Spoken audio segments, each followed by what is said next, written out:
new romance. A new romance begins. Hello everyone, welcome to What If Issei Was Betrayed and Made Harem with Hajimete no Gal movie. Before we start, please go support Draconarius23 for writing that awesome fanfic. This is the translated version I made. There will be some mistaken character's gender, but of course Issei is a male. It happens 3 weeks after the battle against Kakabeel and 4 weeks before the faction meeting. After being tricked by Rias, Asia, Kaneko, and Arena, who, a few weeks after defeating Kakabeel, discover they've been dating humans behind his back, he decides to leave Kuo and return to his old home in Tokyo.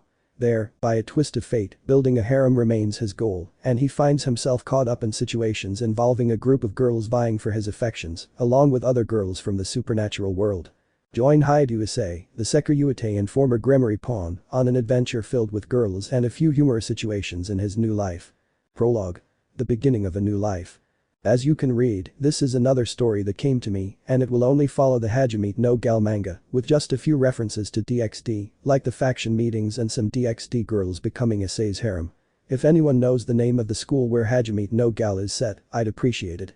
Also, since I'm not very good at writing stories, I'll try my best and see how it goes. I'll rewrite my Rosario and vampire story and use Issei as the protagonist. Why Issei? Because his personality is easily molded, unlike Goku, Naruto, or other protagonists whose personalities are difficult to change because they lose their essence. Issei is a malleable and easy-to-use character, and whether it's betrayal or the fact that he's not a pervert from the beginning and can be overpowered or not, I hope you like the story. I put a lot of effort into creating the entire prologue. Without further ado, here's the story. Issei, the current Sekiryuutei and now former pawn of Rias Gremory's Peerage, was packing his things to go to his new school in Tokyo. Some might say former pawn, because what happened?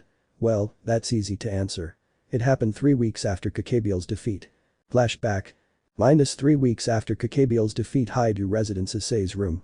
A chestnut-haired boy woke up alone with Akeno by his side, since Rias and the others hadn't slept with him for 2 weeks for unknown reasons. This surprised him, but he was glad that Akeno was still sleeping with him.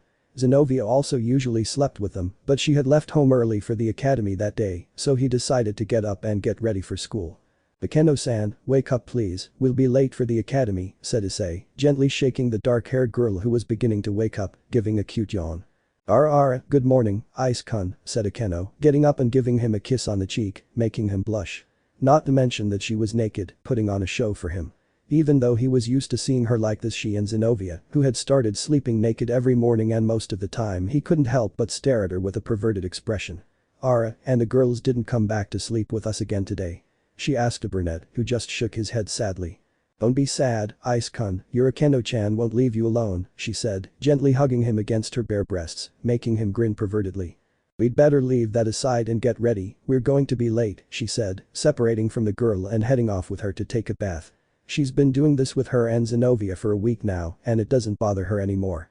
In fact, she enjoys it, since Zenovia has been her pillar of strength, preventing her from feeling sad, and she enjoys every moment with her and feels more love for her than she feels for Rias. So the two of them took a shower together and got ready to go to the academy, while chatting about anything and everything on their way there. That same day, after the academy streets of Kuo 3:10 p.m. The brunette and the black-haired girl were chatting about various things and were alone since Zenovia stayed to do something at the academy and would go home later, until they arrived at the park where the brunette met Rainer, who is alive, and since the Kakabeel incident went to Gregory and has not returned, and she along with Kalwerner are friends of Issei, and they love him although he doesn't know it, and they decided to have an ice cream and sit by the fountain and talk. Until the boy decided to talk about a certain matter. And Akeno-san, why do you think Butcho and the others don't want to spend more time with me? The boy said sadly. Could it be that Butcho doesn't like me anymore? He asked the dark-haired girl, who was saddened to see her brown-haired friend like this. I don't really know, Ice-kun, but maybe she's busy with something important. I asked her in class today, but she told me to stay with you, that she was going out to sort out a problem with the others, she replied, hugging the boy and cheering him up a little. Don't worry, I know it's only temporary, and you'll see how everything works out. Oh, Rias, I hope it's not what I think it is because even I won't forgive you, she thought, fearing that her suspicions were true. Just as Issei was about to answer, they heard laughter that sounded familiar, coming from behind where they were sitting. When they approached to see who it was, they got the shock of the century. Issei's heart broke, and Akeno was furious, because there were Rias and her remaining entourage, plus Arena, along with some boys, all hugging and exchanging kisses. This hurt Issei and made Akeno even angrier, who only doubled their anger when she heard what each of them was saying. "Oh Kaido-kun, you don't know how much I love being with you, you're everything to me," said Rias, hugging a handsome black-haired man who was kissing her on the lips. "Yes, Rias-chan, I also have a great time with you. I'm happy to be your boyfriend," he said, kissing her lovingly, which hurt the brunette and infuriated the dark-haired girl. Then they passed by Asia and her boyfriend Kei, a light blue-haired boy with green eyes, who was holding her tightly and whispering sweet nothings to each other. Kaneko, a boy the same age as Rias named Sei, with blue hair and blue eyes, who had her sitting on his lap while stroking her head, saying how pretty she was, and she saying that she liked sitting near her senpai. And Arena and a boy named Anderson, whom he recognized as the new exchange student from Italy. The blonde boy with red eyes who was holding her very close, kissing her, and saying sweet things to each other. By then Issei decided to leave the place, followed by a furious and worried Akeno, furious at what the girls had done and worried about the brunette, so they left that place to go home. -10 minutes later, Haidu residence, 4:50 p.m. Upon arriving home, Issei decides to go to his room, followed by Akeno who, upon seeing the brunette in that state, was devastated and became furious with Rias and the others for leaving the boy she loves in that state, and seeing him sad, decided to comfort him. The two arrived at the boy's room, and when Issei got there, he sat on the bed with Akeno beside him. His gaze was lost, and tears welled in his eyes, soon spilling out. Akeno comforted him, pained to see her Issei like this. The brunette felt hurt, sad, betrayed, used, among other emotions he couldn't quite grasp. Rias, the girl who had been his fiancée since Riser, the woman he loved, the one who had given him a second chance at life, the one he had saved from an arranged marriage he didn't want, the woman who had told him she loved him despite his being a hopeless pervert, now all of that had been thrown away. So much love and devotion, empty promises. He felt used, if that word had even crossed his mind. She never loved him despite everything he'd done for her. Saving her from Riser and Kakabiel, giving his left arm for her, telling her he loved her for who she was and not for her last name, giving everything for her. He realized she only saw him for his power and not for who he was.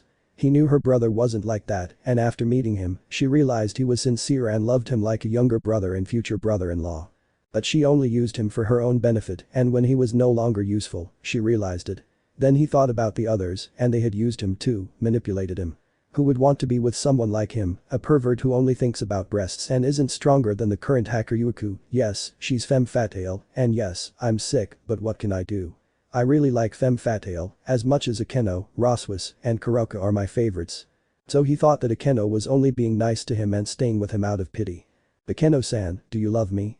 asked a sad Issei, looking into the eyes of the black-haired girl who was hurt by the question and without hesitation answered.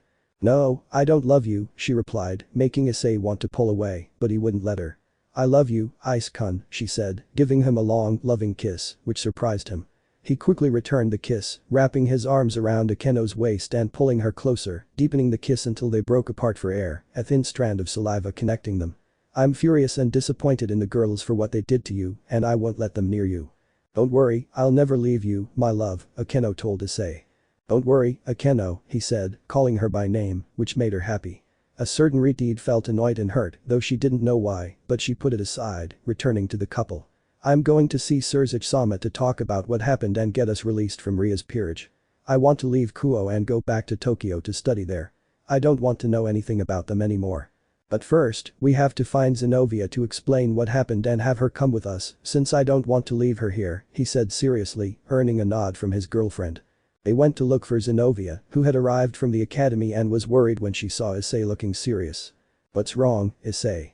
Why the long face? Are you okay?" she asked, worried by the boy's expression. "It's nothing, Zenobia, let me explain," and so, recounting what happened, the blue-haired girl became furious and disappointed in the girls, especially Arena, since she never thought she would do that. She loved the boy, but it seemed she had been wrong. However, she decided to do something that left the boy speechless. She gave him a clumsy but loving kiss, which he returned. After a few minutes, they separated, leaving a trail of saliva between them. "Wow, that was why did you do that?" "Not that I'm complaining, but why?" he asked.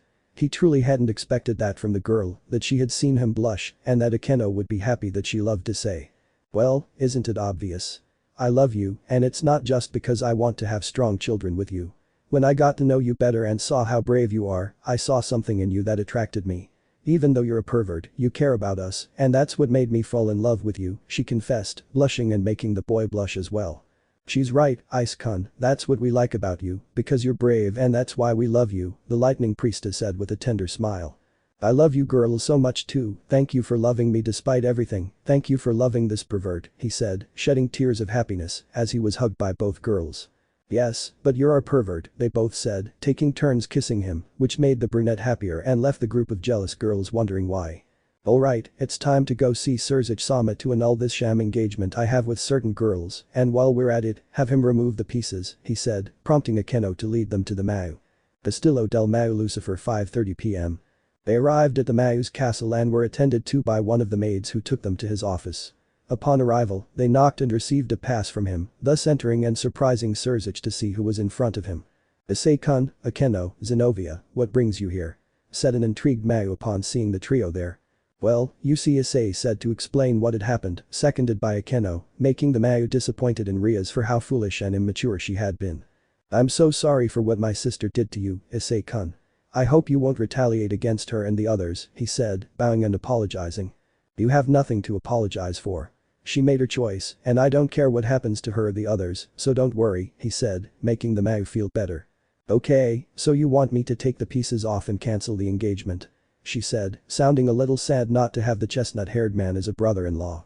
Yes, I'm going to live in Tokyo, and I'll start attending the academy there, he explained his reasons.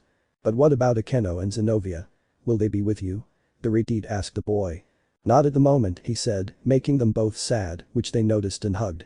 Don't be sad, I'll take you after the faction meeting, so cheer up, okay? I have something to do in Tokyo first, find a big house for us, and the rest of you can come, he said, surprising them both with what he said.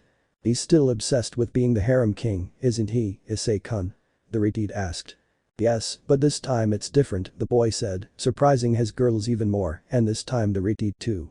I'll only accept someone who truly loves me, not someone who's just after my power, the boy explained, leaving Suzuki speechless and his girls delighted. Well, that is surprising, but I'm happy for you, and I wish you luck, said the Mau. And so they proceeded with the ritual, freeing Issei from the pawn pieces and detaching him from Rias, also breaking their engagement, causing a certain retreat to feel a pang of sadness, because she had just lost something. Alright Issei-kun, it's done. I apologize again for what Rias did, and I hope you have good luck wherever you go. I'll always support you here in any way I can, the Mau said, making the brown-haired boy happy to still have friends here. Thank you, and don't worry about it, she chose, it's water under the bridge, she said, shaking the retreat's hand. Well, it's time to get everything ready for me to leave. Until the meeting, Suzuki-sama, let's go, girls. She said goodbye to the Mau and left for the house with Akeno and Zenobia. Haidu, resident 6:50 p.m. Back at home, the three of them began preparations for the boys' departure to Tokyo. First, Akeno called Sona to come to the house to discuss why Issei was leaving, while Zenobia helped Issei pack his things to go to the train station early in the morning to go to what would be his new home. 30 minutes had passed and Issei had packed his things, so he decided to wait for Sona, who had arrived with Tsubaki and Tsubasa Yura. Both were worried about him, as Akeno had more or less explained what had happened that day, and to say they were furious was an understatement. Sona was furious that Rias had done that to Issei and disappointed that she would never have done such a thing. Tsubaki and Yura were furious with the girls for being that way and hurting Issei like that. All three of them loved Issei because during his time at the academy, he helped the student council and spent time with them, especially since they, along with Akeno and Zenobia, had been there for him, trying to keep him from getting sad. When Yura saw him, she didn't hesitate and quickly went to him, hugging him tightly and conveying the love she felt for him. Then Tsubaki joined in, giving him a hug from behind, also conveying the love she had for him for a long time. But they separated. Sona approached him and gave him a hug that conveys that love she feels for him and tells him that he is not alone and that he has them. Issei-kun, Akeno already told me more or less what's going on, Sona said, still hugging the boy who was holding her. And don't worry, I'll drop you from the academy, saying you had to leave Kuo for family reasons, she said, looking him in the face. Thank you, Sona, he said, kissing her forehead, which made her blush and Tsubaki and Yura jealous. But don't worry, I'll be back for the faction meeting and you can visit me there, so there's no problem, he said, gently pulling away from Sona and smiling at the three of them, which made them blush. They talked for a while and the brunette, along with Akeno, prepared dinner. The six of them ate and then Sona, along with Tsubaki and Yura, said goodbye, each giving him a kiss on the cheek, leaving the brunette blushing and happy. The three of them talked amongst themselves before going to sleep. Haidu residence Issei's room 10 p.m. The chestnut-haired boy was awake, thinking about what he was going to do next. He was alone, and the girls had given him his space. Rias and the others had already arrived, but the three of them had been in Issei's room until recently. Akeno and Zenobia had gone to their respective rooms to sleep, leaving the boy alone. Now he couldn't sleep and was thinking about what the future might hold for him now in Tokyo, until the bedroom door opened. He looked around to see who it was and saw Akeno in black underwear that made her look sexy, causing him to blush and a small trickle of blood to run from his nose. "Akeno, what are you still doing awake?" he asked his now girlfriend who sat down next to him. "Do you also have trouble sleeping?" he asked, placing his hand on hers. "So many things happened today. The girls cheated on you, you became my boyfriend and Zenobia's, and you're leaving tomorrow," she said, hugging Issei. "I don't want you to leave, but it would be unfair to you to keep going like this. I'll be living with you and Zenobia soon, but I'm still sad about you leaving," the dark-haired girl said sadly, her face buried in her boyfriend's chest until she felt him hug her tightly but gently. "Ice," she whispered, looking at the boy's face as he smiled at her. "You know, I never thought I'd be like this with you without thinking anything perverted," the boy said, making his girlfriend giggle. "But with everything I experienced today and seeing the truth in a cruel way, I discovered who truly cares about me and truly loves me. You and Zenobia are the best thing that's ever happened to me. I don't plan on letting you go, and if more come along in the future, I'll welcome them with open arms, but only if there are feelings involved. Otherwise, they'd better forget about anything serious," he said with complete sincerity, surprising his girlfriend with how mature he sounded. "I love you both very much, Zenobia, and I wouldn't let you go for anything in the world. You're the last thing I have left. I lost my parents when I was little and lived with my grandparents in Tokyo until a year ago. I came here and fell in love with some girls who didn't love me back, but only two did, and it seems Sona, Tsubaki, and Yura do too, like Rainer and Kalwerner, but I'm not sure. But if they really feel something for me, I'll accept them since I like them a lot too, but I won't force things," he said, giving Akeno a kiss that caught her off guard since she didn't expect him to take the initiative, but she reciprocated with all the love she had. "I love you, Akeno Himejima, and I'll never leave you," he said, bringing tears of happiness to the eyes of the fallen angel girl. "You know, Ice-kun, at first I thought you were like all men and only interested in a woman's body, not her feelings. But getting to know you better, I realized that despite being a pervert, you gave everything to protect what you loved and your friends. You were kind to all of us, and even though a fallen angel killed you, Seeker however the hell it's spelled, you didn't hate me when you found out my secret. From that moment on, I knew I wanted to spend my whole life by your side. And you know what? I was envious of how you loved Rias, all that love you gave her unconditionally and without asking for anything in return.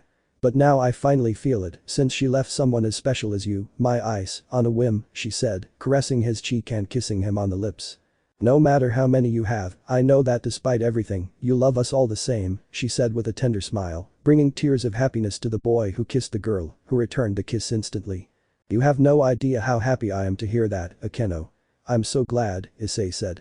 They were so engrossed in their own thing that they didn't notice Zenobia entering the room, watching the scene with a smile. She approached and hugged Issei, who was surprised but responded by giving her a kiss. "You can't sleep either, Zenobia?" he asked his other girlfriend, who nodded. "It's just that I can't stop thinking about you being away from us for several days, and that makes me feel empty inside," she explained, resting her face on the chest of the man of her life. "Don't worry, Zenobia, it will only be a few weeks, then you can come live with me in Tokyo," I explained to the girl. "Yes, but I'm so used to sleeping with you, and I don't think I'll be able to sleep well for that long," she said, seconded by Akeno. "Yes, Ice-kun, that would be difficult for us. We suffer from a disease called I can't sleep and it's very lethal," Akeno said with a cute face. Zenobia nodded, causing a bead of sweat to form on the boy's forehead at what the two girls had said, but it did elicit a small laugh from him. "Why are you laughing? This is serious, love," she chided him with a cute pout. "I'm so glad you all love me, haha, I love you girls," he told the girls, who smiled at him, blushing. "And we love you too, darling," they said at the same time. So they started kissing, and that night one thing led to another, and they ended up making love, which was magical for all three of them, demonstrating the love they had for each other that united them beyond everything. They stayed like that until 4 in the morning and rested a bit. It should be mentioned that they cast a soundproof spell so that what they did wouldn't be heard, although the Gremory girls Akeno and Zenobia and Arena felt that something that was rightfully theirs had been stolen from them, as did Rias, without knowing what happened. At 6, the boy, along with Akeno and Zenobia, who had come to see him off, got ready and headed to the train station. Train, station Kuo 6:30 am. Upon arriving at the station, Issei bought his ticket to Tokyo and headed to the train. He was with the girls who were going to see him off, and upon arrival they met Sona, Tsubaki, and Yura, who were waiting for them with a smile. "Good morning girls, how are you?" the smiling boy asked them. "We're doing well, Ice-kun," the three of them said at the same time. "We've come to wish you a good trip," said Sona. "Yes, and we wanted to see you one last time before you left," Tsubaki said. "Yes, Ice-kun, we wanted to see that you're doing well," Yura said. "I really appreciate it, thank you for worrying about me, you don't know how much I appreciate this, girls," he said with a smile that made them all blush, and they responded by giving the boy a beautiful smile, which made him blush because of how beautiful they looked. Each one decided to approach the boy to say goodbye and wish him luck where he is going, although he doesn't need it, and the first were Akeno and Zenobia to say goodbye to their man. "Well, Ice-kun, this is a see you later, okay?" Akeno said affectionately to the boy. "Take good care of yourself and we'll be waiting for your arrival, love," Zenobia said to the boy, and then they both hugged him. "Of course, don't worry, I'll be fine and I'll come back for you soon, because I love you both very much," said the brunette, quickly kissing each of them on the lips, making them both blush. "And we love you too, darling," they both said in unison to the boy who smiled, giving them both another chaste kiss. Then they gave the three citrus space to say goodbye to the young man, with Sona being the first to speak. "See you soon, Ice-kun. I hope you have a nice trip," said the dark-haired girl with a smile on her face and a slight blush. "Thank you, Sonia," she said, thanking the Citri and giving her a kiss on the cheek, making her blush and making her Rook and Queen jealous, while Tsubaki spoke. "I hope you have good luck in your new home, we'll be waiting for your return," said the Citri Queen, smiling sweetly at the boy.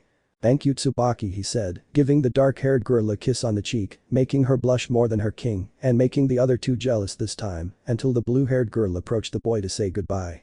"Good luck Ice, I hope you have a good trip and arrive safely at your new home," the blue-haired girl told the boy, also receiving a kiss on his cheek, which the girl used as a traffic sign. "Thanks Yura, and when I get back I'll ask you all three for a date, I hope you accept," said the boy, receiving a yes from all three, which made him happy. Having said goodbye to the girls, the boy boarded the train bound for Tokyo and his new life. At the station, watching the train depart in the direction it had gone, 5 girls stood watching their beloved leave. "Good luck, darling Ice-kun," they all thought at once before going home. Train bound for Tokyo. But Issei, he was thinking about the latest events, now that he's in a relationship with Akeno and Zenobia, also that he made love to both of them, making them his, and now there are Sona, Tsubaki, and Yura who are interested in him, his new life in his old home in Tokyo, also his 3 friends he met there, a black-haired one with ash blonde hair, and a brunette with a grey chestnut chest, along with his only friend he had there. Indeed, in the manga it's like that, and that's how it was left, and lastly, and now not very important, what happened with the girls he once loved. And to think they traded me for guys who wouldn't even bother to save their lives, but oh well, to each their own, he said dismissively. Now, going home. I just hope Nin-chan doesn't kill me, and I hope Yui-chan is okay, and that Renko doesn't try to cut off my manhood for not contacting her in so long, he said, feeling a shiver run down his spine at what his gal friend might do for not hearing from him. I hope Junichi is alright. After all, he's the only male friend I have there, he told himself, then dozed off since it would take him about 4 hours to reach his destination. New life as a supernatural being in a quiet place, sounds silly when I put it that way, he thought, closing his eyes and taking a nap. Flashback end. Present, time Haidu residence Tokyo. 2 days had passed since he arrived, and the first thing he did was assess the condition of his parents' old home, clean it, and organize his belongings in the room he would take as his own. The house had 10 bedrooms with ensuite bathrooms, a separate bathroom, a spacious living room, a large kitchen, a back garden, a basement, an attic, and a large garage where there was a car and a Harley-Davidson motorcycle that belonged to his father and was now his. Since he had the motorcycle's registration papers and his driver's license, he could ride it to class as it was far from his house. She spent the rest of the first day going to buy food and seeing how much the neighborhood had changed since the registration for the high school she would attend had already been done before she left Kuo, and the next day she spent buying her school supplies and maintaining her motorcycle. Since she arrived she spent texting with the girls and telling them 1 or 2 things. On Monday he got up early to get ready for school. This brings us to where the chestnut-haired boy is walking towards the academy, and as he walks, he sees many couples together, which makes him a little uncomfortable because of how they behave in public. It's not that he's a virgin, which he isn't. It's just that public displays of affection are fine, but not to the extreme like the students are taking it. I think I forgot to mention that the uniform consists of a green blazer over a white shirt, a dark blue tie, greenish blue pants, and brown sneakers. Of course, the suit is a little tight on him because of his very good physique, and he's wearing black Converse instead of sneakers. Those kids sure know how to show affection, he thought, a little uncomfortably watching the couples around him, some tightly embracing, others groping each other, and still others doing other things. I feel stupid without Akeno and Zenobia with me. Damn, I already miss them, all because of these guys and their displays of affection, he thought, tears welling in his eyes. He tried to push that thought aside and focus on what was ahead. Well, a new beginning for me. I hope it goes well, and if I run into Nin-chan or Ranko, may Michael-sama have mercy on me, the boy thought as he entered the place. And so begins what would become a crazy love story of a boy and his harem. How he will fare from now on, nobody knows, but one thing is certain. He will have new loves, and he will protect them with his soul. Chapter 1. A dragon meets a girl. The chestnut-haired ex-pervert can be seen behind his school in front of a blonde girl with pink streaks, green eyes, and wearing the school's female uniform, wondering how the hell she could have listened to those boys. Well, here I am, you wanted to talk to me, the girl said. Well, Issei said, unsure how to continue. How did I agree to this? He wondered to himself. So how on earth did I get into that strange situation? Well, we have to go back to the beginning of school.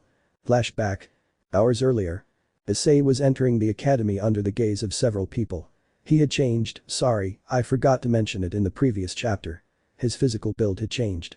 He was taller at 1.80 meters, his body toned and athletic, his hair had grown to the nape of his neck, and his eyes were now emerald green because he was a 100% dragon, all thanks to the training with Tannen during those 3 weeks he wasn't with the girls. As he walked through the hallways, he attracted glances from the students, mostly from the female students, which made him uncomfortable as they devoured him with their eyes, and the male students were envious of how good he looked and how he caught the girls' attention. Okay, now I know how Kiba feels at the academy, the boy thought, remembering his blonde friend Kiba, unaware that he wasn't a man. Poor Issei and his ignorance, but he put that aside and hurried to the classroom. He entered the classroom, and several girls blushed at how handsome he looked, while the boys glared at him with envy. Damn envy, train hard, you bastards, cough cough. Anyway, he looked for an empty seat and found one next to a group of 4 boys. Strangely, one of them seemed familiar. A blue-haired boy with glasses, an ash-blonde boy, a dark-haired chubby boy, and a redhead who seemed a bit shy. He approached and put his things on his desk and saw that the 4 of them looked at him again, puzzled. The girls in the classroom were cursing him for hanging out with the perverts. He ignored their stares and introduced himself to the boys. Nice to meet you, my name is Issei, I hope we get along well, the boy introduced himself, which surprised the redhead of the group. Issei, is that you? The redhead asked, surprising Issei that he knew him. Do you know him, Junichi? The blue-haired boy asked his friend, noting that the boy's name had caught his attention and that for some reason the name sounded familiar. Yes, you know me from somewhere? Issei asked. It's me, Hashiba Junichi.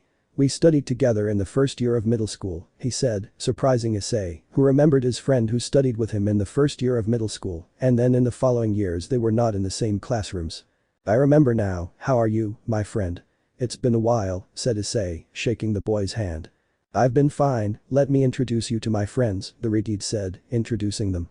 This is Shinpei, he said, introducing the blue-haired boy with glasses. Nice to meet you, Shinpei said, shaking Issei's hand. Likewise, Issei said, returning the greeting.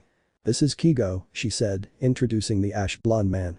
Nice to meet you, friend, the blonde man introduced himself. The pleasure is all mine, said Issei. And this is Minoru, Junichi said, introducing his newest friend. Hello, Minoru greeted from his seat. Hello, replied the brunette. So what are you doing? The redhead asked his friends. Nothing, we just thought we were going to get some rest from all this, Shinpei said, looking around the room and adding, and yet you're all together, pointing to the couples in the room. Damn, this is supposed to be the classroom and yet Issei thought, watching the couples with anime-style sweat drops. A student's duty is to study. Damn it. Exclaimed the blue-haired boy with glasses angrily, drawing the attention of several people in the classroom. I think being with these guys will get me into trouble, the brunette thought, a little nervous about attracting attention. I think you should leave them alone. They have the right to fall in love, although I think they should keep their business private, he told the group. So, do you guys have anything planned for lunch? Junichi asked, changing the subject. It seems like we have something to do, Kigo said. You don't have anything to do either, I suppose, Shinpei said. As if I had it, replied a hurt Junichi. I'm new here, so obviously not, Issei replied, downplaying the matter. Well, you're right, Shinpei said, referring to Issei's comment. And what was your life like before at your other school? He asked the brown-haired boy. Well, normal, if normal I'd say, replied the brunette. If you tell a normal person to get killed by a fallen angel, then turn into a demon, then beat up Yakitori, then defeat a cadre and finally turn into a full dragon, then it was normal, a drake said sarcastically to his friend. Silence, you damn dragon, you're not helping at all, Issei mentally told the dragon, if that's what it is. Like you told me, you bucking idiot, be grateful I'm in here because otherwise I'd beat the shit out of you right now, Drake warned him. I can't wait to see that, you damn dragon Tiamat. He's going to kill me if he sees me. You really came out with that, so you better go back to sleep if you don't want me to go to the forest of the familiars to look for her, the chestnut-haired man threatened, making Drake pale. How do you know where it is? Asked a frightened dragon. While I was training and you were asleep, Taninosan told me, and I thought I'd go see what the hell you did to him so we could be friends, and he wouldn't kill me for your stupidities, he said, turning blue with fear at the dragon. You're not serious, are you? The dragon asked. It doesn't matter now, so you better go to sleep and let me talk to these guys, since they'll look at me funny, okay? She said, checking what the guys were saying. She found them looking at adult magazines, causing a large sweat drop to form in an I'm style. What are you guys doing? She asked, not wanting to know the answer. We're ruining the atmosphere they created, Shinpei said, handing Issei a magazine. Here, read one, he added, extending the magazine to the brunette. Nope, I refuse to do that, Issei said with a poker face. Besides, I think that's why they're not popular, he replied, since they reminded him of his friends Mitsuda and Motohama, whom he expelled from the academy before leaving Kuo. Shut up. Shinpei yelled at the brown-haired boy, causing him to sweat beads. Mind your own business. The blue-haired boy finished. Okay, well then, Issei said, nervous about the boy's reaction. Hey, you over there, could you move? I want to get through, said a female voice behind Issei, forcing him to look behind him and giving him a surprise. A beautiful blonde with pink tips, green eyes, her hair tied in a ponytail with a red ribbon, fair skin, large breasts, and wearing the school's female uniform, with a shirt slightly unbuttoned at the chest which showed a bit of her bust, a pink sweater tied at her waist, a mid-thigh green skirt, long white stockings, and brown shoes, who looked at him intently as he looked at her. They both looked at each other as if something was telling them to do it. The girl was looking at the handsome boy in front of her, and the brunette, surprisingly enough, was looking at her from head to toe, not focusing on her breasts, but on the girl's beautiful face. Oh, yes, excuse me, please come in, the boy apologized, politely letting the girl pass and smiling at her, making her blush. Thank you, she said, blushing, giving him one last look before continuing on her way to where her friends were waiting. Before leaving, she noticed the magazine Shinpei had slipped into the brunette's hand. You should read those kinds of magazines at home, not here, she scolded him, disappointed that a guy like him was acting this way, though strangely, he didn't seem to care, if you only knew how he used to be XD. What?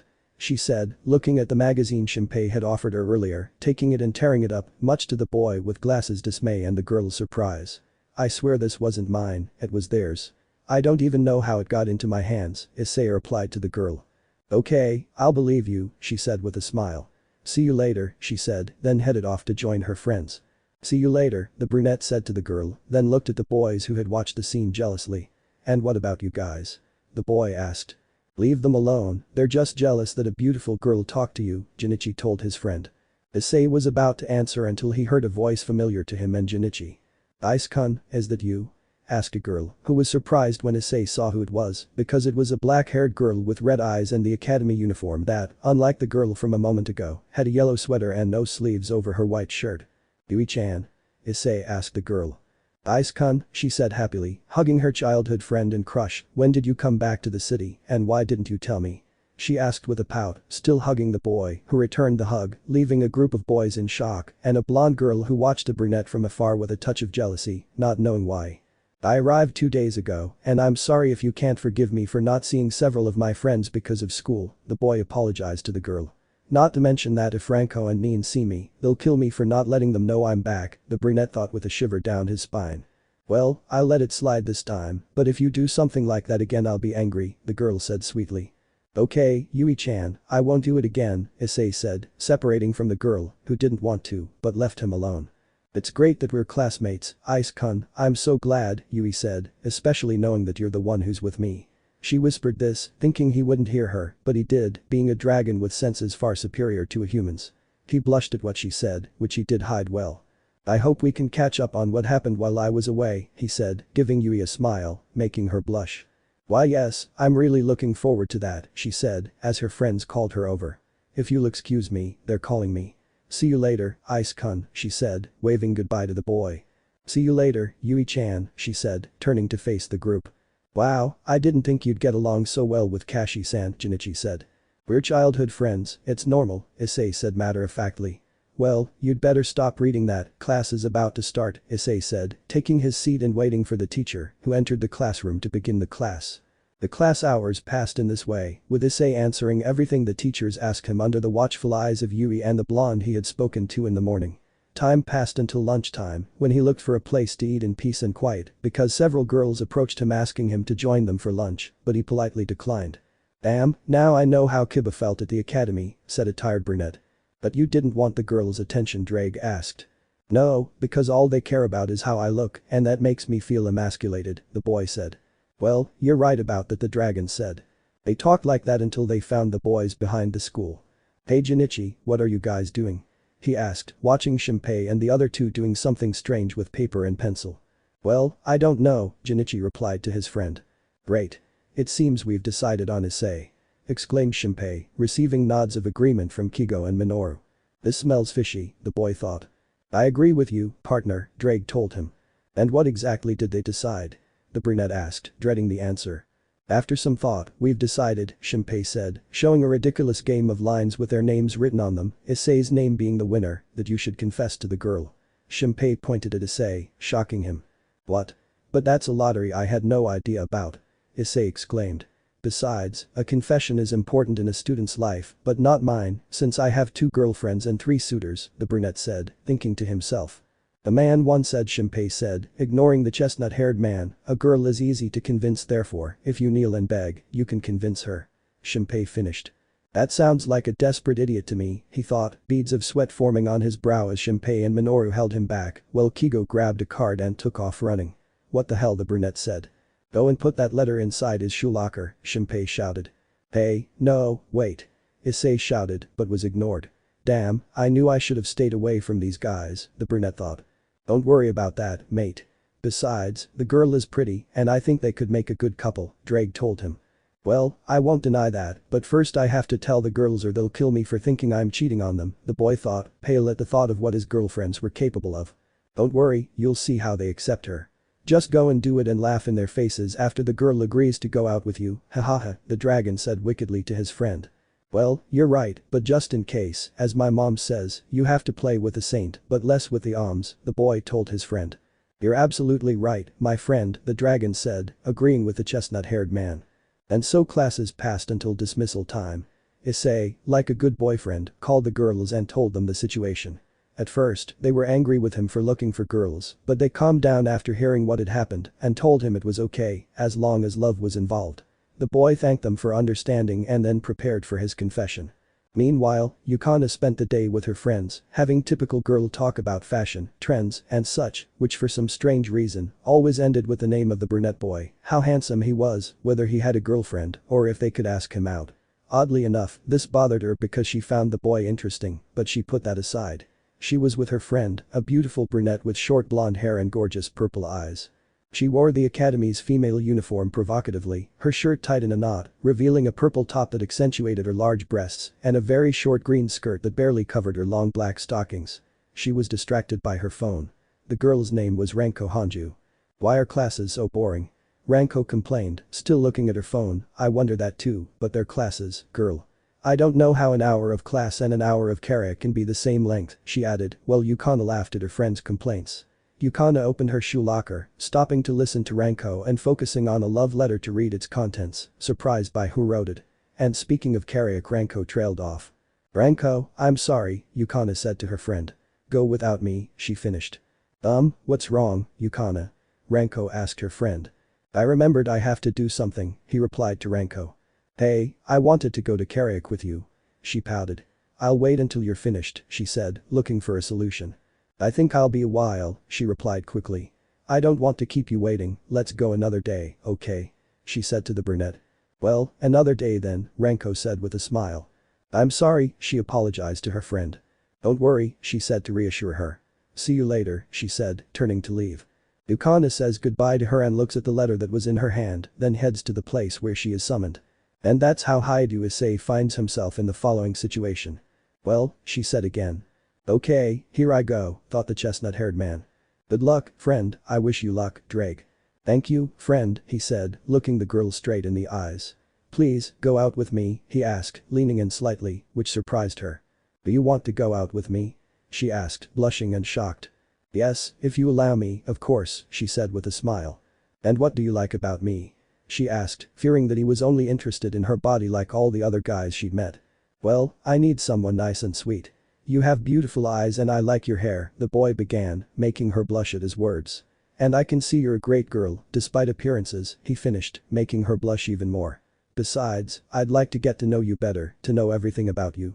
Your likes, your hobbies, what you dislike, practically everything about you. You caught my attention the moment I saw you," he told the girl, who had remained silent the whole time. "Do you really want to get to know me? You're not making fun of me, are you?" she asked the boy, searching for lies in his words. "Yes, that's right, I want to get to know you really well," he said seriously, surprising the girl even more with how serious his words were.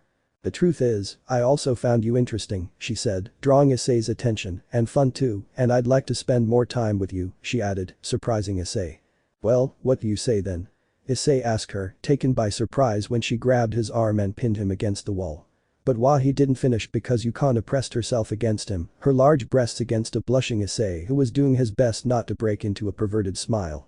"Okay, I accept to be your girlfriend because I like you a lot," she said with a beautiful smile adorned with a lovely blush, making the boy blush at how beautiful she looked and strangely cheering him up. "Great," he said, surprisingly hugging the blonde and making her blush. "You'll see, I'll be the best boyfriend ever, Yukana-chan," he said, looking into her face with a smile that made her blush even more, and she slowly returned the hug. "Yes, Issei-kun," she said, smiling and blushing, hugging the brunette tighter and resting her head against his chest. "Just call me Ice, Yu-chan," the boy said to a blushing Yukana. "Yes, Ice-kun, my Ice-kun," she whispered the last part, which was heard by the boy, who blushed. "Who would have thought she'd fall in love with you without using pheromones, my friend? You're quite the charmer after all, hahaha," he told his friend. "Well, that's fine, that way no one with ulterior motives approaches," he replied to his friend. "Well, you're right, I'd better go to sleep. Good luck, old man," he said to his bearer. "Okay," the boy said, looking at a smiling Yukana. "Let's go home," he said, taking her hand. "Yes, let's go," she said, clinging to the boy's arm, her breasts pressed against him, making the brunette blush. After that they went to their homes, where Issei accompanied her until they were close to her house, where he said goodbye with a kiss on the cheek, making the girl blush, and went to his house to talk to Akeno and Zenobia about what happened today. "I have a feeling it's going to be a long day tomorrow," the chestnut-haired man said to himself before heading home for dinner. End of Chapter 1. Chapter 2. A date for the dragon. New Haidu residence. -7:30 p.m. At night, the chestnut-haired boy lay in bed, staring at the ceiling of his room, looking at a Dragon Ball Super poster. He thought about what had happened a few hours earlier at school, where he'd gotten a girlfriend, his first girlfriend in his new home, since he already had two in his old city and a few other admirers. But putting that aside, he wasn't bothered by having a new girlfriend. However, he no longer had much faith in the idea of finding a girl, especially a beautiful one like Yukana, just like that.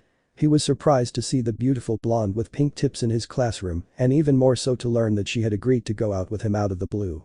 He thought about Rias and the other girls who had left him for someone else. "No, she can't be like them, I saw it in her eyes," he said, and he thought it best to give her a chance, since not all girls are like the ones he was in love with in Kuo, and he decided it was best to see what happened during the course of their relationship.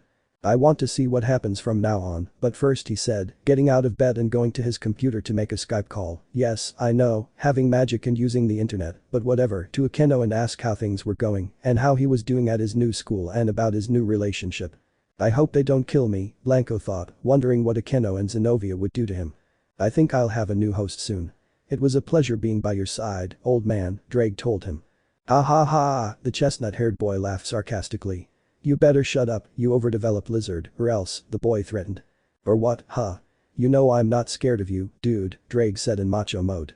"Well then, first I'll get you out of the boosted gear," he said, shocking and delighting Drake. "Second, I'm going to the Forest of Familiars," the boy continued, and Drake knew where this was going. "And I'll look for Tiamat till he didn't finish because a pink Drake," he turned from so pale he was practically pink. "Forgive me, Issei-sama, I promise I won't speak again," the dragon begged, pleading for forgiveness. "Okay, now be quiet, I'm on a call," he said as he called Akeno, who answered the call a few minutes later, smiling because her man was speaking to her. "Hi, Akeno, how are you, love?" the boy asked his girlfriend. "Ice-kun, I'm fine, let me call Zenobia," she said, calling out her name. A few minutes later, Zenobia appeared, smiling at the sight of her beloved. "Now then, Ice-kun, how was your day at your new school?" The hexy raven-haired girl asked the boy. "Well, how can I explain it?" he said, a little nervous about how she would react to the news that he had a new girlfriend, and so quickly. He'd expected it from Renko, Nin, or Yui, but he hadn't expected his first girlfriend to be in his hometown. "Why are you nervous, Ice-kun? Did something happen?" the dark-haired girl asked, worried. "What happened, Ice? Did things go badly for you? Were you treated badly? Because if that's the case, they'll have to deal with us," Zenobia said with a terrified expression, next to Akeno, who gave a sadistic smile that made the boy even more nervous. "Damn, they're so overprotective." "That's not it," the boy said, calming his girls down. "So what is it?" the dark-haired woman asked hesitantly, with Zenobia nodding in response. Well, then Issei began, recounting everything that had happened since that morning, right up until he got his first girlfriend in town. "And that's all. I'm sorry for not consulting you all," he said, apologizing to his girlfriends, who remained silent. "So, you said you met a girl," Akeno said, earning a nod from the brunette, "and because of your new friends, who are like that old perverted trio and your childhood friend, you had to confess to her," she repeated, earning another nod, "and now she's your girlfriend," she added, making the boy nervous. "Ara, Ice-kun, not even a day has passed at your new school, and you already have a new girlfriend," the dark-haired girl said with a smile. "I'm so sorry, I really don't want to do the same thing they did and hurt them because of my stupidity," he said, genuinely remorseful, which frightened them both. "No." They both shouted, surprising the boy who, seeing them, noticed the pain on their faces. "Don't think like that. We know you're not like them and you won't leave us for others. We love you very much, we're just surprised at how quickly you got a girlfriend," Akeno said. "Aren't you upset?" Issei asked. "No, it just surprised us," Akeno said. "We're just so happy to be the first to have you, Ice," said Zenobia. "Yes, we also knew that with your change in attitude you would have more partners and we decided to accept since having Sona, Tsubaki and Yura, we don't mind sharing you. Of course, if it hurts you, we'll hurt her," the dark-haired woman said to her man. "Thank you, girls, and don't worry, I'll make it up to you," said the boy, happy that they weren't angry with him. "Yes, and we already know what you'll do it with," they both said pervertedly, licking their lips and making the boy blush. "Yes, don't worry, I won't let you walk for a whole week, haha," Issei said with a perverted face, exciting the girls. And so he spent the hours talking to his girlfriends until bedtime, having already packed his things for tomorrow. The next day. It was a new day, and Issei was already on his way to school hoping to have a good day. He was thinking about his new girlfriend, Yukana Yame, so deep in his thoughts that someone touched his shoulder, pulling him out of his reverie. He turned around to find Junichi and his new friends. "Hey guys," Issei greeted. "You know, we're really sorry about yesterday," Issei Shinpei said apologetically. "We went a little too far," he finished, with the rest nodding in agreement.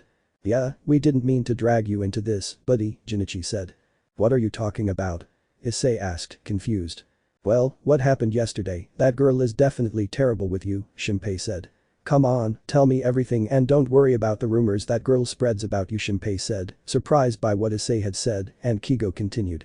"It doesn't matter how the popular kids treat you," Kigo said, leaving Issei with a WTF look on his face, a scene then continued by Minoru. "We'll save you no matter what," said the lolican of the group, leaving Issei with a bead of sweat on his brow. "Yes, nothing matters," because Junichi continued. "We'll always be your friends." The four of them said in unison. "Well, it didn't go so badly for me," Issei said. "Just forget about her," and Shinpei said, trying to process what had been said. "Wait, what did you say?" he asked. "Actually, it wasn't as bad as I thought," the brunette repeated.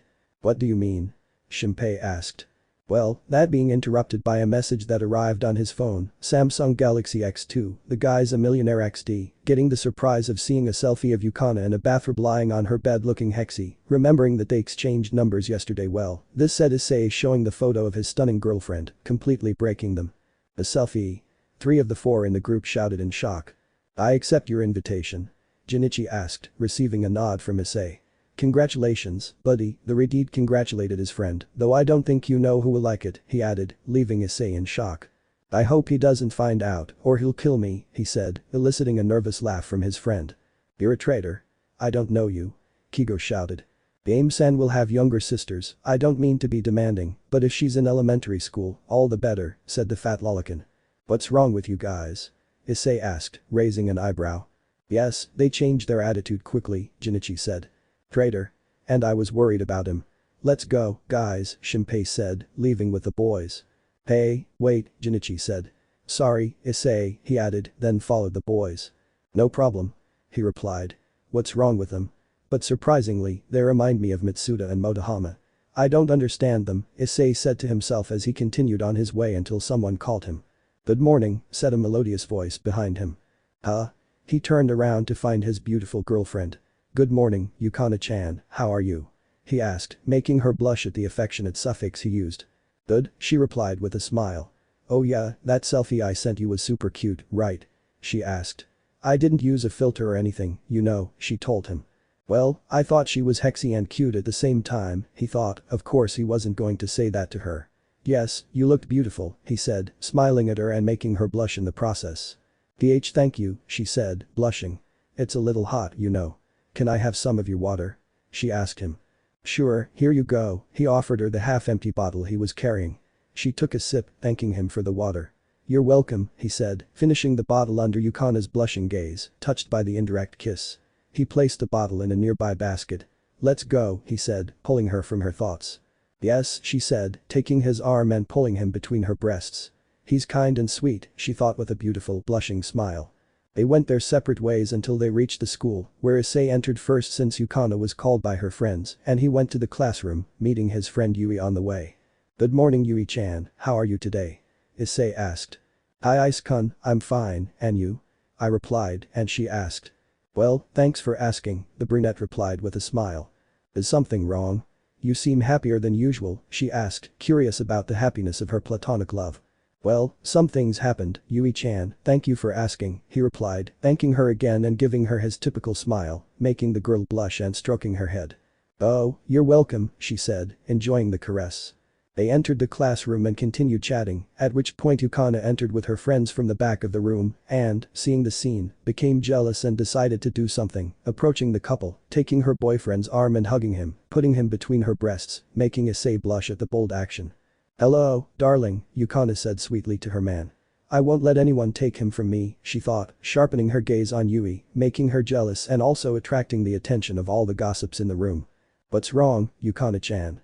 Issei asked, still blushing. Were Yame-san and Ice-kun always so close? A jealous Yui asked, her eye twitching. Who does she think she is, touching my Ice-kun like that? Yui thought jealously. Ice and I are dating, Yukana said simply, leaving everyone in shock at the news, and Yui even more jealous. What? They all shouted. What do you mean, boyfriends? Ha, he's mine and you won't get away with this. You'll see, I'll get close to him and make him mine, Yui thought in ultra instinct. After that, classes continued with a few students asking him about his relationship with Yukana, which he answered politely. Then it was lunchtime, and he wanted to eat with his new friends. However, 3 of the 4 refused to speak to him, and Junichi apologized for their attitude. All of this happened under the watchful eyes of Yui and Yukana. Junichi joined them, and they talked about random things, like what they had eaten the day before, or what games they had played, like Black Ops 4, which I can't play because I'm poor. Then the bell rang, and classes resumed until dismissal time. Well, Issei said, watching his friends leave. Hey guys, let's go home, he said, but they ignored him, and his girlfriend looked on. Hey, what's wrong with you guys? He asked. You're dating a beautiful girl, Kigo reprimanded him. I hope you die for being a traitor.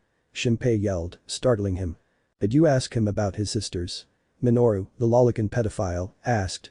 XD. What? But it was you guys who came up with the idea. Issei retorted. Shut up, that's not important anymore, I envy you, die. Shouted a jealous Shinpei. Come on, let's get along, Issei said. Shut up and die, said the blue-haired boy as he left to join the others. They're just jealous, they'll get over it, Junichi said, noticing Yukana approaching from behind Issei. I'd better go, since they're looking for you, the boy said, missing him. See you tomorrow, buddy, he said, waving goodbye. What did he mean? He wondered, intrigued. Are you an idiot? It's obvious he's talking about your girlfriend. You're such a fool. Besides, why did you want to go with them when you have your girlfriend? The dragon inside rebuked him. Shut up, stupid dragon, all you do is sleep and mess with me when it suits you. But you're right, maybe it's just a habit since that incident, since Akeno stayed at the club and Zenobia made contracts, and I went off alone to train with Taninosan. But hey, I'd rather go with Yukana, the brunette replied. Screw you, Issei, screw you, but like you said, maybe it's just habit, but you'd better go to your girl who's calling you, and you look like an idiot standing in the middle of the hallway, the dragon told him. You should go to sleep, the boy said, turning his gaze back to Yukana, who was pouting cutely when she ignored him. What were you saying, love? He asked, making her blush. I asked if you had anything to do. She asked, blushing. Nope, why do you want to go on a date? He asked, making her blush even more. Yes, if you want, of course, she said shyly. Sure, where do you want to go, love? The boy asked. He called me love again, she thought happily and blushed. Well, you'll see, she replied, taking his hand and leading him away. Let's go, she said smiling. Let's go then, he said, continuing to let her hand. They both walked, Issei being guided by Yukana, while they talked about various things, until they reached the shop. The karaoke bar, huh? The boy said. It's been a while since I've been to one. Do you sing? She asked him. Well, yes, since I had plenty of time in my old city and decided to sing a little. They say I sing well, but I don't know, haha, she replied shyly. Wow, you're great, honey, she said, smiling at him, making the boy blush. Haha, it's not that big of a deal, he said, scratching the back of his neck. Okay, let's go in, he said. They entered the place and Issei paid for an hour and bought some drinks. They started singing, surprising his girlfriend with his very good voice, singing anime songs and songs from his favorite bands, leaving his girlfriend speechless. You're amazing, darling, you have a really good voice, she complimented the boy. I hit the jackpot, handsome, intelligent, and he can sing, he's perfect, thought a very smitten Yukana. Thank you, love, Issei said, proceeding to sit next to Yukana. As he sat, they looked into each other's eyes, drawing closer. Issei noticed Yukana's nervousness. She closed her eyes, awaiting the kiss that came, but on her forehead, making her blush and surprising her with the action. Why? She asked, looking him in the eyes. Well, I want it to be something special. I don't want to rush things, and I want your first kiss to happen at a better time, okay? I want you to feel comfortable, he said, making her blush but surprising her because it wasn't her first kiss. Isn't this your first kiss? She asked, not entirely surprised since someone like him exuded experience, but she wanted to know. Well, so you can see I don't want to keep much of this to myself, I'll just say no, it's not my first time since I had a girlfriend before, but I don't want to remember her, he replied, surprising her by revealing that she was the second girlfriend he'd ever had. Yes, and Batman isn't emo. He was thinking about Rias. Did you have a girlfriend before me? She asked, wanting to know more about him. Yes, let me tell you, this happened, he said, referring to his ex-girlfriend who had cheated on him after a long time, and he had left her because of it. I don't want to write much, besides, the same thing happened, but he hasn't told them yet. That's what the faction meeting is for. And that's what happened, he finished with a touch of nostalgia, being hugged by his girlfriend. Yukana, he whispered. Don't worry, I won't do the same to you as she did. I'll be the best girlfriend in the world for you, she said, looking him in the eyes with a bright smile on her beautiful face. You already are, love, you already are, he said, hugging her closer and kissing her on the head, making Yukana blush with affection. They spent the rest of the hour singing and having fun until the end of the hour, when they left holding hands. The karaoke was great, love, Issei told her.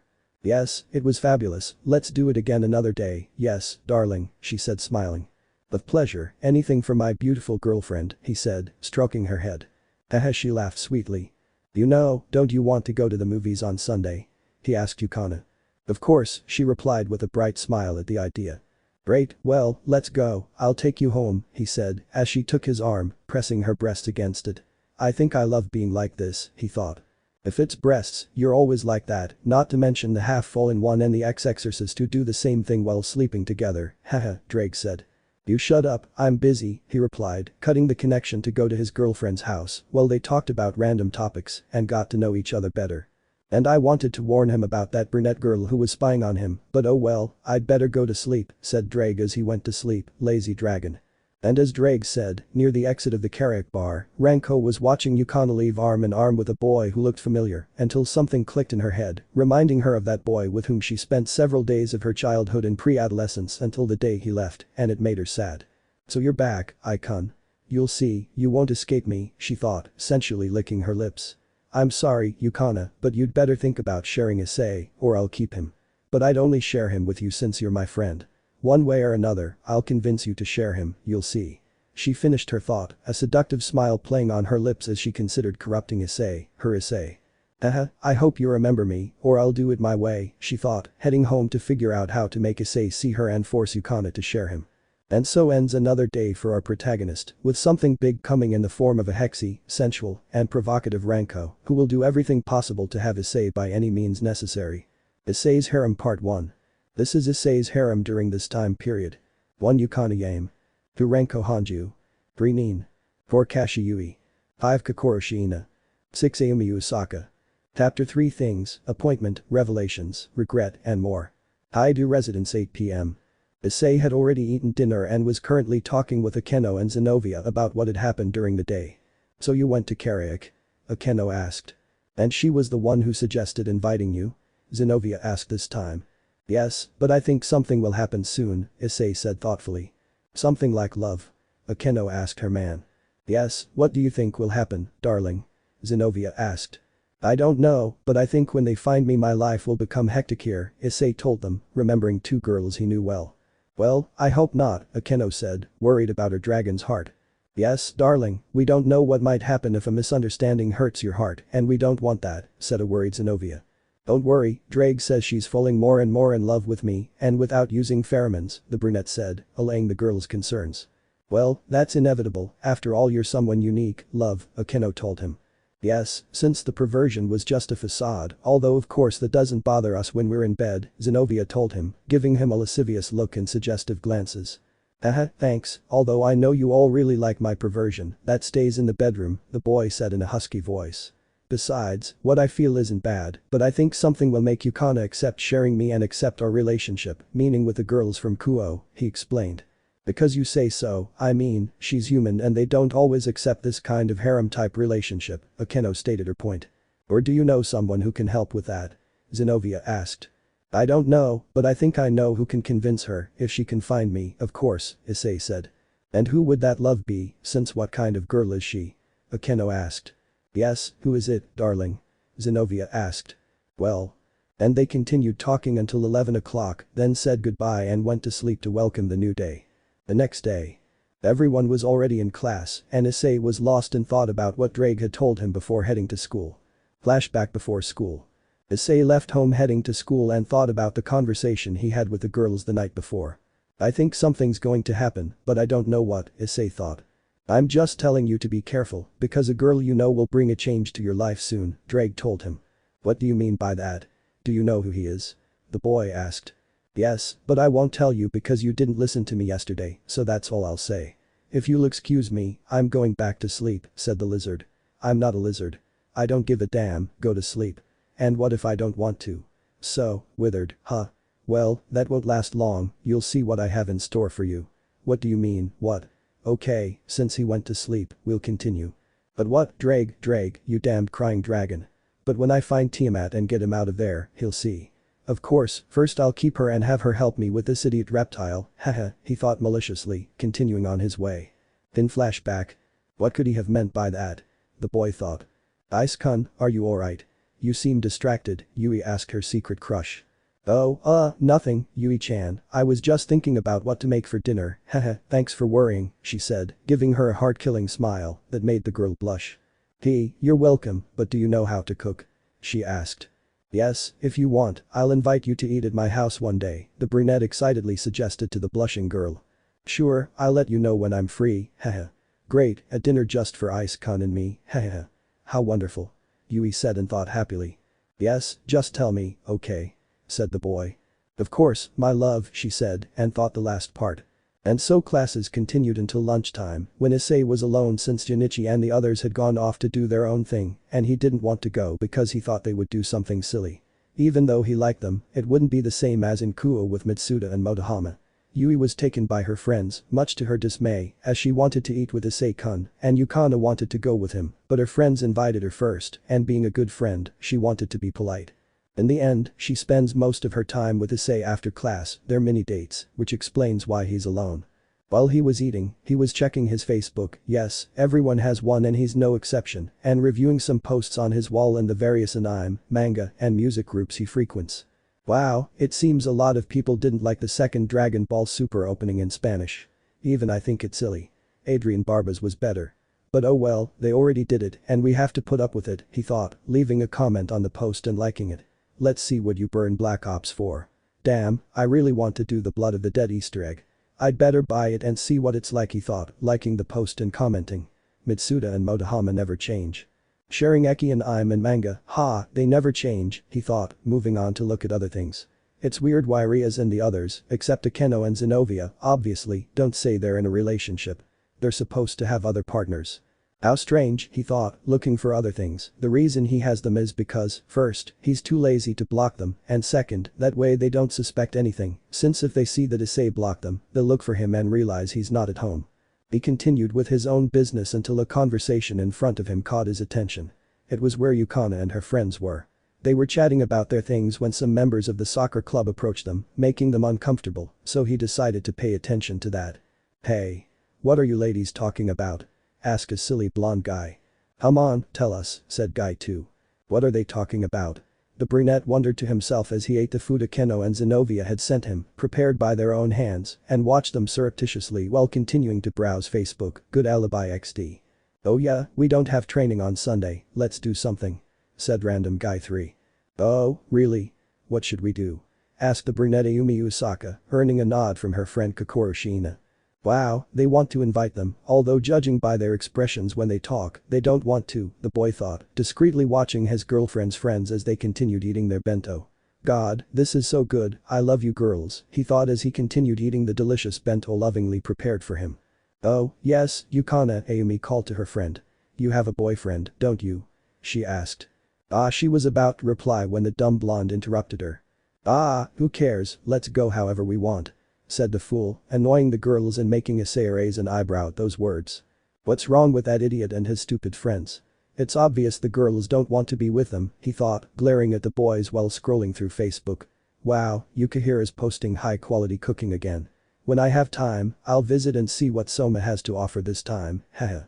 And the girls hahaha. Maybe I'll go after the meeting, he thought, looking at a picture of a high-quality dish made by his friend Soma. Hahaha, I'm crazy, but I'll figure something out. There have to be some female cooks too, and who better than the ones from Shakigeki no Soma. I wouldn't say that out loud with him around, Kokoro warned them, pointing at the boy who this time was looking at a picture of himself with Akeno and Zenobia while eating his bento. Ooh, it's him, you can't really see anything I'm talking, idiot number 3. Yes, why don't you forget and come with us? The angry second idiot told the girls. Yes, that's how we have fun, said fools 4 and 5. These idiots want to die, Issei thought irritably, getting up and walking towards the group, noticed by smiling Ayumi and Kokoro. Hey girls, how are you? Honey, wouldn't you and your friends like to come eat with me for the rest of the time, and you can introduce me to them? The brunette suggested, earning grateful looks from the aforementioned girls. Hey, idiot, we were talking to them, get lost, the dumb blonde guy said.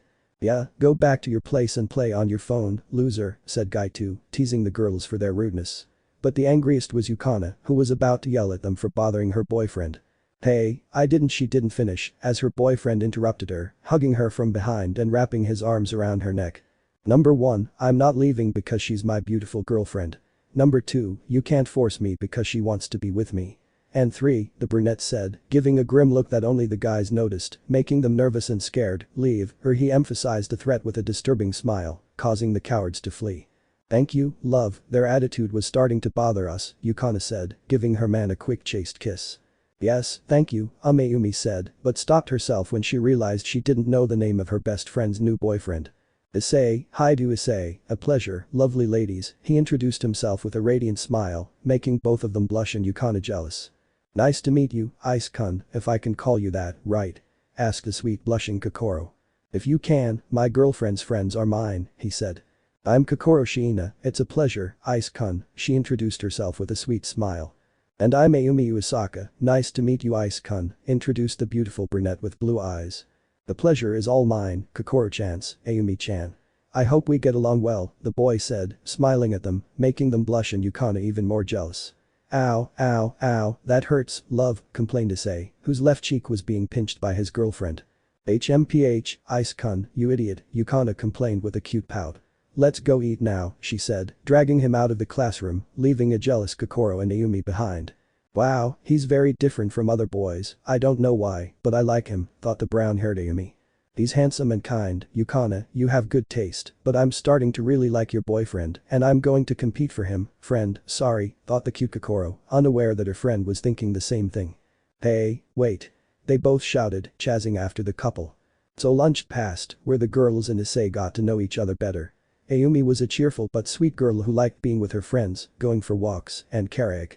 Kokoro was the tender and friendly girl who enjoyed being with her friends, singing, dogs, sweets and books, especially romance novels. Then came the time for classes, you know, Naruto I mean filler, haha. Unfortunately for the two friends, they went their separate ways at an intersection to head home, leaving Issei and Yukano alone. Holding hands, they walked together to the park and sat down on a bench.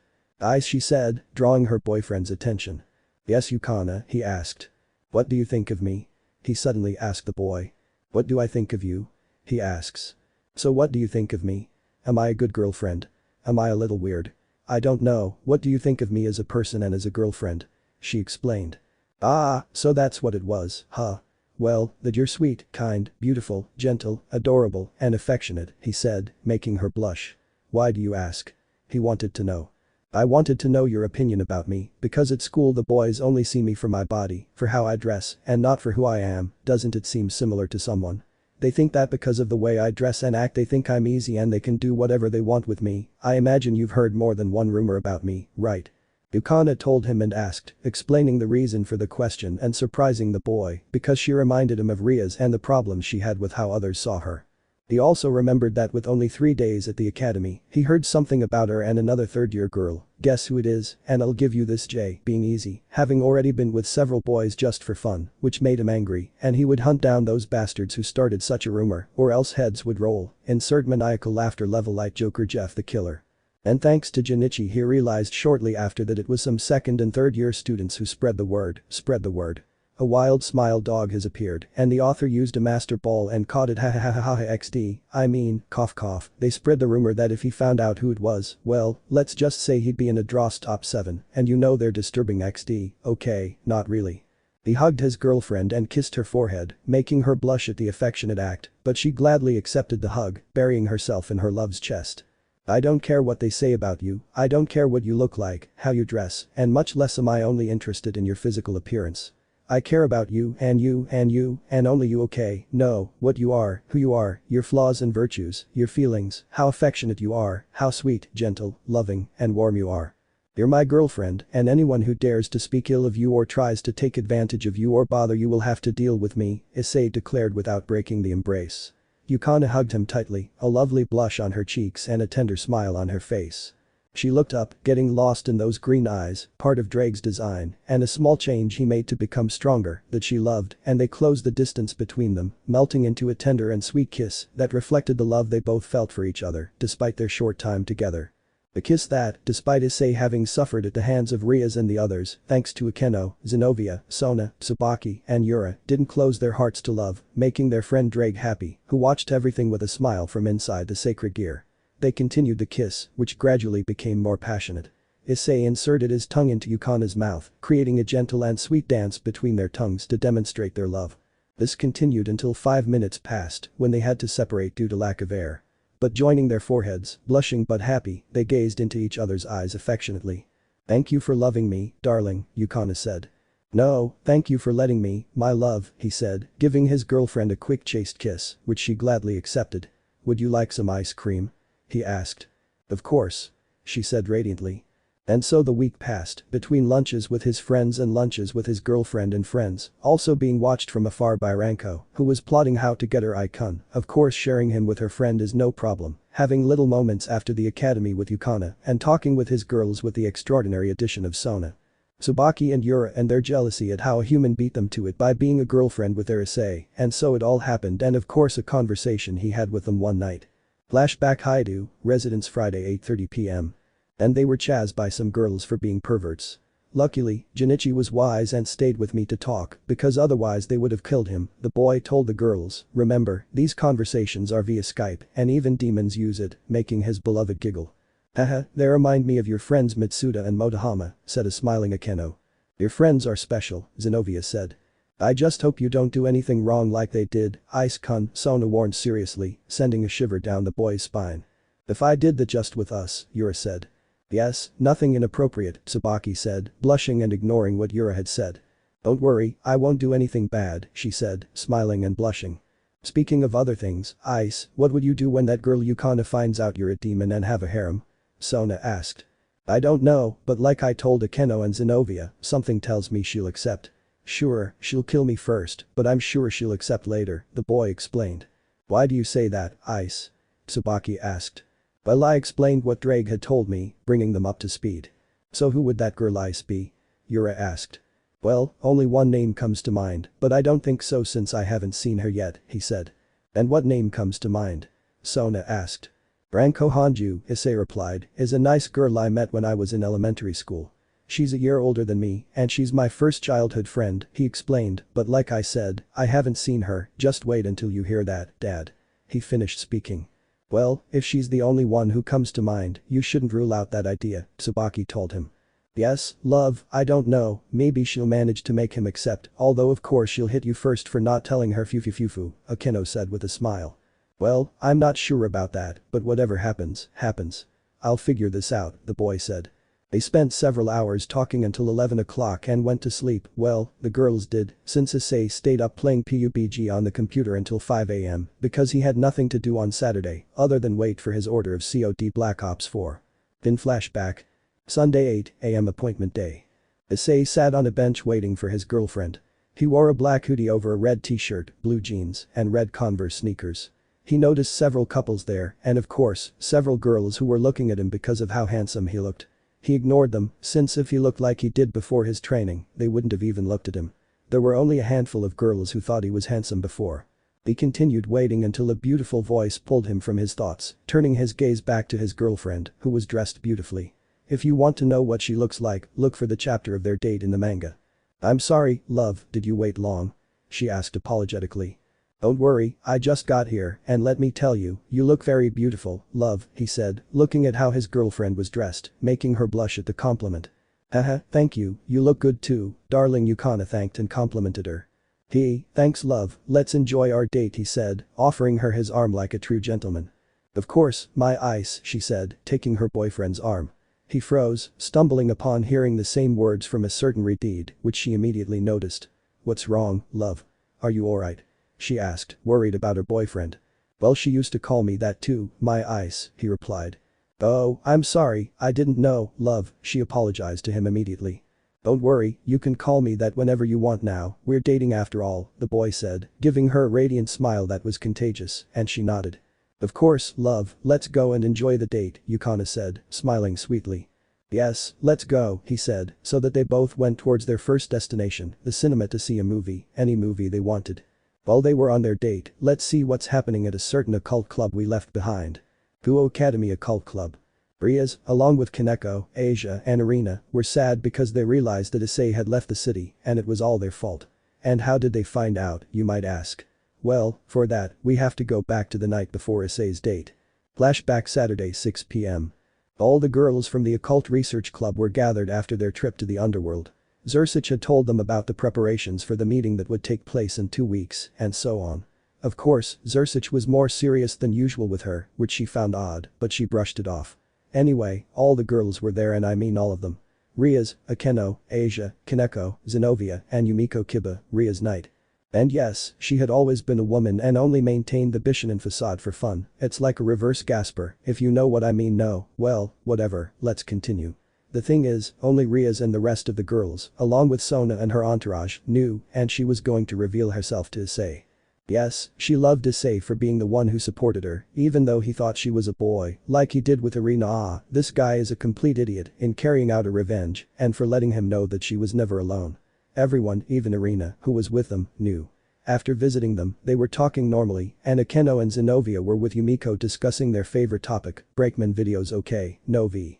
Issei, everything was going well, everything was fine, and I'm glad, carry on, until Rias decided to say something she shouldn't have in front of the three mentioned above. Yes, Yumiko knew about Issei, and although she was furious, she calmed down, since she would talk to him via Skype and all that. He's the only one who should confront the girls, not them, since they were actually benefiting from being with him and staying quiet. And she turned red with jealousy upon learning that Akeno and Zenobia lost their virginity to Issei. Well, Rias did what she does best. Should it? So, how did it go with the boys, girls? The Redeed asked, much to the annoyance of the Issei trio. That's what I'll call them XD, and I'll put their anger meter on like mobs. Well, K-sen is very kind and good to me, Asia said, annoying the Issei trio. 10%, 20%, 30% anger. Anderson-kun is very good to me, I like how he treats me, Irina said, much to the annoyance of the Issei trio. 40%, 50%, 60% anger. Issei-senpai helps me a lot with my studies and is kind to me too, Kaneko said while angrily eating a chocolate bar at the trio, you know who I'm talking about. 70%, 80%, 90% anger. Everything was going well until Rias asked the following question. Akeno, Zenobia, Yumiko, why don't you get boyfriends too? The redhead asked stupidly. 100%. And why should we do that, Rias? The dark-haired woman asked, trying to control her anger. 100%. They know how to make Issei happy, the redhead said, teasing them. 100%. No, thank you, the three of them said. 100%. But why? That way my sweet Issei will be happy. We'll live for a long time anyway, and with this experience we'll manage to make him happy, Rias said, offering invalid points in her defense. Wait a minute, said a certain lawyer. 100%, 100%. Listen Rias, we don't want to do that. You're just as stupid as the rest of you for thinking like that. Akeno exclaimed furiously. What's wrong with you? This is just to make Issei happy. I'll give him my virginity anyway, just like the rest of us, the redhead said, trying to defend herself. Happy, happy, happy. You know how hypocritical that sounds, we'll give him our virginity. Akeno said furiously, mimicking Ria's voice. What does that matter now? You all. Pointing at the traitorous girls, you're all stupid. You say you wanted to make Issei happy. How happy it is to be deceived by the girls you love. You mean sad. And if he found out, since he saw you kissing those idiots, I didn't like seeing him so hurt, broken, sad, devastated, and betrayed. He left Kuo because of you. Your supposed practice hurt my man. And yes, he's my man, just like Zenobia's, since we were the only ones who helped them these past few weeks. And you know what? While you were making out with those guys, he made Zenobia and me his. You don't know how good it felt. It was the best feeling I've ever had, giving my all to the man I love and who loves me. You lost your chance. And if you truly still love him, you should think about what you did and put yourselves in Issei's shoes. Maybe, just maybe, you'll understand what he felt. Zenobia, let's go. And you too, Yumiko, we'll have a lot of explaining to do. Things, she told them all, who were frozen motionless, and those named nodded and approached Akeno. Akeno, is that all true? My ice is gone, and what's more, he's no longer a virgin. Rias asked, snapping out of her shock and searching for an answer. He's not your ice anymore, Rias, and yes, he left after we made love. Goodbye, Rias, think about what I said, Akeno said, then left in a magic circle around the club, leaving the traitors frozen and in the process of coming to terms with their actions. Rias, Asia, Kaneko, and Irina were frozen. Asia fainted from the emotional shock. Irina caught her as she sobbed uncontrollably. Kaneko stood motionless, her eyes lifeless, resembling a lifeless doll. But Rias was the worst. First, she felt anger that her Issei had lost his virginity, which she believed belonged to her. Second, she felt guilty about what had happened. Third, she felt dirty for what she had done with the others. And finally, she felt empty for losing the love of her life over a foolish whim. She cried like she never had before. She cried for losing her Issei, the only one she loved, loves, and will love for the rest of her long demon life, and all because of her damned fault. Believing that this would make the love of her life happy, she never kissed that imbecile. She only hypnotized them with a powerful spell to create an illusion. Perhaps Issei and Akeno witnessed this that day, since she cast a hypnosis spell on 4 targets at the same time. Even a middle-class demon would have seen the same thing. I know it's stupid, but it was the only way to get them in and have the boy have his first times, and sorry, but I've read worse ways, but that was no excuse to hurt her man. She would find a way to fix things, and even if it took many years, they would manage to make Issei forgive them. Because I did that, sniff, ice, my sweet ice, sniff, sorry, sniff, forgive me, sniff, I didn't think things through, sniff, come back, sniff, I love you so much, sniff, please come back, sniff, Ria said crying, lamenting how stupid she had been until she fainted, being attended to by Asia and Irina. It reminded me of my ex, when she made it clear that without him she fainted, because of some stupid things that her bastard brother told her, and she believed him. Of course when she realized the truth maybe she would come back, but no way, and because she didn't trust me, I didn't get back together with her, since for me a relationship without trust is not good healthy advice for a better life. Then flashback. Rias and the others then thought things over, and that's when they became the saddest, imagining what Issei felt that day. Making a decision, he told those affected. Girls, I know it's my fault Ice left, and I'm so sorry, she said, bowing apologetically towards the girls. Rias one Isama doesn't need to apologize, we hurt Isan too, Asia said. Yes, Senpai was sad because of us, and that makes me angry at myself, Kaneko said. If Ice-kun got sad because of me, I hope he forgives us, Irina said. Thank you, girls. I feel dirty, awful, and sad, but I hope my sweet Issei will forgive us. Tomorrow we'll leave those boys and dedicate ourselves to finding a way for Issei to forgive us. It doesn't matter when, how much, or how, but we will make him forgive us, Rias said, receiving a yes from the girls. Then she got up from her desk and walked to the window where she had first seen him and looked up at the sky. Issei, my sweet and beautiful pawn, I'm so sorry for hurting you so much. You don't know how sorry I am, and wherever you are, I will always love you. I know words aren't enough for you and that the damage is done, but if you don't feel anything for me, I will win you over. And even though I don't deserve it, please forgive this stupid girl for hurting your heart. You'll see that I won't do something like that again, because you are my life, my world, my everything, and I hope you forgive me for everything I've done to you, the redhead thought, a tear escaping from her blue eyes, heavy with all her sorrow. The pain in his heart. And that was what happened in Kuo, where some girls would fight for the forgiveness of their one and only immortal love. Seated at Issei Yukana. What I'm about to put here is something I wanted to do. Don't kill me for the movie you went to see, as it's the last one I saw, and that's because I don't have time to watch the new ones. They had already arrived at the movie theater where they would see the movie Avengers Infinity War, and they were in the front row to see the Marvel feature film, which was good. I don't know about you, but I prefer the comic The Infinity Gauntlet to the movie, and holding hands. HD 1080p effects 100% real no fake with a free megalink was the sound of Thor's axe against the chest of the genocidal titan Thanos, leaving everyone stunned and happy, thinking the heroes had won. Poor fools, I thought that too when.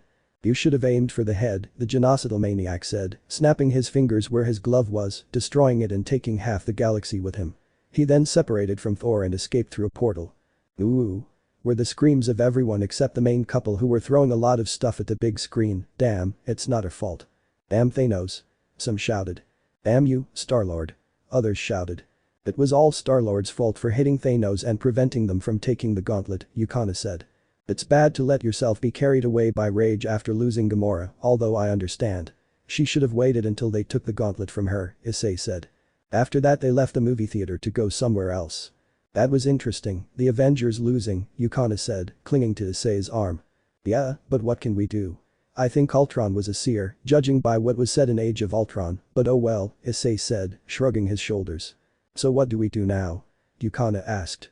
Whatever my princess wants, Issei said, making her blush at the prince's comment. Really? She asked happily. Yes, let's go wherever you want, love, Issei said, before being taken by Yukana. Then let's go, I'll take you to a lovely place, she said happily, pulling him along. I'm Skip. I took him to an arcade where they played on several machines. Issei, being an expert at that, got him a teddy bear, or a plushie as they call it in his country. Now they were playing the House of the Dead 3 and were winning because Yukana was very good at the game, damn, the perfect girl, and beating the final boss, that guy who looks like the Silver Surfer. Great, you're good at this, honey, Yukana praised her boyfriend. Thanks, I only play when I have nothing else to do, the boy said sheepishly. Well, since we're playing everything, let's go there, she said, pointing towards the photo booth area. Oh, some photos, let's go then, he said, following Yukana, but he got distracted by a sign that said, women only. What a silly little sign, couples come in anyway, he thought, not realizing he'd lost sight of Yukana. So where do we are you Yukana-chan? The boy wondered, looking for his girlfriend. Look at that handsome guy, is he on a date? I'm so jealous of whoever's with him, were the words of the girls who saw him, and of course he didn't care for the reasons mentioned before, see the beginning of the date day. Ah. There you are. Exclaimed his girlfriend, embarrassed for forgetting the boy. I'm sorry, I got carried away and left you here, she apologized, gently tapping their index fingers together.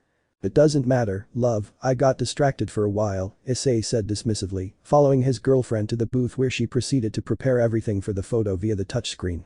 Come on, it's about to start, she said, pulling him closer to her. The first pose, said the machine's voice, the kissing pose, said the machine. Wow, what a machinist this is, said Issei, raising an eyebrow at the machine's pose as Yukana gently cupped his face in her hands. Let's do it, the kiss photo, she said tenderly, a blush rising on her beautiful face. Huh? Seriously? The brunette asked. Yes, she said happily and lovingly to her boyfriend. Ready in 3, said the machine as they approached 2, they felt each other's breaths, one joining their lips in a sweet kiss, while their tongues danced to the rhythm of their own melody. Damn, I'm so cheesy and I don't regret it, and don't blame me, blame my exes, because I'm this cheesy, because that's how they liked it. Flash, the camera clicked, capturing the beautiful scene. They continued taking some photos and then left the place to walk a little before going back home. "This was the best date of my life," Issei said, drawing the attention of his girlfriend who was clinging to his left arm, burying it in her large bust. "This was my first time, but I loved it," Yukana told Issei. "The first of many, my love," he said, making her blush. "Haha, you know, I'm happy to have met you," she said lovingly, leaning against his arm. "And I to you, and although it was a short time, my heart told me you were someone special, and I see that it was a lie," he said, cheering her up, but also making her sad because of what the brunette had said last. But why?" she said, believing he was going to say something bad to her. "Well, you're much better than my heart said," he replied, giving her a chaste kiss. "Baka, you worried me, I thought you were going to say something bad to me," she said, hugging him tightly and burying her face in his strong chest. He hugged her back and stroked her hair. "Haha, sorry, but the only bad thing I'll do is this," he said, taking her chin in his hand and giving her a kiss that she gladly accepted. "Well, get used to this, haha," she said, kissing her boyfriend again. After that loving scene, they both went home. Of course he walked her until he was close to his girlfriend, unaware that the next day Issei would meet up with his Hexy childhood friend who would cause a huge stir in his life starting tomorrow, and in Kuo the beginning of the change for Rias and the girls, except for the ones you know, to seek Issei's forgiveness and explain the misunderstanding to try at least to start from scratch. End of chapter 3. Chapter 4 A reunion, things in the cellar and the date with two gals. The next day. After school. Issei was alone since Yukana had gone to karaoke with Kokoro and Ayumi. They invited him, but he said he couldn't go today because he had things to do. Although unhappy with the answer, they accepted it. Issei was heading to his locker, thinking about a call his friend Sauma had made regarding something he wanted him to do. A friendship and understanding camp, which was supposed to happen after the faction meeting in Kuo. Flashback. That same morning. Issei is getting ready for school when. Insert Cry Thunder Dragon versus ringtone. Beep. Hello? Issei answered the phone. "Hello, Issei, how are you? This is Sauma speaking," said Sauma on the other end of the phone. "Ah, Sauma my friend, how's everything over there in Tatsuki, how are Megumi-chan, Nakumi-chan, Arina and Ryoko-chan?" he asked his red-haired friend Issei. "Well, Tadakura-chan is fine and sends her regards, Sakaki-san too, and Nakumi is fine and sends hers as well. As for Arina, she's doing her own thing, you know," Sauma said to his brown-haired friend. "Yes, and why are you calling? I imagine you want me to accompany you somewhere else?" Issei asked, remembering when he accompanied him to the Tatsuki entrance exam and reunited with Arina, and how he taught her his cooking style, since old Senzaman gave him access to Tatsuki for any event and also as a favor to his grandfather who was his best friend. "Well, yes, and I know you won't refuse, there will be a friendship and understanding camp which, according to Iseki-senpai, is to eliminate those who are not fit to continue in the academy," Sauma explained the situation to Issei. "So, what do you want me to go for?" Issei asked. "Don't you think it would be fun to participate?" Sauma asked Issei, who agreed. He wanted to try. He just had to ask old Senzaman if he could participate to test himself, since his dream, besides having a harem, was to be a great chef like his father and grandfather, who left him an inheritance that he hasn't gone to see because, according to him, it's not the right time. "Well, yes, I'm interested and I'll see what I can do since I might stay at Tatsuki for a while after that matter," said the brunette, thinking about staying at Tatsuki for a while while helping Zersic with some things he needed. "Haha, I like that. I can't wait to see how much you've improved. I think the girls will be happy to see you again and Iseki-senpai will want a rematch from last time," Sauma said to Issei. "Haha, Iseki-san is fun, tell them I'll go and show them one of my grandfather's many recipes," said the chestnut-haired man. "Yes, they'll be eager to see you again, well I'll leave you now, I have to go to class," Sauma said to Issei. "Yes, I also have to go to classes, see you in 3.5 weeks, friend. Say hi to the girls and everyone else for me," said the brunette, saying goodbye to the redhead. "Of course my friend, see you later," and Sauma hung up. "Haha, so a camp, huh?" Issei wondered. "So you'll go after the meeting, huh? Buddy?" Drake said to his friend. "Yes Drake, I'm eager to see what I can do at an elite school like Tatsuki," he told his dragon friend. Ahaha, who would have thought that the pervert would be a good cook and that besides wanting to be the king of the harem, he wants to be the best cook in the world, that's very ambitious for humans, Drake said to Issei. "Yes, I want to be both, but I control myself when it comes to perverts. I know Keno and Zenobia like it, but I don't know if Yukana would like it, she will, she just doesn't try, and besides, I'm a dragon demon now, and it will be easy to achieve my goals, hahaha," Issei laughed while talking to Drake. "Well, if I were you, I'd hurry up, you're going to be late," the dragon emphasized to his friend, who paled when he saw the time. "Damn it, Drake, why didn't you remind me? now I have to get out of here fast. Issei complained as he locked the house and ran out. This kid forgot he can make a teleportation circle to appear near the school, Drake thought, a drop of sweat sliding down his neck because of Issei's actions. Then flashback. Present time. And not only that, but also what happened after that while they were in physical education. Flashback. Hours of physical dedication. Issei was with Junichi and the others watching the girls play sports. Of course, Shinpei and Kigo were making comments about the girls, while Minoru was lost in thought about elementary school girls. This guy will have the CIA, Interpol, UN, and other organizations after him for being such a big lolican XD. Issei and Junichi were talking about unimportant things until the dynamic duo, Shinpei and Kigo, decided to speak. "Don't you think it's beautiful when women run the sport?" said the one with glasses, looking with an Issei-like face, meaning a perverted face, at the bouncing breasts of several girls. "Yes," said Junichi, looking at the breasts and buttocks of several women, also alongside Kigo. "What do you think, Issei? Don't you believe it?" Shinpei asked Issei, who was lying on the grass and who looked towards where the girls were training, and some of them were looking in his direction, which he didn't care about at all. "Well, maybe, but it's better if you stop doing that and avoid getting scolded by the teacher," Issei said, lying back down on the grass and using his arms as a pillow. "Heh, just because you have a girlfriend you don't say anything, haha. Speaking of which, tell us, have you kissed yet?" The blue-haired boy asked Issei, gaining the attention of the other two, since the fat one was looking at some pictures of Lawless, where is the UN when you need it? "Well, it's obvious, isn't it?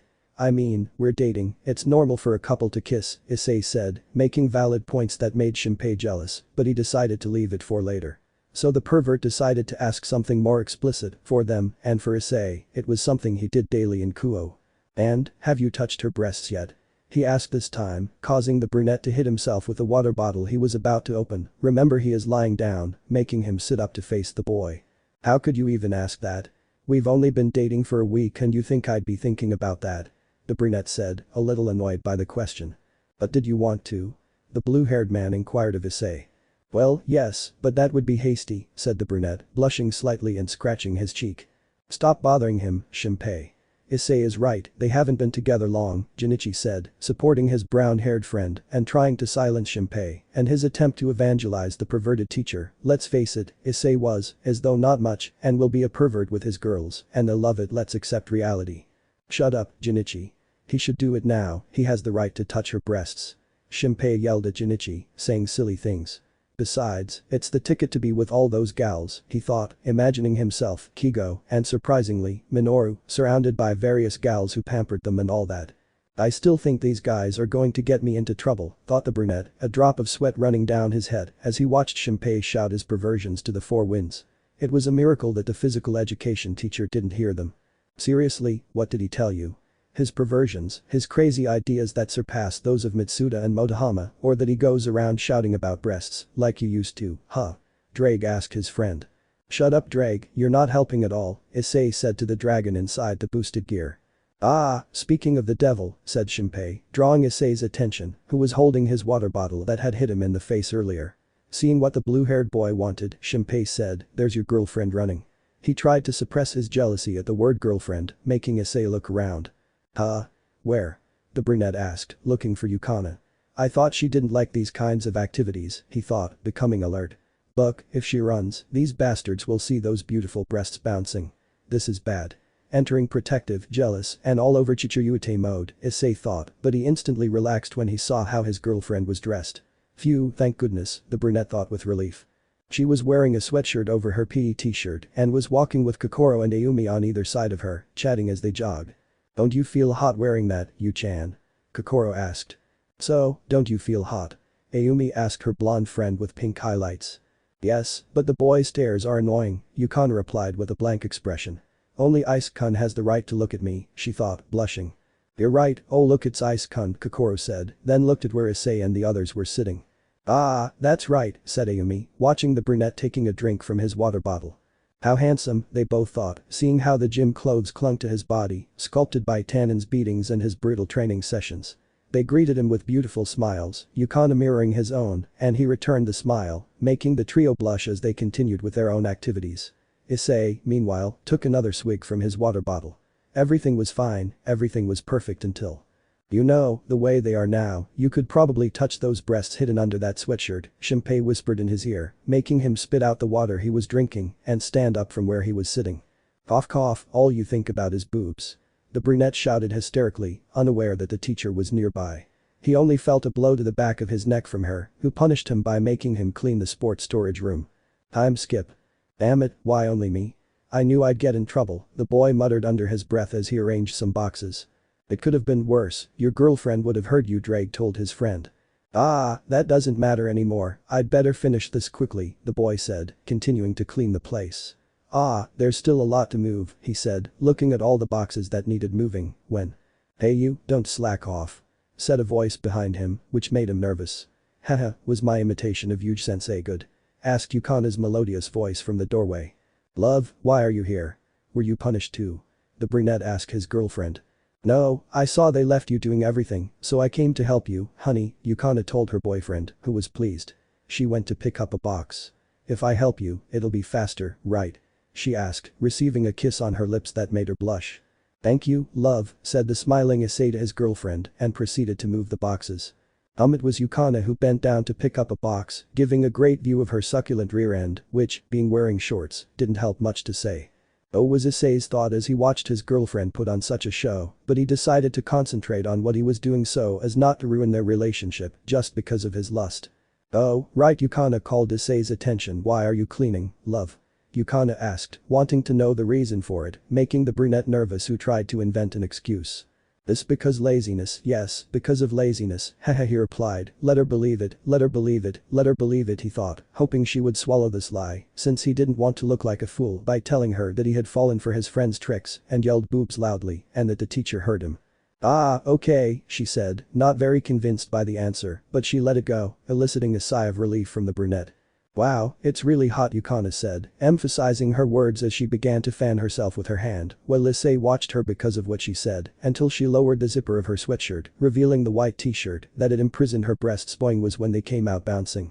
Wow, they're bigger than Akeno's, what the hell am I thinking? Oh wait, he's dead, I'd better continue, she thought, looking at Yukana's large breasts to better focus on what she was doing. Oh, this mat is perfect, said Yukana, looking at one of the mats there, before throwing herself onto it. Wow, it's so cool, it feels good, love, come and lie down with me for a while, she offered, lying on her back and patting her right side for Issei to lie down. I don't think it's a good idea, said the chestnut-haired man. Come on, darling, just a moment, yes, she said, applying the deadly puppy dog eyes technique. They always get what they want, except forgiveness of course, if they know what I'm talking about. Ah, just a little, I don't want to get into trouble if they misinterpret the situation, Issei said, lying down to her right, who snuggled into her boyfriend's chest. Ah, it's fresh, isn't it? She asked Issei. Well, you're right, it's cool, he said to his girlfriend, and as he tried to put his left arm around her shoulders. A small moan escaped from Yukana's sweet lips. Issei, noticing this, saw what had caused it and was startled to see that he had grabbed Yukana's left breast. He quickly removed his hand and said. I'm sorry, I didn't mean to. Issei tried to apologize, only to be interrupted by Yukana. It doesn't matter, if you're the one who touches me it's fine, after all we're dating and it's normal, Yukana declared, leaving the brunette very, very surprised by what he heard. But I don't want to make you feel obligated by me, it's okay to wait, the brunette tried to say. It doesn't matter, I love you, and I don't mind you touching my breasts, it's normal for a guy to do that with his girlfriend, besides, I don't mind it at all, she said, blushing but smiling tenderly at her boyfriend, who saw his girlfriend's green eyes and kissed her on the lips. Okay, but I won't do it when you don't want to, he said with his forehead pressed against hers, looking into her eyes and giving her another, longer kiss and gently massaging her breasts. He was on top of her, making her let out sweet moans from her lips. 5 minutes passed like this, where Yukana moaned as she felt the soft touch of her boyfriend on her large breasts. Thanks to spending time with Akeno and Zenobia, they helped, until they separated for lack of air, and Issei lay down on the mat with Yukana lying next to him and her head on the boy's chest, and with a cute blush on her face. I love you, she told him. And I love you too, Yukana, he replied, hugging her tightly to his chest, making her smile with her cheeks flushed. A few more minutes passed, and Issei decided to end it, much to the dismay of both of them, and go to the next class. Then flashback. Current time. Issei blushed at the memory, but couldn't help but smile. He went straight to the lockers where his shoes were, and when he opened them, he found. A letter, Issei said, looking at the letter. Yes, it's a letter, Drake told him. The love letter, she said again, now saying what it was. Yes, a love letter, Drake repeated. But why are they sending me a letter knowing I have a girlfriend? The brunette asked his friend. I don't know, friend, I don't know, was the dragon's reply. A girl from the classroom, maybe. From another classroom? Perhaps. A senpai? Teacher, perhaps. The crazy woman? Someone who just wants to grape you? He asked, sending a shiver down the brunette's spine. Don't give them ideas, they could become reality, and I don't want to be violated by anyone other than Akeno, Zenobia, Sona, Tsubaki, Yura, and if Yukana wants to, he told the dragon. Okay, so what will you do with that letter? Drake asked Issei. Well, I'll have to go and clear things up, I don't want any trouble with Yukana, he told her. I think it's a bad idea, Drake said, wondering why Issei was so strange. Why do you say that? He asked his friend. I don't know, something tells me so, Drake said, leaving Issei intrigued. Maybe it's that girl who watched him and his girlfriend leave the karaoke bar that day. Well, it's his problem if it's her, haha, the dragon thought to himself. Issei was about to read the letter when. I'll wait for you behind the school, Shinpei's voice said, reading the letter and startling the brunette by appearing out of nowhere. Why, damn it Shinpei, don't appear out of nowhere like that, you almost scared me to death, the brunette said to his blue-haired friend. Why do you get all the good stuff? Asked a jealous Kigo. Someone put a love letter in your locker and is asking to see you, Shinpei said, crying jealously like a waterfall next to Kigo. Who would do something like that? They both asked jealously. Calm down, it's not that big of a deal. Besides, it doesn't even have a sender and it could just be a joke, Issei said to the two of them. Also, there's what Drake said and that gives me a bad feeling, Issei thought, hahaha, you're in for it hahaha. Okay guys, Issei's right, it could be a joke, Junichi agreed with his friend. Idiot, it's obvious he's embarrassed to sign, Shinpei told Junichi. You'll have to go and find out, Kigo told Issei. That's what it means, they both said in unison. I hope a girl from elementary school gives me a letter, said a Lolican Minoru as he took his shoes out of the locker, causing a drop of sweat to form on Issei, who was the only one who heard him because of his enhanced senses. I think Minoru will be in trouble with the law, Issei thought, a drop of sweat forming on his brow. That's what I thought, besides, if it's a joke, he'll just punch the idiot or idiots who think they're comedians, easy, Issei told his friends. That's right, a pretty girl is waiting for you, Shinpei encouraged him. It seems you're encouraging him too much, considering you were dying of jealousy not long ago, Kigo said to the blue-haired boy, who whispered back. Think about it carefully. If Issei breaks up with a popular girl, he'll be showered with girls, and so will we for being his friends, he told Kigo, as they both imagined themselves surrounded by several beautiful girls wearing swimsuits. This caused an even bigger drop of sweat to form on Issei's face, as he heard what Shinpei said to Kigo, they really are just like Mitsuda and Motohana, Issei thought. Maybe I should be the one to send the poster, the Lolican fan said again, standing apart from the group. Seriously, the authorities will be after him in the future, Issei thought as he listened to his Lolican friend. Boo-oh, Issei, cheer up. Said an enthusiastic Kigo. Ah, they are noisy, I'd better go and finish this now, see you later the chestnut-haired man said goodbye to the quartet and went to the meeting point. Issei was walking behind the school while talking to Drake. Do you think this is a joke? He asked his friend. I don't think so, besides there are girls who would give anything to grape you, how do I know? Well, they give off pheromones, they're desperate, my friend, Drake told his friend, making him nervous. I'd better take care of myself from now on, he told Drake. This present is from Hehe, I wish you luck, my friend, you'll need it. I'm going to sleep, he thought and said to the brunette, missing him. Why do you say that, Drake, damn it, he fell asleep, I better continue, the brunette thought, continuing to the point. He was walking along peacefully until he arrived and saw a girl with dark skin, pale blonde hair, and wearing her school uniform in a very provocative way, but he couldn't see her face well, because it was in the shadow of the building. So, were you the one who sent me the letter? The boy asked the mysterious girl, who you all know from before. Fufu, yes I-kun, it was me who sent the letter she replied to the boy's question. Oh, well, I wanted to tell you that wait, I-kun.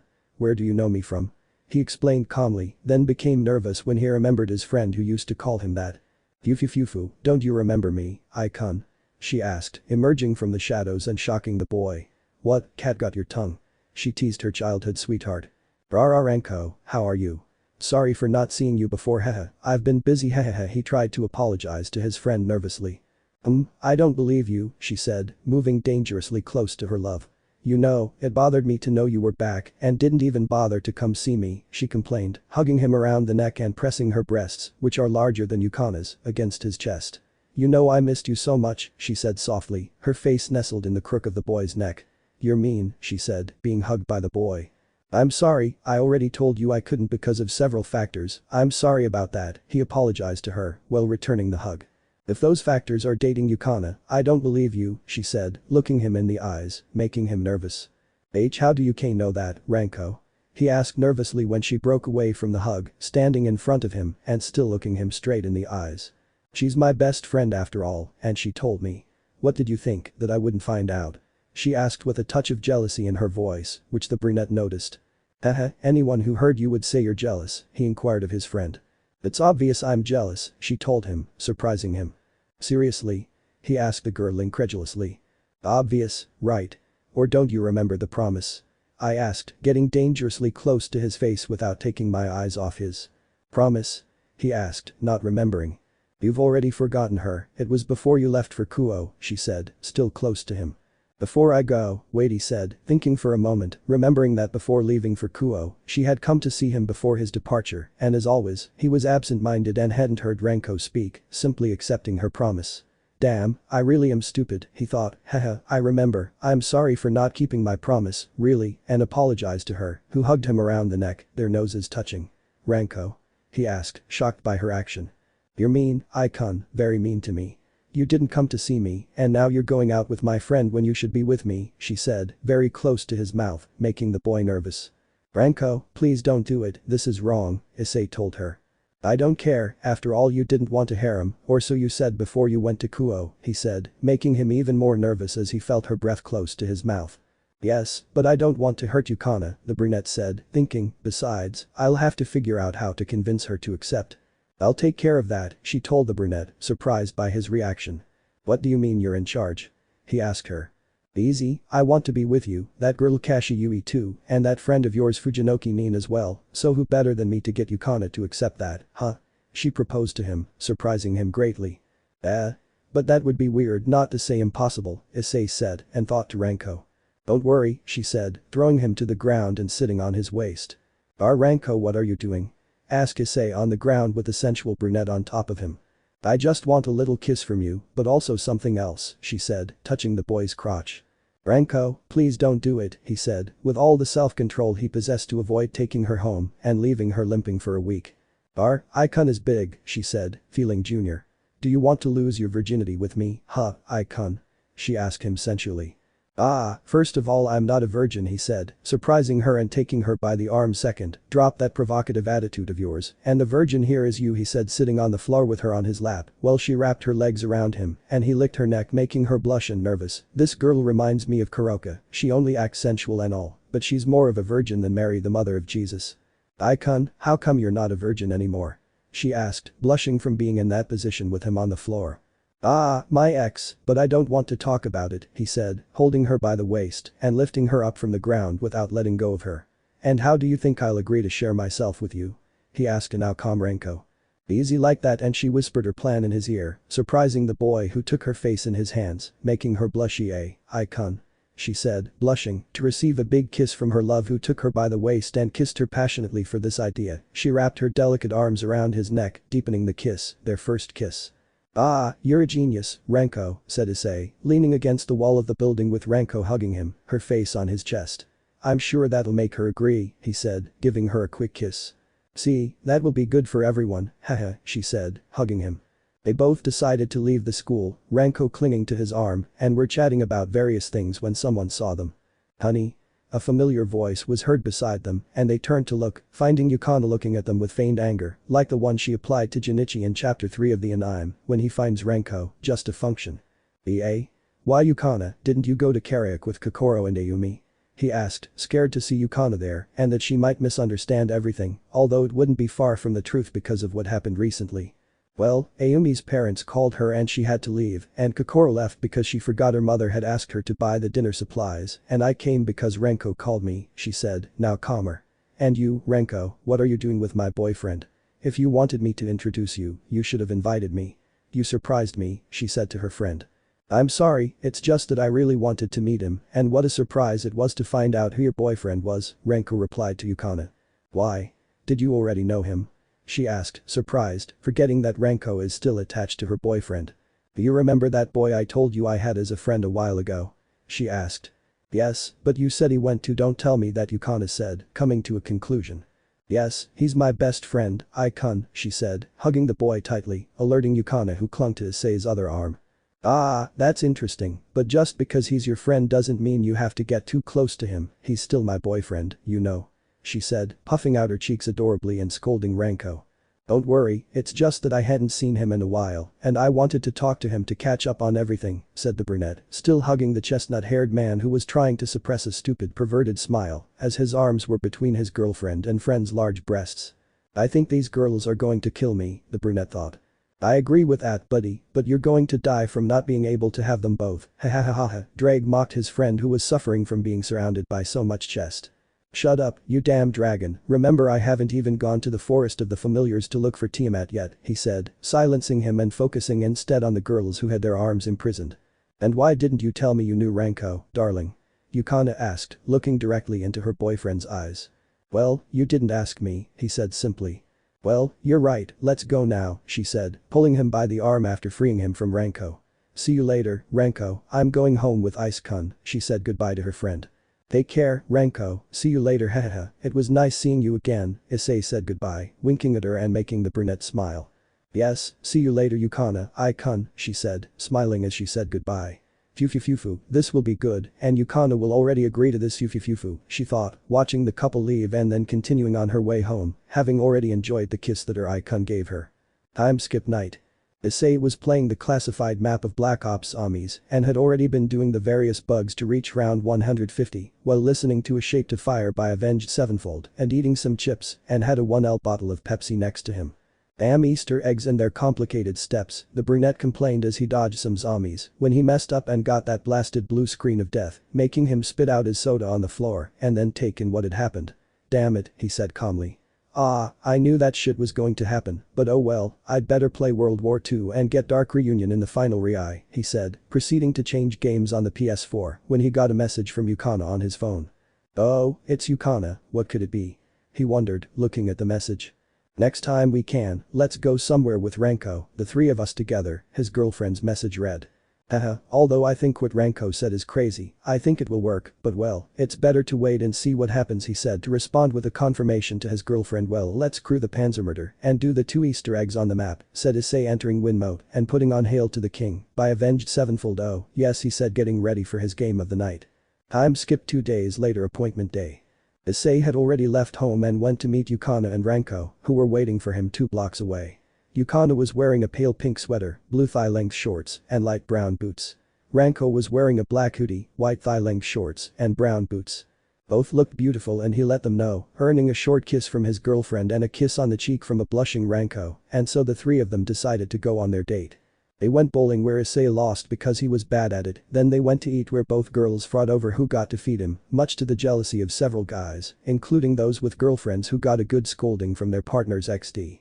They went to a general store where Ranko put some of those typical prankster glasses with noses on Issei, and then they walked towards a girl's clothing store while talking, unaware that on the other side a brunette with bun-like hair, and it wasn't Tenten, saw the brunette and was surprised to recognize her Ani who had returned. Of course, she was annoyed to see him with other girls around, but she put it aside and decided to ask her friend Junichi where he studied. She didn't know he studied at the same place as her. Time skip clothing store. The girls went in and tried on clothes. When they entered with the brunette, they attracted attention because they noticed such a handsome boy accompanying them, and of course, several girls there were jealous because they were the two who were close to the boy. Both of them went to take off their clothes to show Issei while he was uncomfortable, not because of seeing them since seeing his girls in Kuo or Rias and others naked or in provocative clothes did not affect him, it was the hungry looks that they all gave him there and that made him uncomfortable. So, how are you, darling? Yukana called to her boyfriend. Hey Icon, how are you? Ranko asked her friend. Both women left the place looking so beautiful that the boy was shocked. Just get rid of Junichi. You both look beautiful, he complimented them, cheering them up. Haha thanks they both said. They were looking at clothes until they decided to leave. Of course, Issei bought them the clothes they tried on, which surprised them, and they didn't want to bother him, but he told them he had a job where he earned good money, he paid for his demon jobs and such. Anyway, they decided to go home and left the place.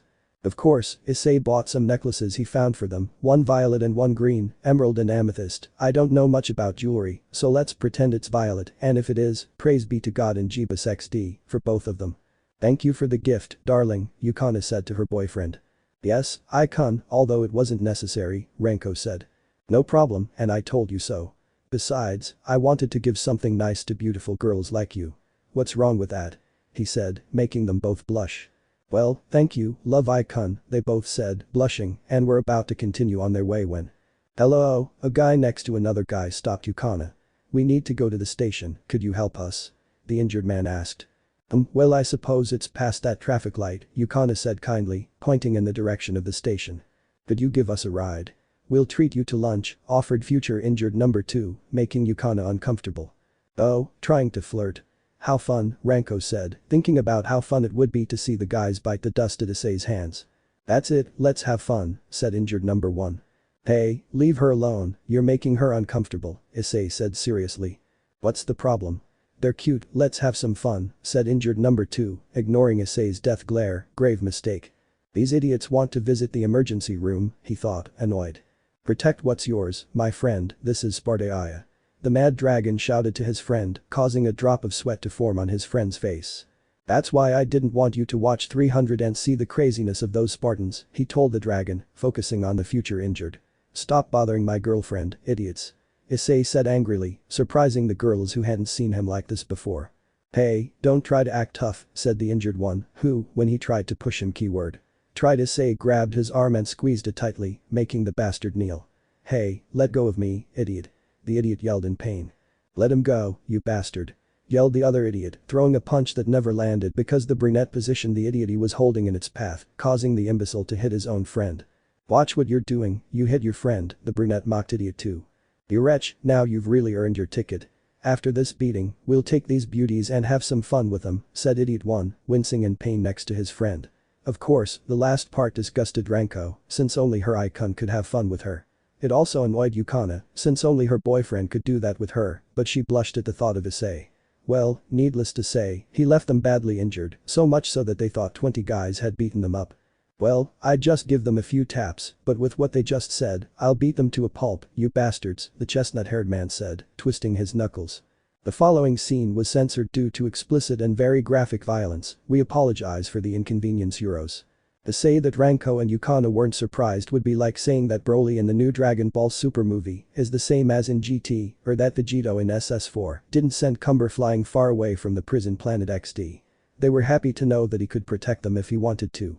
Of course, they weren't scared by the violent display. Rather, they said that those two deserved it. Issei even called the hospital for an ambulance for those two, of course they decided to leave, since luckily for them there were no people in the street, and well, they decided to go home.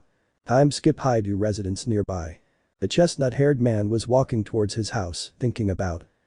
What will I do now? Will I play PUBG or Fortnite? Will I watch Oranplay's new video on YouTube? Will I make something exquisite for dinner or thinking daily nonsense for him? Welcome home, Icon, Renko's voice caught the boy's attention, pulling him out of his thoughts and seeing the hexy brunette waiting for him at the entrance of her house. Nice and big house, she said, fascinated by the size of the house. Renko?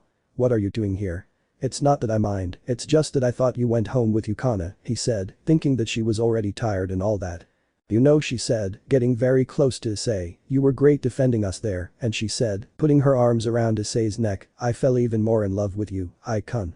She gave him a soft kiss on the lips, which the brunette accepted. She pulled away and took Issei's hands. Let's go inside, she said, pulling Issei into her own house. Once they were both inside, Issei offered her lemon tea, I really like lemon tea, with some ice cubes now I want some, and took a seat to her right. So, did you have fun? Issei asked his friend, if they keep this up he'll sleep with her and keep calling her friend XD, who approached him and sat on his lap. Of course, after all, I spent the day with you and Yukana, it was fun, she said, resting her head on the boy's chest as he wrapped his arms around her waist. I'm glad. Regarding the other thing, do you think it will work? He asked the girl. Don't worry, it'll work out, she'll accept it, we just have to give her a little push, she said, looking him in the eyes.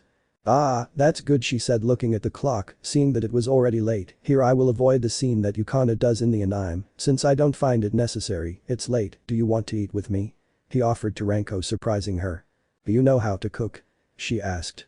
It surprises me, you know who my parents and grandfather were, it's obvious they'll teach me to cook, the boy said, quite sure of what he was doing. Haha, I forgot, I can't wait to see what you can do, Icon, she said, waiting for dinner. It's worth mentioning that the brunette cooked a delicious dish for her. I don't know what it was and what isn't cooked, and if anyone is willing to help me with recipes not seen in the anime manga when I do the Shokugeki no Soma arc, of course according to the situation, I would appreciate it because as it came out almost at the beginning of the chapter, Issei will go to the Tatsuki camp and will reunite with old friends of his father. One of the graduates will be Issei's stalker, since she knew him when he was little and well, the Shotokono girl like the brunette and all that. If you find out who it is, I'll give her a shout out in the next chapter of this and my other fix in an Oreo cookie, and she suffered a level 10 orgasm from the taste of the food, 10/10 the cooking learned from his grandfather and father, and that's even though Issei's father declined the offer to be first in Tatsuki when he studied there. Imagine how ripped the brunette's father was, and not to mention the grandfather who practically he surpassed Senzaman, imagine that. This was delicious Icon, said a happy Ranko as she savored her beloved's food.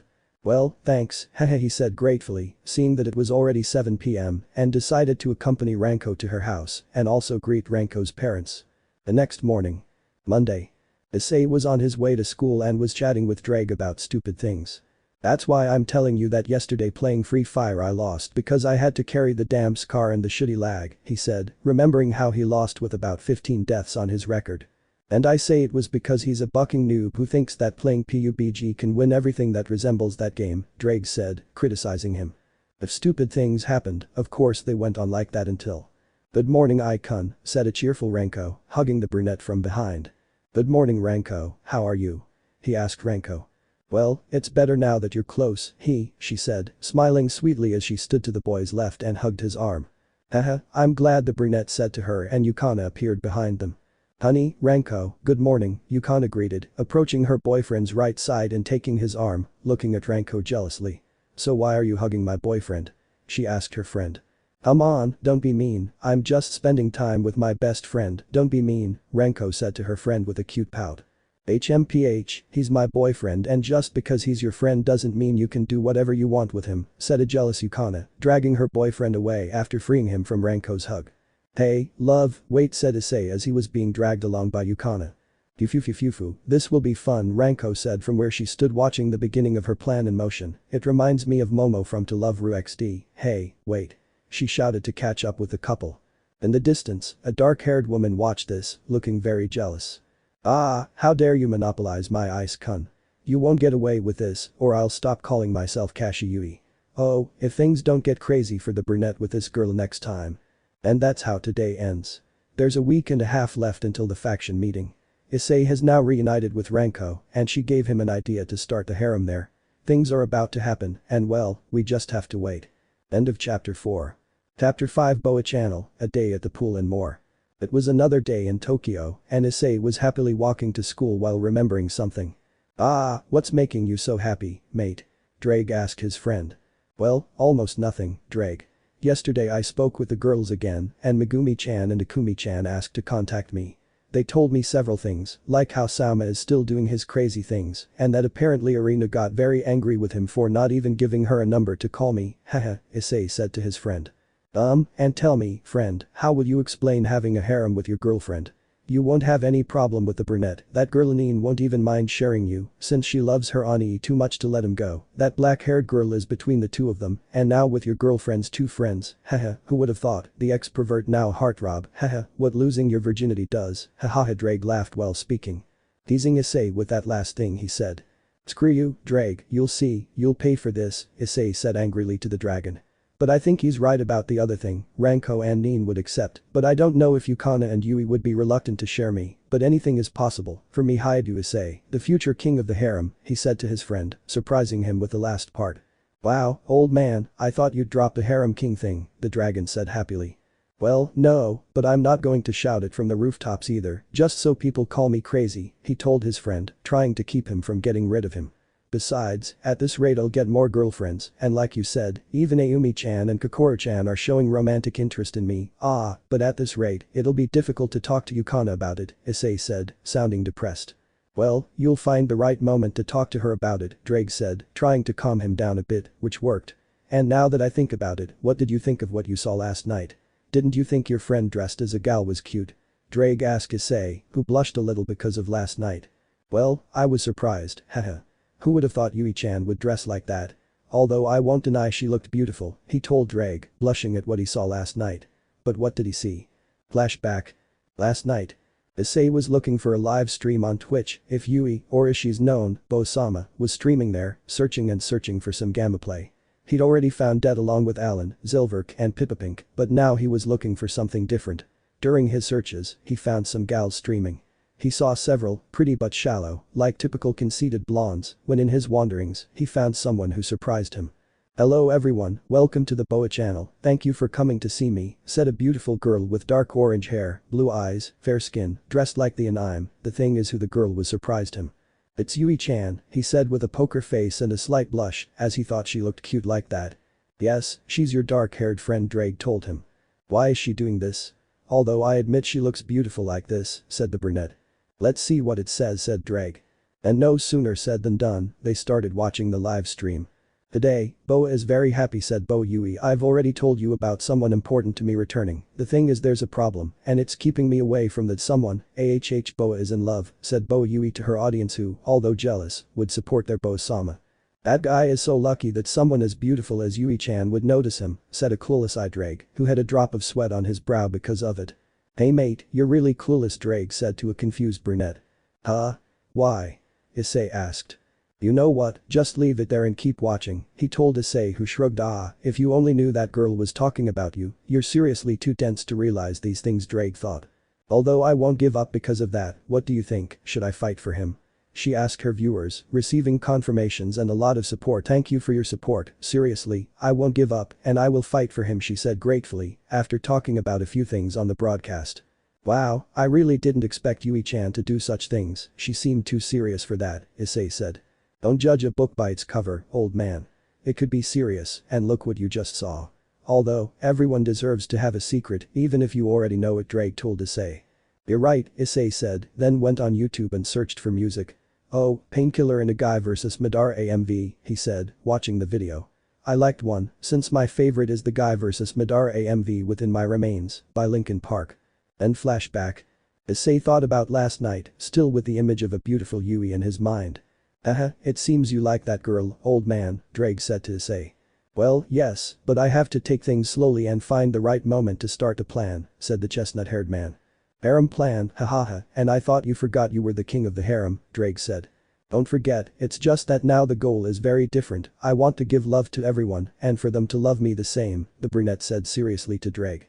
And he continued on his way arguing with Drake because last night after watching videos, he started playing League of Legends online with Soma, Motohama and Mitsuda, along with a friend from Spain named Antonio, whom he met on an anime forum. At school. Yui was arriving at the classroom which was 2G, where she had gone out to her friends. She forgot about the servants when she put Issei as her center of attention since he arrived and took her seat in her place at the front of the class. "Now I have to fight for Ice-kun. I mustn't let that Yukani snatch him away from me just like that. He's mine, only mine," thought the black-haired girl with wine-colored eyes. At that moment, Issei arrived, trained, through the front door of the hall. "Good morning, Yui-chan," Issei greeted naturally, as if he didn't know her secret. "Good morning Ice-kun, how are you today?" she asked.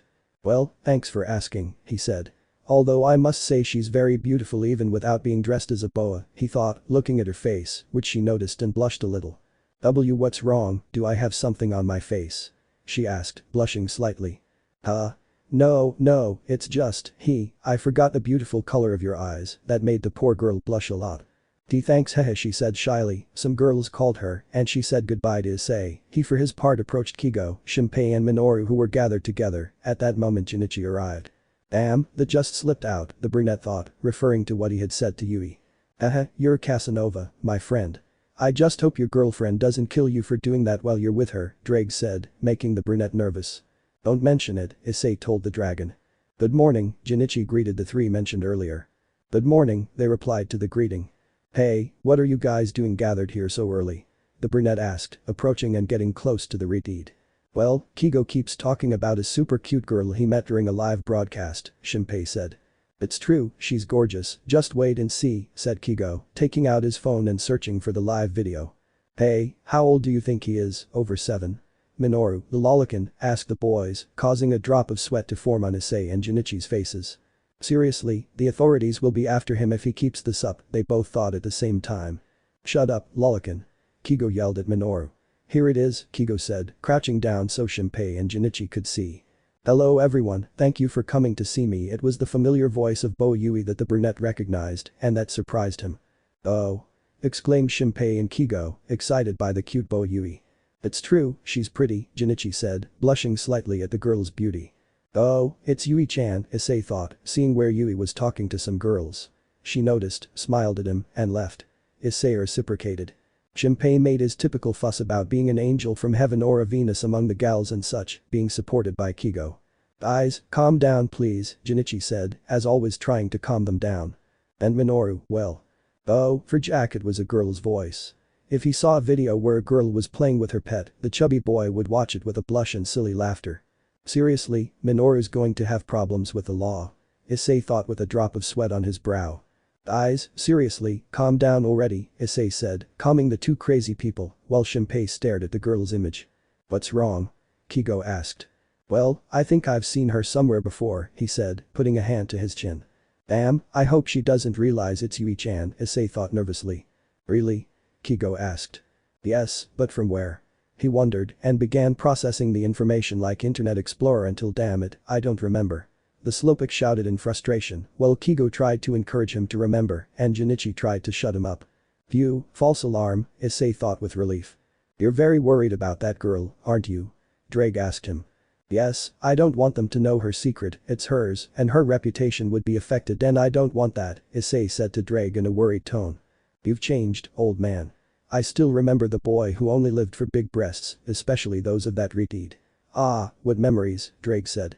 Ah, people change, Drake, and they were the reason, the brunette said seriously.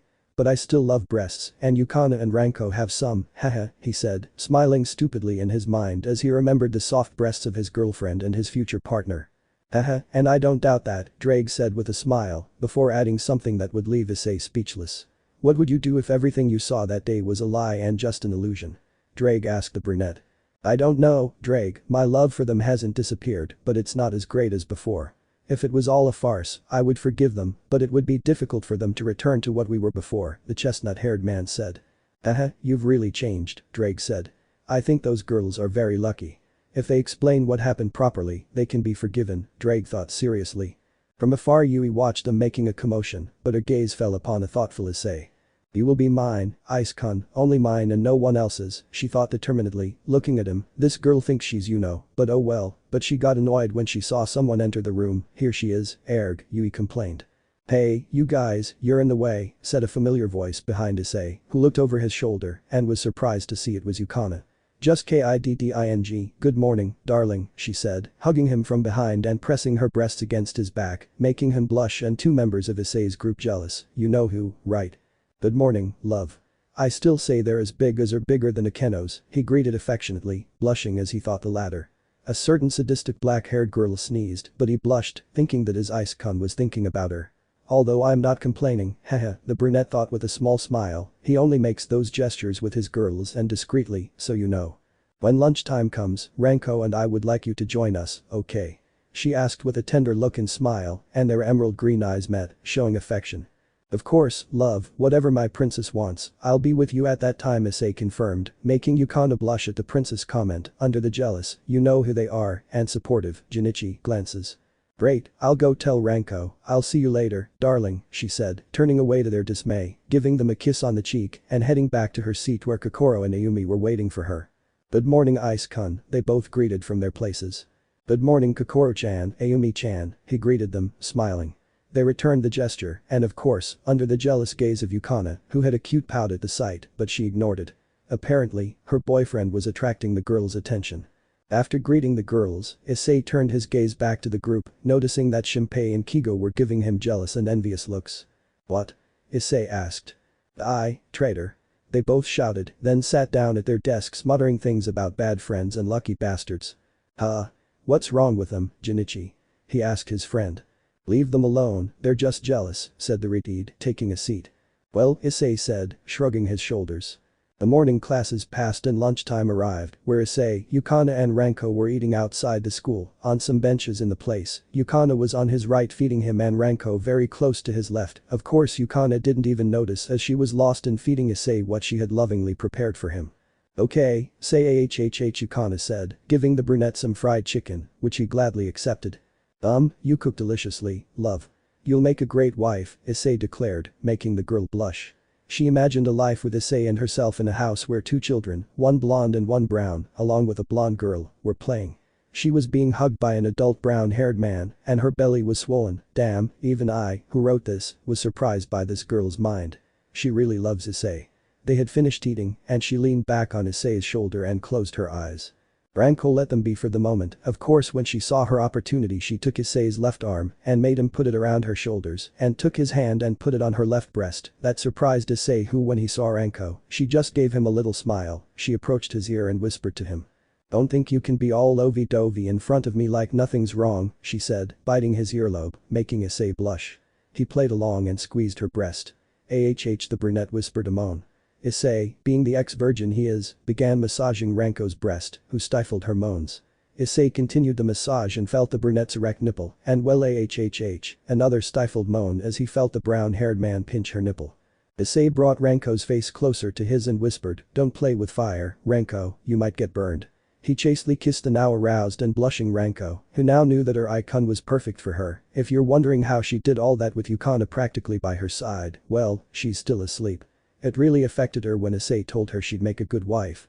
He left the torture of the brunette who lay down next to him, the latter being seen by a jealous Yui who was going to talk to her Ice-kun, but seeing him surrounded by them, so she put that aside and left jealous and annoyed. She would have time with the brunette later. Last time passed and now Issei is waiting at the main entrance of the school for Yukana, who told him she wanted to go with him to eat something. "That's why I'm telling you, if we ever play Mortal Kombat X, I'd kick your ass with Scorpion, Triberg, Smoke, or even Jason," Issei argued with Drake. "Screw you, I know I can beat you with Cyber Sun Zero, Predator, even with Alien," Drake told Issei. "What did you call me, you damn dragon?" Issei exclaimed to Drake. "You heard me, you damn boob addict." Drake yelled, "Remember that the Sekiryuutei thing hasn't happened yet, and I want to change that a bit, what do you guys say?" They were both fighting. Of course Issei was the fool who moved from one side to the other until someone snapped him out of his madness. "It seems you're having fun," said a voice that surprised him and pulled him out of his absurd fight. "Oh, Yui-chan, you surprised me, haha," Issei said nervously, worried she might think he was crazy. "Ah, I'm sorry about that, are you waiting for Yame-san?" she asked, hiding her jealousy. "Yes, he said he wanted to go somewhere after class," Issei said, making Yui jealous that the blonde had beaten her to a date with her Ice-kun. "Ah, well, have a good trip, see you later Ice-kun," Yui said goodbye, keeping her guard up to the maximum. "Yes, see you later Yui-chan, and remember that the offer from the other day still stands if you want to eat at home," he said, cheering her up. "Really? Well, I'll take you up on that, we'll go one of these days hehe," she said happily and then said goodbye. As she left, Yukana came out of the school. "Sorry for the delay, come on, darling," she said, taking the brunette's arm and placing it between her prominent breasts. "So, where are we going, love?" Issei asked his girlfriend. "Well, it's a secret," she said, playing the mysterious card. They walked while chatting about normal couple things until they reached an establishment that she had wanted to go to for a long time.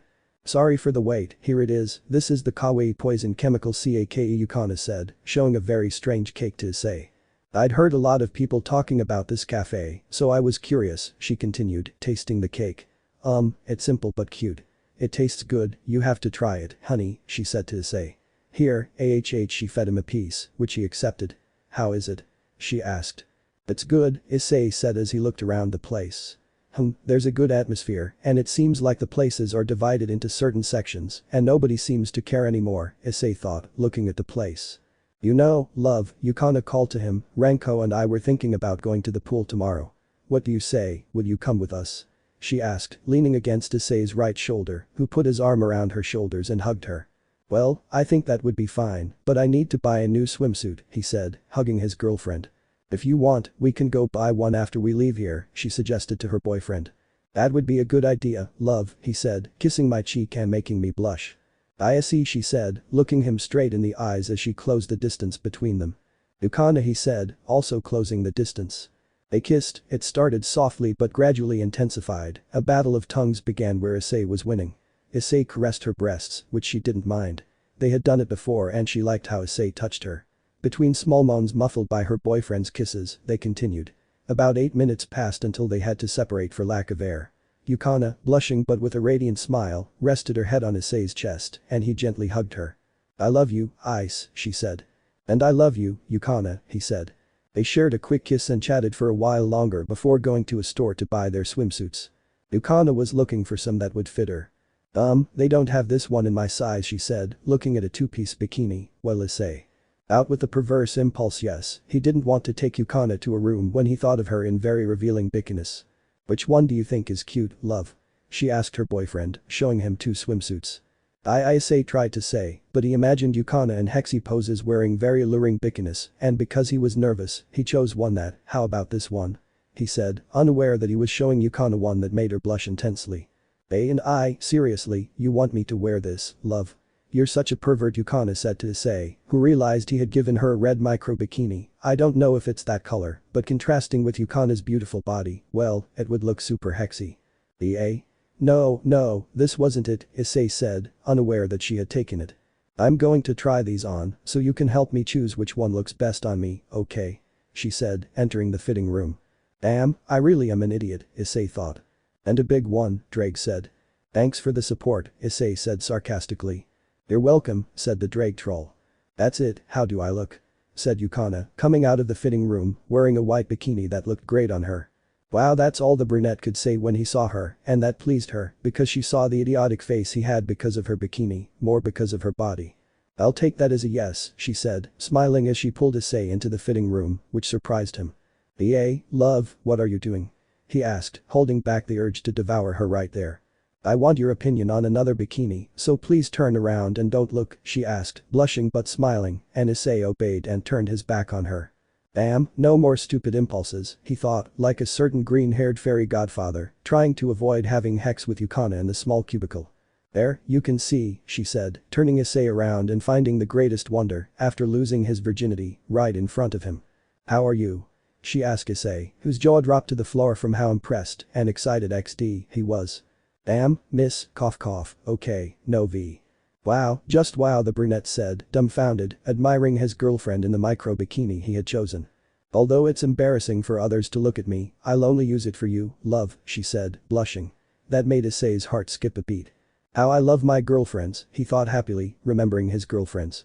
After buying her things and Yukana buying the micro bikini for her day with Issei, "Hehe, this girl wants hikaha," Issei dropped her off near her house and went to his own to prepare for tomorrow. It was Tuesday, but the teachers would have a meeting and there would be no classes. Here in Nicaragua, the teachers have a meeting on the last Friday of the month. That day there are obviously no classes.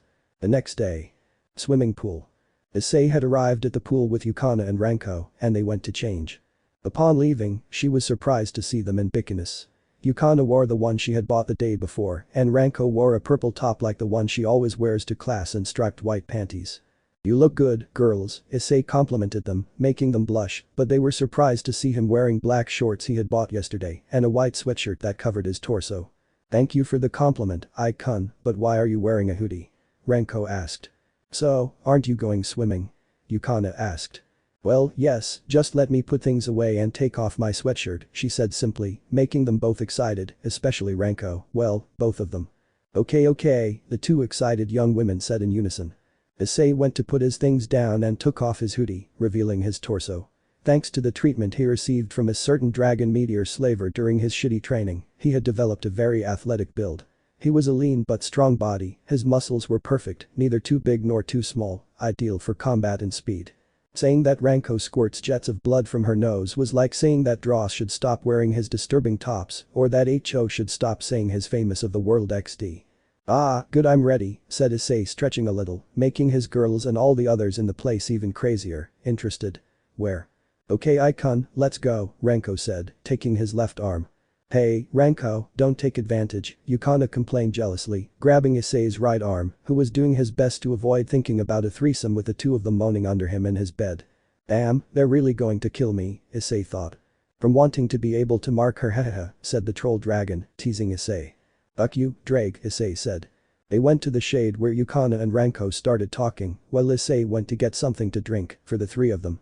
Issei returned and gave them their drinks along with some sandwiches to eat, where Yukana said something that will be a deja vu in the future. "Honey, can you put sunscreen on me?" she asked her boyfriend. "Yes, but aren't you going swimming afterwards?" he asked. It's water-based, so there's no problem if I go in the pool, she said. Okay, he said, taking the sunscreen and as he was about to rub it on his hands. Icon, could you put some on me too? She asked, lying face down on the blanket she had laid on the floor without the top part of her swimsuit. Well, Issei didn't know what to say and Yukana approached them and gave Issei the sunscreen. Love? He asked, seeing her serious, but she also lay face down next to Renko and untied her bra. Huh? He was perplexed at that. Me too, she said, jealous that Renko was taking her boyfriend's attention away from her. Well then, Issei said, rubbing sunscreen on both hands and starting to apply it to both girls. AHHAHH were the moans of both as they felt Issei's hands on their backs moving delicately. Damn, their voices sound good, Issei thought as he heard those moans. A few minutes passed as Issei continued applying sunscreen to both of them. Renko was the one moaning the most, which made Issei nervous. It didn't help that Drake was saying things like, how do you think she'd look moaning under you? Or take her somewhere else and make her yours. He was such a troll. After they finished, one was embarrassed because they'd been heard and the other was excited, you can imagine which was which. Okay, let's go there, Yukana said cheerfully, having already forgotten what had happened before, pointing to the slide. To the slide, huh? Issei said, looking there, being taken by Yukana's right arm. Yes, let's go, she said cheerfully. Go ahead, I'll come later, Renko told them, resisting the urge to be the first to go up with Issei. They went and arrived at the start of the slide, Yukana was the first to stand in front of Issei, and the brunette sat behind her, Yukana leaned back on his chest. You're warm, darling, she said, blushing slightly as she felt her boyfriend's body against hers. Issei hugged her around the waist and they slid down the slide, they were halfway down when.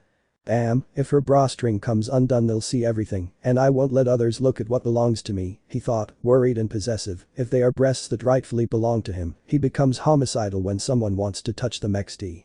Issei quickly tied the bra strap, but it wasn't fast enough because. Splash, boom. Yes, he hit his head hard on the edge of the slide while distracted. Yukana and Renko quickly went to help him and take him to the infirmary. Of course, Renko took the opportunity to touch her icon's body a little. Time skip.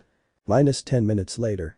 Issei was getting up from the blow he took to his head, those who have seen BARTO99XD videos will know, and those who haven't, well, there it is, somewhat dazed. Damn, that was a hell of a blow, but it was worth it, Issei said, waking up. Are you okay, honey?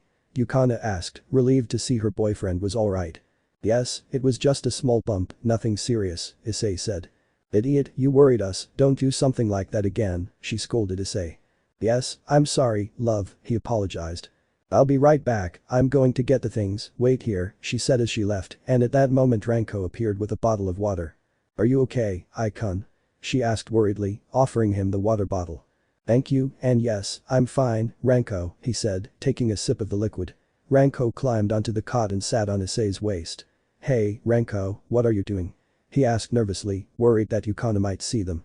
SHH, let me stay like this for a little while, Icon, she said, leaning back against Issei's chest. 3 minutes passed like this when Renko gave Issei a kiss. It was a normal kiss, and it was quick. Those were her feelings towards him. Renko whispered the brunette to Renko who gave him a loving look. I love you, Icon, she said with a radiant smile that warmed Issei's heart, and he just hugged her. Of course, she took advantage and put him on top of her, with one hand on her breasts. AHH, she moaned. Issei got nervous and pulled away from her, but of course he got his revenge by sitting on the edge of the bed, pulling her towards him, and starting to massage her breasts until she was exhausted and very, very excited. If he makes me feel that way just in my breasts, what will it feel like to spend a night with him? Just thinking about it excites me so much, Renko thought in a perverted way, she and Akeno get along very well, and when Kobayashi Rindo appears, Issei will have to put up with it, haha. After that they went home, I don't want to do any more Naruto filler, if it's filler, stop and continue. Yui's house night. At Kashi Yui's house, more precisely in her room, she was getting dressed and of course she didn't look very good, since she was thinking about her ice-kun. I seriously can't believe it. She said angrily while putting on her panties.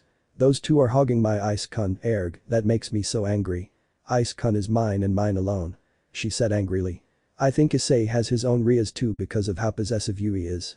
I'd better calm down, she said, relaxing and already dressed as Boa. In my opinion, she's very beautiful like that, although normal Yui is just as beautiful. Hey, how's everyone? Boa channel is starting, she said smiling. I do residents at the same time. Issei was watching Yui on her broadcast, and as always she looked cute. Lately he'd been watching her and he liked that she could have fun. Before when he met her he never saw her so cheerful. She's really beautiful, Issei said, looking at her. Insert in my remains Linkin Park as ringtone. Hello, Issei said, answering the phone. Hello, Ice-kun. A female voice asked on the other end of the phone. Yes, who am I talking to? Issei asked, but he already had an idea. It's me, Arena, Nakiri Arena, replied Arena, Issei's second childhood friend, we all know who the first one is. Eri, how are you? I imagine Sama gave you my number, right? He asked cheerfully. Arena just snorted. That idiot kept bothering me, it took forever for him to give me your number, she said angrily, remembering what the red-haired troll put her through. He was all happy with Yuli XD, but I'm glad to hear from you. How long has it been since the exam, since we last saw each other? She asked nostalgically. Yeah, it's not the same sending letters and stuff, plus I beat you in the kitchen, he said, teasing her. But tell me something, he said cheerfully at first, then changed his tone to a more serious one that surprised Arena. Your idiot father doesn't bother you anymore, right? He asked her. Why yes, it's not bothering me anymore, now that I live with my grandfather it doesn't bother me anymore, she said, a little relieved. That's great, because otherwise I would have gone to Tatsuki and smashed his face in, he said, making Arena giggle. Hahaha, oh Ice-kun, you always take care of me, Alice, she said cheerfully, then said her cousin's name with a hint of annoyance, which Issei noticed, but I like that about you, hehe, she said, blushing slightly on the other end of the line, which surprised Issei, but he decided not to say anything. You and Alice should get along better. I still remember when you almost broke me in two when you wanted me to play with one of you, hehehe, you were so cute, he said, making Arena blush deeply. And I, haha, well, putting that aside she began nervously, worried that her childhood crush, yes, she's liked to say since she was little, would say that, trying to calm herself and continue the conversation with another topic. Yukihira-kun told me you were coming to the camp, is that true? She asked, hoping that what Sama said was true. Yes, I really want to see you and the others so we can talk, he said, cheering the girl up. That would be great, I'm already looking forward to your arrival, excuse me, but I have to go, I have to get up early tomorrow, see you later Ice-kun, she said goodbye to Issei. Yes, see you later Eri, sleep well, I wish her good night. After that, Issei continued watching the rest of Bo Yui's broadcast and then went out to scout ahead. Tomorrow would be a crazy day. The next day. It was another day in Santadilla wrong place, I mean it was another day, and Issei had already arrived at school. Yukana, along with Ayumi and Kokoro arrived early, and he started talking to them. At that moment Yui arrived and saw that with annoyance. Ugh, it's not just Yame and Hanju, but also Shiina, Kokoro, and Usaka. Ayumi, Ice-kun, why are you so popular? She thought, annoyed with the girls, this will be the first one convinced by Ranko to join the harem. During a free period, since the math teacher couldn't come because he was sick, Issei, dressed in sportswear, was exercising with Ranko and Yukana. The thing is, Ranko forced him to do it and he obeyed. He didn't want to see Ranko angry. Ranko was telling him what to do and now Issei was doing push-ups with Yukana on top of him. Wow, Icon, you're strong, you've already done 40 push-ups, Ranko said in amazement. Yes, love, you are very strong, Yukana said, amazed by her boyfriend. Yes, I trained for a few months and well, this is the result, said Issei as he continued with his push-ups. Then I don't think there will be a problem if I sit on you, Ranko said, sitting on Issei's back. No, they don't really weigh much, they're light, said the brunette, as Ranko rubbed herself against him, which made Issei nervous. This girl is tempting the devil, when she finds out what's good she won't be able to walk for a week, and Yukana was sitting on Issei's bullet-like back and didn't even notice. At that moment Yui approached the trio. What are you guys doing? Yui asked. Issei, seeing her feet again. Kaya. He exclaimed, seeing her panties. Did you see them? She asked sweetly and sheepishly. He saw me, how wonderful, and those muscles, ahhh, she exclaimed, celebrating and also taking in Issei's body. This girl is crazy. Jealous Ranko pinched his left shoulder, which destabilized Issei and made him fall, but he recovered and stood up, helping his girls. If Ranko already had her eye on him and knew it, and since she was helping him, it was normal that she acted that way. But Ranko and Yukana were jealous, one more than the other, well, both of them. I didn't see them, Yui-chan, really, Issei said, waving his hands from side to side, making Yui laugh. Is there something you want? I imagine you want to tell me something. Issei said, now calmer, and asked Yui. Yes, I had something I wanted to ask you, Ice-kun, she said to Issei. And what would that be? He asked. Excuse me for interrupting your training, he apologized to the girls for that, but then an alert Ranko appeared from Issei's right side. Yes, we were in the middle of training and you're getting in the way and you should leave quickly, Ranko said seriously, surprising Yui. Hey, Ranko, that was rude, Issei scolded her, a little annoyed with her. I see, I'm sorry, I just wanted to talk to Ice-kun, that's why I called, Yui apologized, then looked at Issei. See you later, Ice-kun, Yui said goodbye to Issei. Yes, don't worry, he said, looking somewhat annoyed at Ranko, which made her nervous. Hey, you shouldn't have been so mean to her, he said, a little seriously. I'm sorry, really, but she apologized, then leaned close to Issei's ear and said, she seems cute and all on the outside, but she seems very dangerous on the inside. She was still close to Issei, and taking advantage of that, she kissed him on the cheek, making Issei blush. Hey Ranko, what are you doing with Ice-kun? Yukana demanded. Nothing, I''ve, she said, separating from a thoughtful Issei. What could Ranko mean by that? Issei wondered. I'm telling you this from the experience of a former wielder of mine, and that is that the most serious ones are the most dangerous, Drake said to Issei. At that moment, Yukana placed a hand on Issei's shoulder, pulling him out of his thoughts. Yukana? He asked his girlfriend who had a somber look and that scared him, but he calmed down when he felt her hug his right arm, and since she was somewhat sweaty, their skin stuck together a lot. I'm going to overwrite them, she said. Overwrite them? He asked, puzzled. I'm going to overwrite your memories of you seeing Kashi-sen's panties, she said to Issei. Exclaimed Issei. After that, Issei and Yukana said goodbye to Ranko. Of course, as always, she stole a kiss from Issei when Yukana wasn't looking. Classes passed, and it was time to leave. See you later, love. I have to go out with the girls. Yukana said goodbye with a kiss from Issei.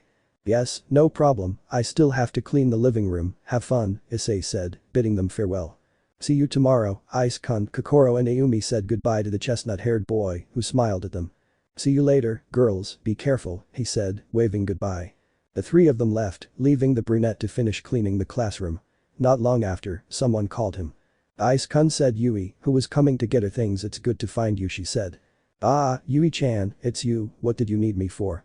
The brunette asked the black-haired girl with wine-colored eyes. I was asked to find some things for the tutoring session, and since there are so many, I thought you could help me, please, she asked, hoping that Issei would agree. Well, I'm done here, and yes, I'll help you, the brunette agreed, making Yui happy. Great, thanks, she said, hugging Issei, who, surprised, hugged her back. Time skip. In the cafeteria. Issei and Yui had finished their shopping, and now she invited Issei to hang out at a cafe. I'm telling you now that the things Junichi imagined in the anime will happen to Issei, and if you've seen the anime, you can imagine what the guy was thinking. Ah, thank you for your help, Ice-kun, Yui said gratefully, while slurping her tea. No, there's no problem, besides it's nice to help friends from time to time, said the brunette while drinking coffee, unaware that one of those words affected Yui. Friends, that was repeated over and over in the girl's head. While she had a lost look, the brunette noticed this, so he decided to ask her if she was okay. Yui-chan, are you alright? You seem distracted, he asked his friend, who did not answer, she just remained static. The owner of the establishment went out to buy some things, and since they were the only ones in the store, Yui saw her best opportunity to get closer to Issei once and for all. With her head down, she approached Issei, took his backpack away, and sat down next to him. Yui-chan? Issei asked, intrigued by his friend's attitude. Hey, Ice-kun, what am I to you? She asked Issei.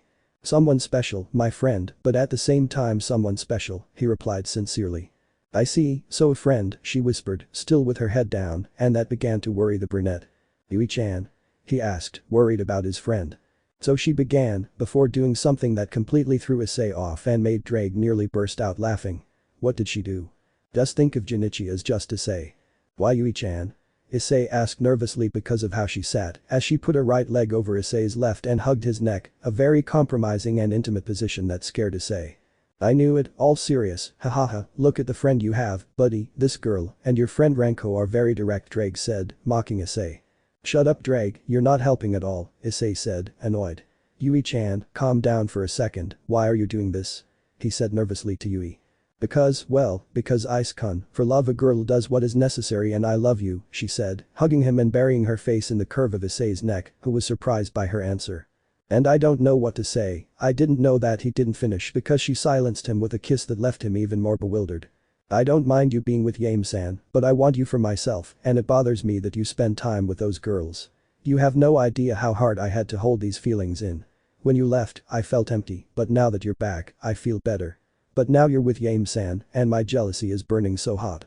I love you and want to be with you, but with your relationship with Yame-san, it wouldn't be possible, Yui said, letting out everything she had been holding in her chest. This truly surprised Issei. She confessed her love to him. That was astonishing. She was crying now, unsure of what to do. She felt terrible, at a crossroads.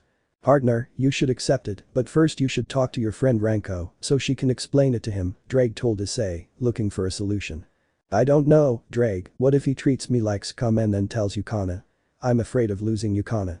Akeno, Zenovia, Sona, Tsubaki, Yura, Yumiko, Yukana, and Ranko are the best I have so far, and if I lost one of them, I don't know what would happen to me, Issei told his friend. Do it, I know she'll accept, something tells me so, Drake told him. Okay, I hope you're right, Issei said. Yui-chan, there's something I have to tell you, Issei said to Yui, who, even in that position, looked him in the face. What, Ice-kun? She asked. Okay, what I'm about to tell you is something I've already discussed with Ranko, and I want to know what you think. If you don't like what I'm about to say, I'll understand, he said to Yui. And what would it be? She said, taking a normal position and looking at him seriously. And so Issei told her what Ranko had told him to start the harem plan. Yui felt somewhat hurt by this, but then Issei said something that made her change her mind about it and she accepted, giving him a kiss which he reciprocated. Even though it's strange, I'll accept. I love you, Ice-kun. I love you so much. Even though you were a pervert, you were very good to me, and that earned you a big place in my heart. I don't mind sharing you, as long as you treat us all the same, she said seriously to Issei, who smiled at her in relief. Yes, Yui-chan, of course I'll do that, I swear, Issei said, and she smiled at him and kissed him. I hope so, haha, she said cheerfully, blushing.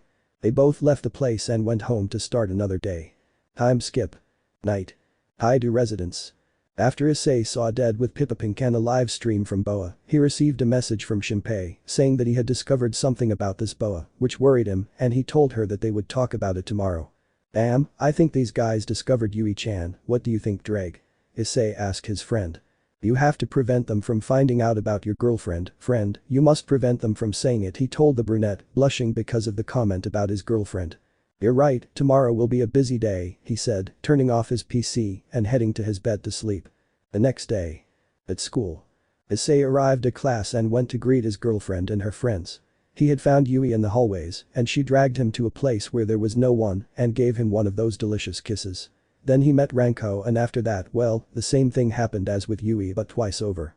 Now they are talking with Yukana, Kokoro, and Ayumi about some things. And that's how Ayumi became afraid of spiders, said Kokoro, making Yukana and Issei laugh, and Ayumi pouted cutely. You're mean, Kokoro, she says like a little girl. Haha, sorry Ayumi, but it was fun, haha, said Kokoro. Haha, that makes you look cute, Ayumi-chan, Issei said smiling at her, making her blush and making Yukana and Kokoro jealous, but Yukana pinched his arm, ouch, and why is that love, Issei said to his girlfriend.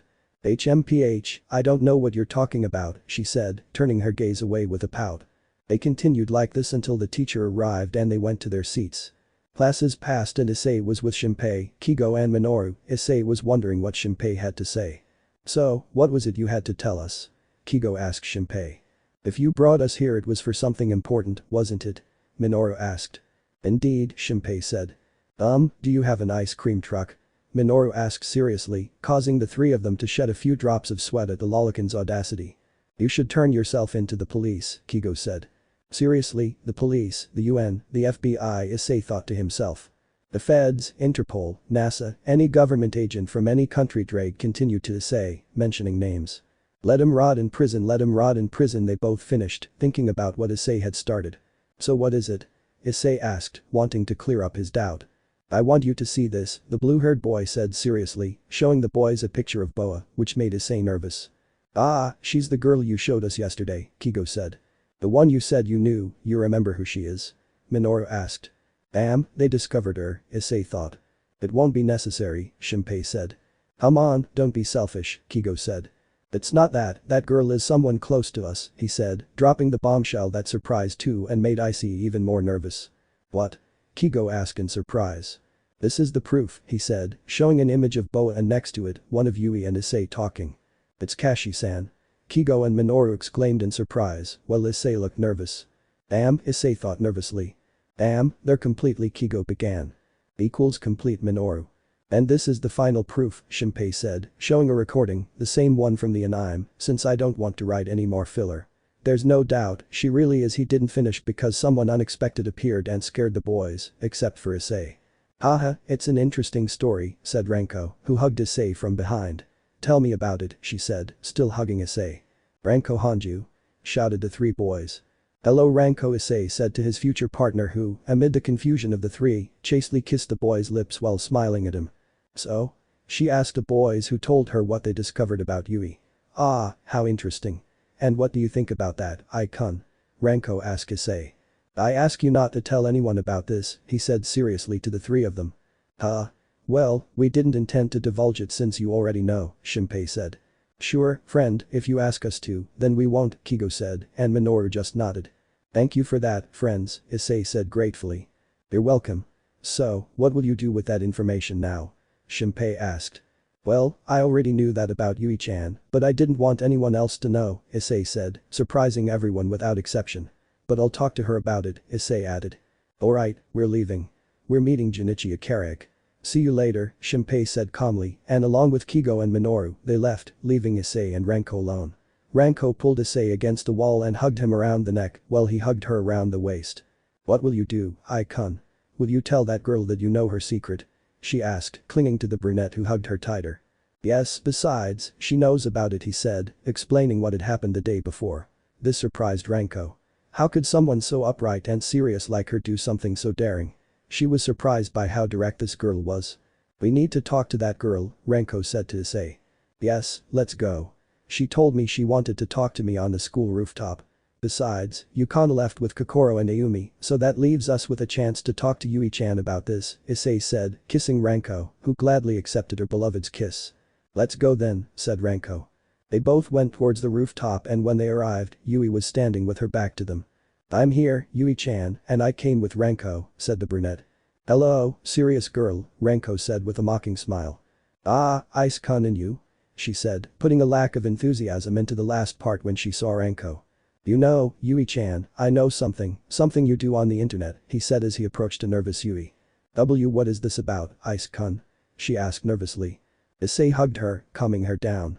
I know you're Boa, the pretty girl from Boa Channel, haha, he whispered in her ear, all under Renko's jealous gaze. This made Yui blush and feel nervous.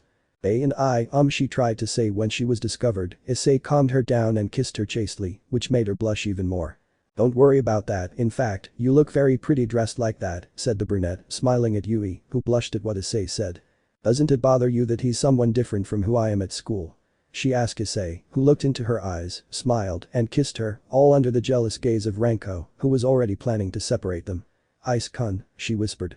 Everyone has secrets, Yui-chan, even I have them, he said, surprising them. Besides, I accept you just the way you are, so don't worry, no one knows except us and my trio of friends. This last part worried the girl, and Issei saw it and smiled at her. Don't worry, they won't tell anyone. They may be crazy and extroverted, but they're good kids and they won't tell anyone, he said, reassuring Yui. That's enough, you two. Renko said, separating the boys and annoying Yui. Hey, what are you doing? Yui asked, annoyed. Don't hug Ai-kun. Renko said, grabbing Issei's arm and pulling him between her breasts. Hey, leave Ice-kun alone. Yui said angrily, grabbing Issei's other arm and pulling him close to her growing chest, which brought a mocking smile to Renko's face. What, are you jealous that Ai-kun prefers my breasts to yours? Renko said to an annoyed Yui. You, leave Ice-kun alone. She said angrily. Ah, this reminds me of, he thought, remembering a certain Reteed and a brunette who were fighting over him, becoming nostalgic. Do you think it would be good to forgive Drake? Issei asked his friend. Just follow your heart, maybe you'll find a solution to that, Drake told his friend. I'll think about it, I'll see what to do, he thought, and noticed the girls who were still fighting over him. Should I tell them the truth, friend? He asked his friend. Yes, my friend, I think it's time, Drake told him. Fine, I'll tell you, he said to Drake, making a decision that would bring him joy in the future. He became serious, which caught the attention of both girls. What's wrong, Ice-kun? They both asked their beloved. Well, I have something to tell you, this will be long, the brunette said, beginning to tell his story. End of chapter 5. Chapter 6. Previously. I'll think about it, I'll see what to do, he thought, and noticed the girls who were still fighting over him. Should I tell them the truth, friend? He asked his friend. Yes, my friend, I think it's time, Drake told him. Fine, I'll tell you, he said to Drake, making a decision that would bring him joy in the future. He became serious, which caught the attention of both girls. "What's wrong, Ice-kun?" they both asked their beloved. "Well, I have something to tell you, this will be long," the brunette said, beginning to tell his story. Now. Issei was serious, as he was going to tell Ranko and Yui the truth about himself. He was thinking about how to tell them, since there was a possibility that they would think he was crazy, or that they would simply distance themselves from him thinking he was a monster, and that was something he didn't want. "About what, Ice-kun?" Yui asked, intrigued and worried by the serious expression of his love. "Yes, you look very serious, Ai-kun," Ranko said. What I'm about to say is complicated, I'm worried about how they'll take it when I tell them," Issei said, serious but concerned. "Don't worry, whatever it is, we'll always be with you," Yui said with a smile. "Yes, I love you," Ranko said without shame, smiling. That cheered Issei up a little, but nothing guaranteed that they would truly accept his now true self, but he had to speak. "Well, what I tell you is true and I have proof of that. Besides, I know you'll hate me when you find out who I am, but it's better not to hide anything from you anymore," Issei said seriously. At that moment someone was listening behind the rooftop door, someone who wasn't detected by Issei, someone who will know the truth about Issei, and that will help Issei a little, just a little. "Well, tell us, you're worrying us with that," Ranko said. "Yes, Ice-kun, tell us already," said Yui. "Well," Issei said, "it all started at the beginning of this year," and so he recounted what had happened in Kuo up to that point. His death at the hands of Donaseek, how Rias reincarnated him as a demon, his jobs, the fight against Riser, the fight against Kakabiel, and finally what happened to the girls he loved. He also mentioned, importantly, that he had 2 girlfriends and 4 suitors and that he was no longer a virgin. To prove his point, he showed the boosted gear. Yui, Ranko, and the woman behind the door were all stunned. They were in complete shock to learn that the boy they liked was a supernatural being, a dragon, who had died and been reincarnated by a demon, who had fought someone stronger than him back then, who had fought someone who had fought supreme beings, and who had had lovers and been betrayed by several of them. But that didn't matter to them. It was better for them. And the woman behind the door was too, but she left so she wouldn't be discovered. They were happy that now they could finally be with the person they loved, no matter what. Of course, it bothered them that he wasn't a virgin, since Ranko wanted to grape him. Even though she was a virgin only with him, she was a pervert. And Yui wanted to be the first, but oh well, not everything goes as planned. "And what do you think of me now? Disgusting, right? A liar? A monster? Something that shouldn't be near you because of what I am, right?" Issei asked sadly and with his head down. "No, none of those," Ranko said. "Huh?" Issei asked. "Look, we still love you, well, now we can be with you forever, right?" Yui made her point. "What, they don't hate me for lying, for being a dragon, they don't fear me?" Issei asked. "It's normal for a human being to react like this, with fear, but not them, they seem happy." "Of course not, silly," Ranko said, hugging him around the neck to give a kiss to the surprised Issei. "I already told you, we love you," Yui said, hugging Issei from one side and giving him a kiss too. Now Issei was in shock, they accepted him, which made him happy, so he hugged them both, which made them blush, but they accepted the hug and gave him one too. "Thank you girls, I really love you," Issei said, happy with them. "And we love you too," they both said, receiving a loving kiss from the chestnut-haired man. After that, Issei and the girls went for a walk. It was 4 p.m, so he decided to treat them to ice cream and then take them home. All without noticing a certain blonde who went to find her boyfriend to go out with him for a while, since her friends were called by their respective parents, but of course she would pretend not to notice for a while, until he wanted to tell her the truth. That same night. Issei was talking with Akeno, Zenobia, Yumiko, Sona, Tsubaki and Yura about what happened during the day. "And you told them about everything," Akeno said, a little serious. "Yes," said Issei. "And how did they take it?" Sona asked. "Well, very good for them, very good," Issei said, somewhat pleased by what Yui and Ranko had said. "You don't have to go around saying things like that, you don't know how everyone you tell might react," Tsubaki told Issei, seconded by Yumiko. "Yes, Ice-kun, you must be careful who you tell about yourself," said Ria's blonde knight. "Yes, I'll be careful," Issei said sadly. "Fufu, my sweetheart has many girlfriends, I think you have to reward us," Fufu said Akeno smiling with a blush and a little drool. If Issei had an idea of what she wanted. "Yes, love, you have to reward us for that, and I want a child." If the one who said that was Zenobia, making the 4 girls, Sona, Tsubaki, Yura and Yumiko, blush when they realized what they both meant. I know, and I'll reward you for that," Issei said to both of them. Well, I want a date with Ice-kun as a reward," Yura said, surprising Issei a little, but he had seen that coming. "Well, if that's what you want, that's what you'll get, Yura," Issei said with a smile. Well, I want one too, Sona said, blushing and surprising all the girls. Of course, Sona, I won't refuse if that's what you want, Issei said, smiling at her. And what do you want as a reward, Yumiko and Tsubaki? Issei asked the blonde and the long-haired brunette. I'd like to go on a date with you, Ice-kun, the blonde said with a smile. I'd like the others too, if possible, Ice-kun, Tsubaki asked, blushing. Of course we can, girls. Okay, it's decided. After the faction meeting, I'll go on a date with each of you. Does that sound good? Issei said to his girls. Of course, Ice-kun, the six of them said in unison.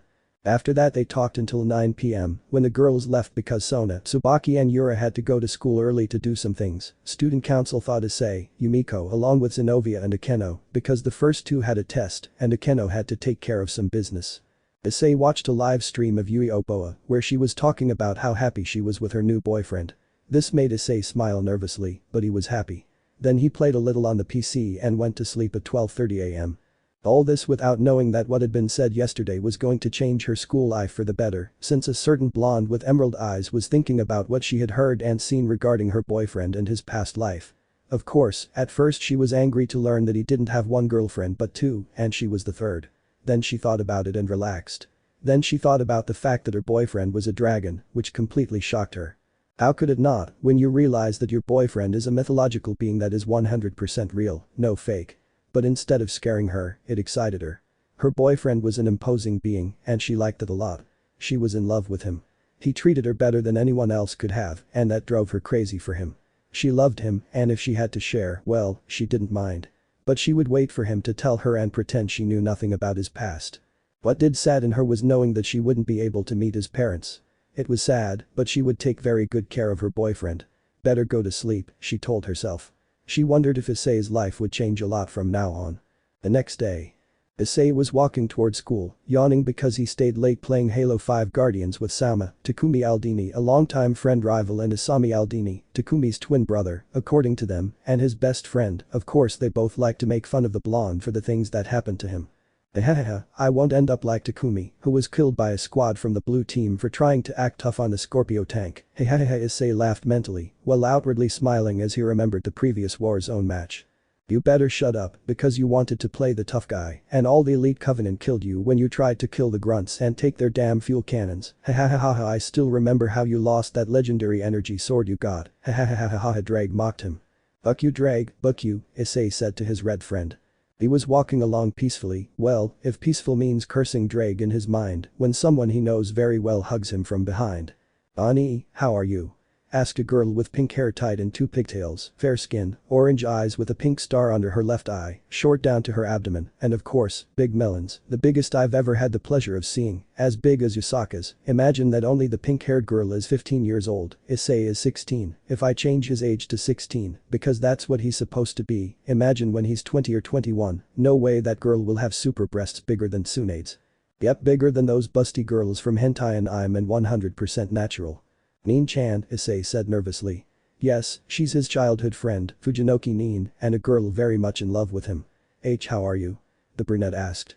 Fine, but Ani hasn't come to talk to me since he arrived, she said with a pout. Damn, she's really cute, Issei thought. Hey buddy, Drake called. What happened, Drake? Issei asked. Are those real? The dragon asked, making Issei look at Nin's breasts, and he just swallowed. Yes, man, they're real, very real, he told his friend. Ani, what's wrong? The girl asked her Ani. Nothing, Nin-chan, nothing, Issei said nervously. Nin hugged the chestnut-haired man's left arm between her breasts, leaving Issei's hand in the middle, making him even more nervous. Nin-chan, what are you doing? Asked a nervous Issei. She just smiled and said. We always went to school like this, don't you remember? She asked smiling.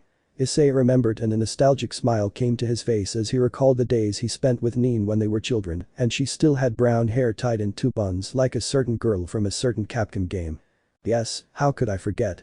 You were always with me when Grandpa and Grandma took care of us, Issei said with a smile, but that memory brought a tear to his eye, which Nin noticed and made her sad, so she wiped it away.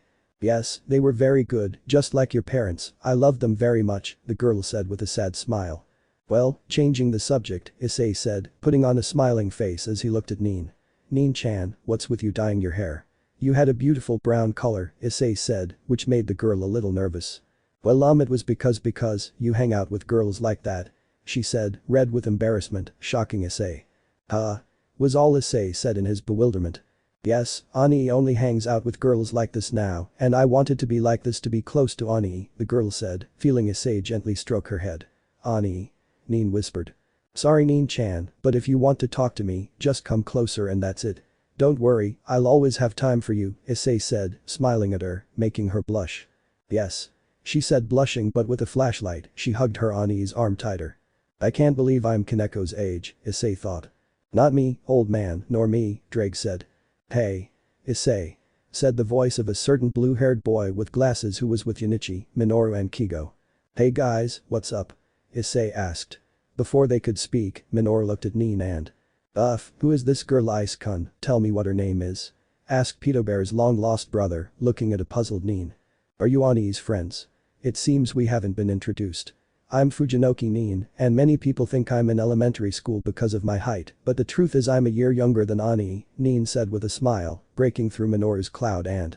An old girl, the pedophile said, disappointed, looking to the left. I'm sorry, but I'm not interested in old girls, he said disinterestedly, making Nin laugh. Haha, your friends are funny Ani, Nin said playfully. Hey Nin, how are you? Junichi asked Nin. Hey, Junichi, how are you? I didn't see you, she said with a smile, making Junichi fall over in an I'm style upon hearing that. Haha, typical of you when you're with Ice, the Redeed said with a nervous smile to his friend. Yeah, everything's great, she's his friend, but Shinpei said, approaching Issei, very annoyed, grabbing his shoulders and shaking him angrily. How the hell can you have a childhood friend like her without even introducing her to us? The blue-haired boy with glasses demanded, still shaking Issei. First let go Issei stammered as Junichi separated Shinpei from him. Thank you, Junichi, Issei said, receiving a thank you from his red-haired friend. Ahem, as she said, her name is Fujinoki Nin, a very dear childhood friend of mine, Junichi's neighbor, and also a friend of his, although she spent more time with me, the brunette declared, introducing the busty loli. Seriously, what was the manga author thinking when he gave the girl such big breasts? They're bigger or as big as Yusaka's, watch out.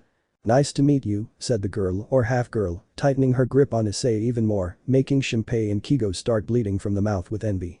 Hey Nin, you need to stop doing that, or I'll touch your breasts, Issei said, making a scary face trying to intimidate Nin, something that would never work. Although the idea of squeezing those breasts wouldn't be bad, but what the hell am I thinking? She's my friend. Issei thought at full speed, but although I would like to touch them a little, I'll never have the opportunity to touch others that big again, Issei thought. Meanwhile, in Kyoto, a certain yakai queen sneezed and blushed. She sneezed thinking someone was talking about her and blushed because she thought it had something to do with her body. I do it on purpose, Nin declared, making the two jealous people spit blood and run away in jealousy. You damn traitor, I hope you die someday. They both shouted as they ran, these bastards declared like Nostradamus what happens to Issei in volume 11. Well Ice-kun, see you later, said a calm Minoru as he left. Well Ice, I'll see you in the living room, see you later Nin said Junichi as he left with Minoru. Bye, Junichi said Nin, saying goodbye to Junichi. These guys are crazy, Issei said. Let's go now, Ani, Nin said as she tightened her grip on Issei. Yes, let's go, we'll be late, Issei said with a smile as they both left for school. They arrived at the school where Issei was changing his shoes when someone covered his eyes. Who am I? Asked a sweet voice. Of course, Issei knew who it was, so he decided to make a little joke. I don't know, I know, Issei said, bumping his fist against his palm in a gesture of revelation. You're a famous and beautiful girl who appears on the internet, whose name I forget, he said when he felt a small blow to the back of his neck and turned his gaze to Yui who was pouting. HMPH, you're mean Ice-kun, but good morning, how are you, Anata she said, getting dangerously close to Issei's face, who gave her a quick little kiss, making Yui blush. Very good, my love said Issei, playing along and making her blush, grateful that there was no one around them. The dark-haired girl laughed foolishly while playing with her hair. Ani, who is she? Asked a wild Nin who appeared out of nowhere while looking seriously at her childhood sweetheart. Nin-chan, don't do that, you scared me, Issei said, clutching his chest to demonstrate what he had just said. Well, this is Kashi Yui-chan, my classmate and my Issei began, introducing Yui, when she interrupted him. Best friend, she said, hugging Issei's left arm and smiling in a way that was superior to the half-hearted girl. Stay away from Ani, he's mine. Said the loli with super breasts, hugging Issei's right arm, burying her hand again in his prominent chest. DCH, another one, how many more will be with Ice-kun? Yui thought, a little frustrated, but she put that aside. after all, she would love them all equally. Meanwhile, in different parts of the supernatural world, several beautiful girls sneezed, and in a certain underworld hospital, a woman smiled in her comatose state. "Don't mess with me, I've already had enough of Venelana and Graphia, so I wanted to change things up a bit, and those who know her are sorry, but for me it's necessary." And in various parts of the human world, women related to cooking sneezed, and a trio of hotties felt it was their ice-kun. If you know who the other two are besides Hanako, I'll give you a pass to see Verse War 2 in theaters XD. "Nin-chan, I already told you to stop doing this," Issei said nervously, feeling the need to caress, suck, stretch, and do anything else he did to Akeno and Zenovia's breasts in bed. Yui's eyebrow twitched as she felt inferior because of her breasts, but Issei told her that he loved her legs and butt, and that calmed her down, and she blushed as she imagined Issei doing everything to her from behind. "Yes, honey, the girl is very perverted." "So, Nin-chan, what did you come here for?" Issei asked a busty loli, who put her jealousy aside and remembered why she came to look for her Ani. "Yes, I wanted to know if we could go home together after class," she said to Issei. "Honestly, I don't know, since Yukana might want me to go with her, so I wouldn't know how to tell you," Issei said, scratching the back of his head sheepishly. Nin, in a tantrum worthy of a little girl, began to wave Issei's hands up and down. That doesn't make any sense," she complained. Cough cough. Yui coughed in an attempt to get the attention of both friends. "Oh, I'm sorry, I interrupted your time, I don't think I should have interfered between you, right?" asked the pink-haired busty girl, feigning innocence and slightly annoying Yui. "Don't listen to her, Yui-chan, we have to go to class now," Issei said, trying to separate the two of them, and succeeding. Phew, that was a close call, Issei thought, relieved to have avoided a civil war in the middle of the school morning. "Yes, Ice-kun is right, let's go," Yui said, trying to leave, and Issei just nodded but approached Nin. "Look, it's not because I don't want to be with you, it's just that I've been busy lately, so when I can, I'll invite you out, what do you say?" Issei said, making Nin happy, who jumped up and happily hung on Issei's neck. "Yes, if it's with Ani I'll be very happy," she said happily, and Issei responded with a hug. They separated and Issei caught up with Yui, giving her a kiss on the cheek for what had happened earlier. "Sorry about that, it's not that she's bad, she's just a little jealous," Issei apologized to Yui, who just huffed and gave Issei a cheerful look. "Don't worry, I was like that with you too, I understand her," she said, cheering and relieving Issei. They both arrived at the classroom, and Issei took his seat at his desk, and Yui went to join her friends. Issei was a little tired since he had stayed late playing with his friends. Issei yawned wearily. "Hi honey, you look tired, what happened?" Yukana greeted, entering and approaching her boyfriend, feigning ignorance about yesterday's events, before becoming concerned about the dark circles under his eyes that became noticeable as soon as he arrived in the living room to sit down. Don't worry honey, I just stayed up late playing online with some friends, and well, I'm a little sleepy, Issei said. "You bucking bastard, that's what you get for being bad at Halo, hahaha," Drake said, mocking Issei. "Shut up, bucking dragon, this and that are separate things, you bastard," Issei said to Drake, who only growled, and Issei cut the connection before Drake could start cursing. "Well, but you shouldn't do that, darling, it's bad for your health," Yukana scolded her boyfriend, then stood beside him to hug him lovingly and kiss his right cheek. "You know, I want to go out with you again, what do you say to that?" she said, beaming when Issei kissed her on the lips in affirmation. "Of course, anything the lady wants," he said, hugging her by the shoulders and giving her another kiss on the lips. Meanwhile, near the door of the hall, the indestructible wrong world, Junichi and the others looked at this in different ways. Junichi and Minoru are happy for their friend. Shinpei and Kigo then. "Damn traitor, because God made us unequally," said the perverted blue-haired relative of Mitsuda, or was it Motohama, I honestly don't remember which is which. "Yeah, look at him there hugging his girlfriend, you bastard," Kigo said, annoyed by it. "Okay, calm down, let him be happy," Junichi said to his jealous friends. "Yes, there's nothing wrong with it, it's his right," Minoru said, pulling out something that would make Peter Bear proud. What was it? A map with several points marked. And what did he mark? "Look at this, I have the addresses of where the little live, isn't that great?" Peter Bear exclaimed in Ultra Instinct mode, making the three of them serious, although Junichi was nervous about his friend's thoughts. "Minoru, in the not-too-distant future, the full weight of the law will fall upon you, and when that happens, don't mention us," Shinpei said seriously, looking at Minoru. "Are you embarrassed?" Minoru asked, thinking that what he said was normal. "That's not why," the blue-haired boy said again. After that moment it was time for lunch. "Honey, come on, let's have lunch with Ranko," said Yukana as she approached Issei. "Damn, I shouldn't have eaten that candy in the middle of class," Issei thought, his stomach feeling terrible. "Go ahead, love, I have to go to the bathroom first, okay?" Issei said, quickly kissing his girlfriend's lips, who blushed at the gesture and nodded. Okay, we'll be in the same place as always, she said, leaving the room. At that moment, Yui approached him to ask about his discomfort. Ice-kun, are you alright? She asked, worried about her man. Well, I ate a candy in the middle of math class when the teacher wasn't looking, said the brunette. Ah, Yui sighed, then smiled and gave Issei a stomachache pill. Here, this will make your discomfort go away, she said, handing him the pill. Be more careful, Anada, she whispered the last part and quickly kissed Issei's left cheek before going to join her friends, not without winking at the brunette who smiled gratefully. Issei left the place heading towards the bathroom. I still can't explain how a dragon gets sick just from eating a simple candy, Issei thought. Life is mysterious, my friend, but I think it's okay that it happened to you for eating in the middle of class, ha Drake mocked his friend. You'll see, I'll become Tiamat's boyfriend and find a way to get her to beat you up brutally, Issei said, smiling very sinisterly, making Drake's face turn pink from how pale he was. I wouldn't be able to, my friend, he said nervously, worried that Issei would do that. Buck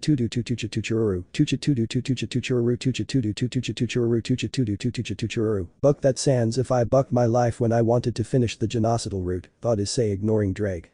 After that he went to relieve himself before walking towards his girls. Having arrived at Yukana's and after she scolded Issei for being late, they began to have lunch.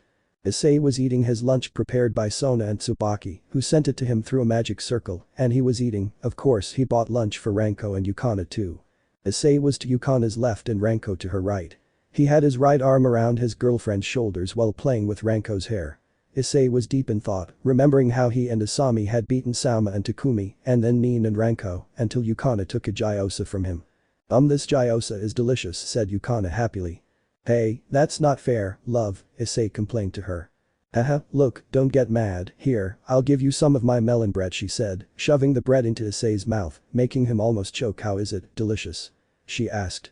Shy, Issei said with the bread still in his mouth. Anyway, you eat a lot, darling, she said with feigned anger as she took the bread, or half a bread, from the brunette's mouth. Enough, I won't give you any more, she said playfully, while Ranko watched them with a smile. Huh? That's not fair, Issei pouted as his girlfriend kissed his cheek, laughing at him. Someone was arriving in a hurry at that location. Nii? Shouted Nin, approaching from a distance towards them. Huh? Nin-chan? He asked, intrigued, watching where she was coming from. I've been looking for you so much, she said, making Issei sweat drop because of her crappy way of speaking, but that doesn't matter because I found you, she said happily as she jumped on Issei to hug him. Haha, what's wrong, Nin-chan? Asked the brunette under the watchful gaze of Ranko, who already had an idea of the girl's feelings and a jealous but controlled Ranko. Ah, yes, she said, remembering why she had come, searching her pockets and pulling out a bag of homemade cookies. Here you go, I came to give you these. I made them for you yesterday, she said cheerfully, taking one out to give to Issei. Here, say ahhh, she said under the jealous gaze of the two girls. Okay, Issei said, unaware of the danger lurking nearby. Cough, Icon, who is she? Asked a jealous Ranko emanating a dark and terrifying energy, and she wasn't the only one. Yes, darling, who is your friend? Yukana asked jealously, more so than Ranko, but she hid it. Sorry, the brunette apologized nervously. Hahaha, they're going to kill you, hahaha Drake mocked Issei, whose eyebrow twitched, and he forced a smile. Irisai Dragon Baka. The chestnut-haired boy shouted, but that only made him laugh more. So, Icon, who is he? Ranko asked more calmly. Yes, this is Fujinoki Nin, my childhood friend, Issei said, introducing the girl who had been standing behind him the whole time, watching both girls seriously. Okay, Yukana said, eliciting a sigh of relief from the brunette. Come on, Nin-chan, introduce yourself, Issei said to his friend, who reluctantly agreed. I'm Fujinoki Nin, nice to meet you, the pink-haired girl said listlessly to both girls. Nice to meet you, they both said, prompting Yukana to approach her with a smile. She's very cute, Yukana said smiling as she looked at the little pseudo-girl who was serious. I'm Yukana, Ice-kun's girlfriend, she introduced herself smiling, while Nin got a gloomy look. And I'm Ranko Hanju, Icon's second childhood friend, Ranko introduced herself with a smile, but beneath that normal smile was a mocking one, which annoyed Nin even more. Hey, said the pink-haired girl, looking mainly at Yukana, you're the one who seduced Ice Nai, she said, while Issei was nervous. Damn, she's scary, the brunette thought. Ding dong, unlocked, discover the Yandere gal, ha, what luck partner, what luck Drake mocked Issei. Tiamat he simply said that word which made Drake curl up in a corner while sucking his finger. It was horrible, it was so, and I let him ramble on while I focused on what was happening in front of me. I'm very angry, Nin said with a pout. What's with that old-fashioned way of speaking? You're really cute, Yukana said while laughing at how cute Nin was. What, wasn't this supposed to be about a girl? No, there can't be a mistake, she must be deceiving me because she knows I can love Ani, Nin thought, blushing but serious, looking at Yukana. My skills are better than hers, she thought as she looked at Yukana's body until her gaze lingered on her breasts. I know, she thought, having an idea. Crouch down here, the little girl said, missing Yukana, while Ranko took advantage of the distraction and quickly kissed Issei and approached them both. Like this? He asked as he finished crouching down to Nin's level. What happened left Issei stunned. Boing. It was the sound of the two mountains that Yukana and Nin have as breasts colliding. Bullshit, I can't stop thinking about how I grope those huge breasts, this scene is more brutal than a confrontation between Godzilla and King Ghidorah, he thought, looking at both breasts, while remembering the fondling he gave his girlfriends. You said it, this is a battle of goddesses, Drake said, agreeing with his friend. Well, mine are bigger, Nin said arrogantly, pressing her mountains against Yukana's. It's true, I haven't seen any girl with bigger breasts than mine, Yukana declared, surprised. He hasn't seen a Keno yet, Issei thought. 12 beautiful girls besides a Keno sneezed in various parts of the face without knowing why. Hey Ranko, come here for a moment, Yukana asked her friend, who approached the two girls and crouched down to their level. Wow, it's true, mine are big, but compared to yours they're small, the brunette said in surprise, before the three of them pressed their breasts together, giving Issei a very perfect view of that multi-planetary collision. Damn, this is too much for me, Issei thought, watching such an epic spectacle. Oh to hell, you slept with that fallen half-angel and the ex-exorcist, and you get like this just seeing something like this, I don't know what to think of you, Drake said to his friend. Shut up, you piece of shit Drake, shut up or I'll find a way to ruin your name so you're scarred for life, Issei threatened the dragon fiercely. I'd like to see if I could make Issei the op-eye dragon, which I won't do, but Drake would be traumatized for life. You wouldn't be capable of it, I'm your friend, your soul brother, I know you wouldn't do it, he said, scared that his title of Sekiryuutei would be tarnished by something stupid. Don't tempt me, you bastard, don't tempt me, the chestnut-haired man warned, scaring Drake. Meanwhile, the girls continued with their own thing. Hey Ranko, you're brushing against me ahhh. Those were the words of the girls and the chestnut-haired boy, well. Damn, that's really bad for my health, he said as he continued to look at it. What's going on? Why is it so funny? Nin wondered, watching Yukana and Ranko laughing. The little girl walked away from them with an annoyed expression. What happened? Yukana asked, puzzled. You, Nin said, pointing accusingly at Yukana, you only keep Ani as a second-rate option, she said, shocking the three of them, but annoying Yukana. That's not true, I love him with all my heart and I know he loves me the same, so don't say things like that. Come on, tell me why you're saying that, tell me. Yukana said, annoyed, surprising Issei and making Ranko happy. If the Gremories were like that, everything would be better. They'd say how they really feel and not just spout nonsense. Because I've spent more time with him. Nin shouted angrily, tears welling in her eyes, making Issei feel sad. Damn, seeing her like this makes me feel like shit, Issei thought, looking at his sad childhood friend. You're a coward, you make a busty loli feel sad, you should die a million times you unnatural bastard, I hope the lovers of lawless and breasts kill you for committing such an offense against the world by making that busty loli feel sad, Drake told Issei, making him feel even more like shit. Ah, you're a son of a bitch Drake, you made me feel even worse, Issei said in this way TNT. I know he became popular here, but I know he doesn't like it because of his old school. It also has good things going for it, and you know that, right? Yukana said to Nin, who didn't know how to respond. Ugh, complained the pink-haired girl. What's wrong? Yukana asked, sounding a little worried. They're such idiots. Nin shouted as she ran off, upset and with funny tears in her eyes. Did he say idiots? Ranko asked, somewhat amused by the latter. Well, she's cute, Yukana said. Yes, said Issei, watching where Nin ran off in Nin he thought, worried about his friend. Time skip. Night. Hi to residence. -8:50 p.m. Issei was lying in his bed, where else XD, and watching a live stream of his girlfriend Yui under the pseudonym Boa, while Issei was thinking about what had happened lately in his day. Ah, Nin became a gal, I didn't see that coming, said Issei. Thank you all so much, and to you, darling, I know you're watching, Yui said, greeting her audience and herself. You know, I was talking to my boyfriend this morning, and out of nowhere, a monster with big breasts appeared and interrupted us, Yui recounted, causing a bead of sweat to form on Issei's face.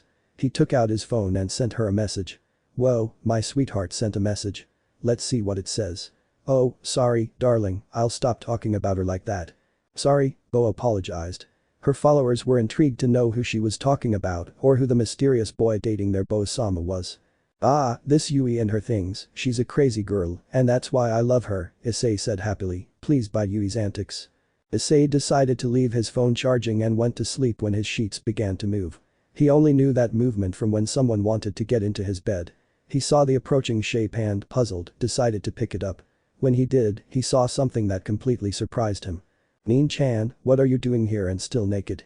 Issei asked calmly, strangely calmly, looking at the naked girl. "Ani, this is the only thing I can do, make love to me," she said, throwing Issei's question in the trash can. What a great offer, if you don't accept it's because you're a bucking piece of shit," Drake said to Issei, who just put on a poker face and said. "Your sexual frustrations are the equivalent of the things you tell me to do," Issei said, causing Drake to have a mountain of sexual frustration fall on his head, silencing him. "Ani, do it to me, I want to do it with you, because I love you," Nin said, placing Issei's left hand on her chest, making the brunette feel the girl's soft breast.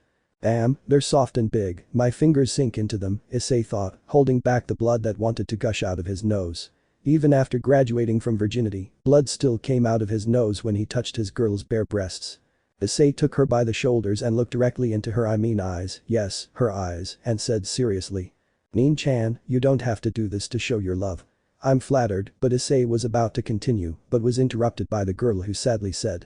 I know you can't accept me, I know that being with Yame-san will push me aside, but even though it hurts, I have to accept it," she said, wanting to cry, thinking that the love of her life already had someone else in his heart, but the brunette hugged her tightly against his chest, surprising her.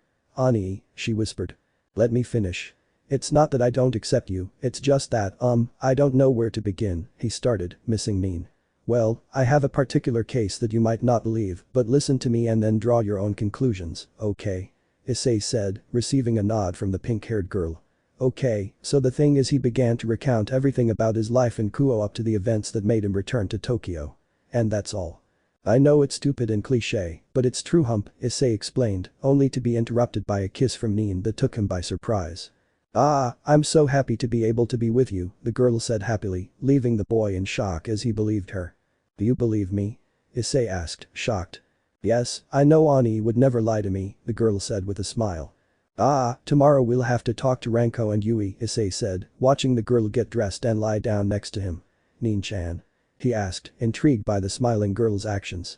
I'll sleep with you tonight," she said, smiling and settling in very close to Issei. Whatever, good night," he said, kissing the girl's forehead, who laughed sweetly. They both fell asleep and Issei unconsciously hugged the girl. The next day. Classroom.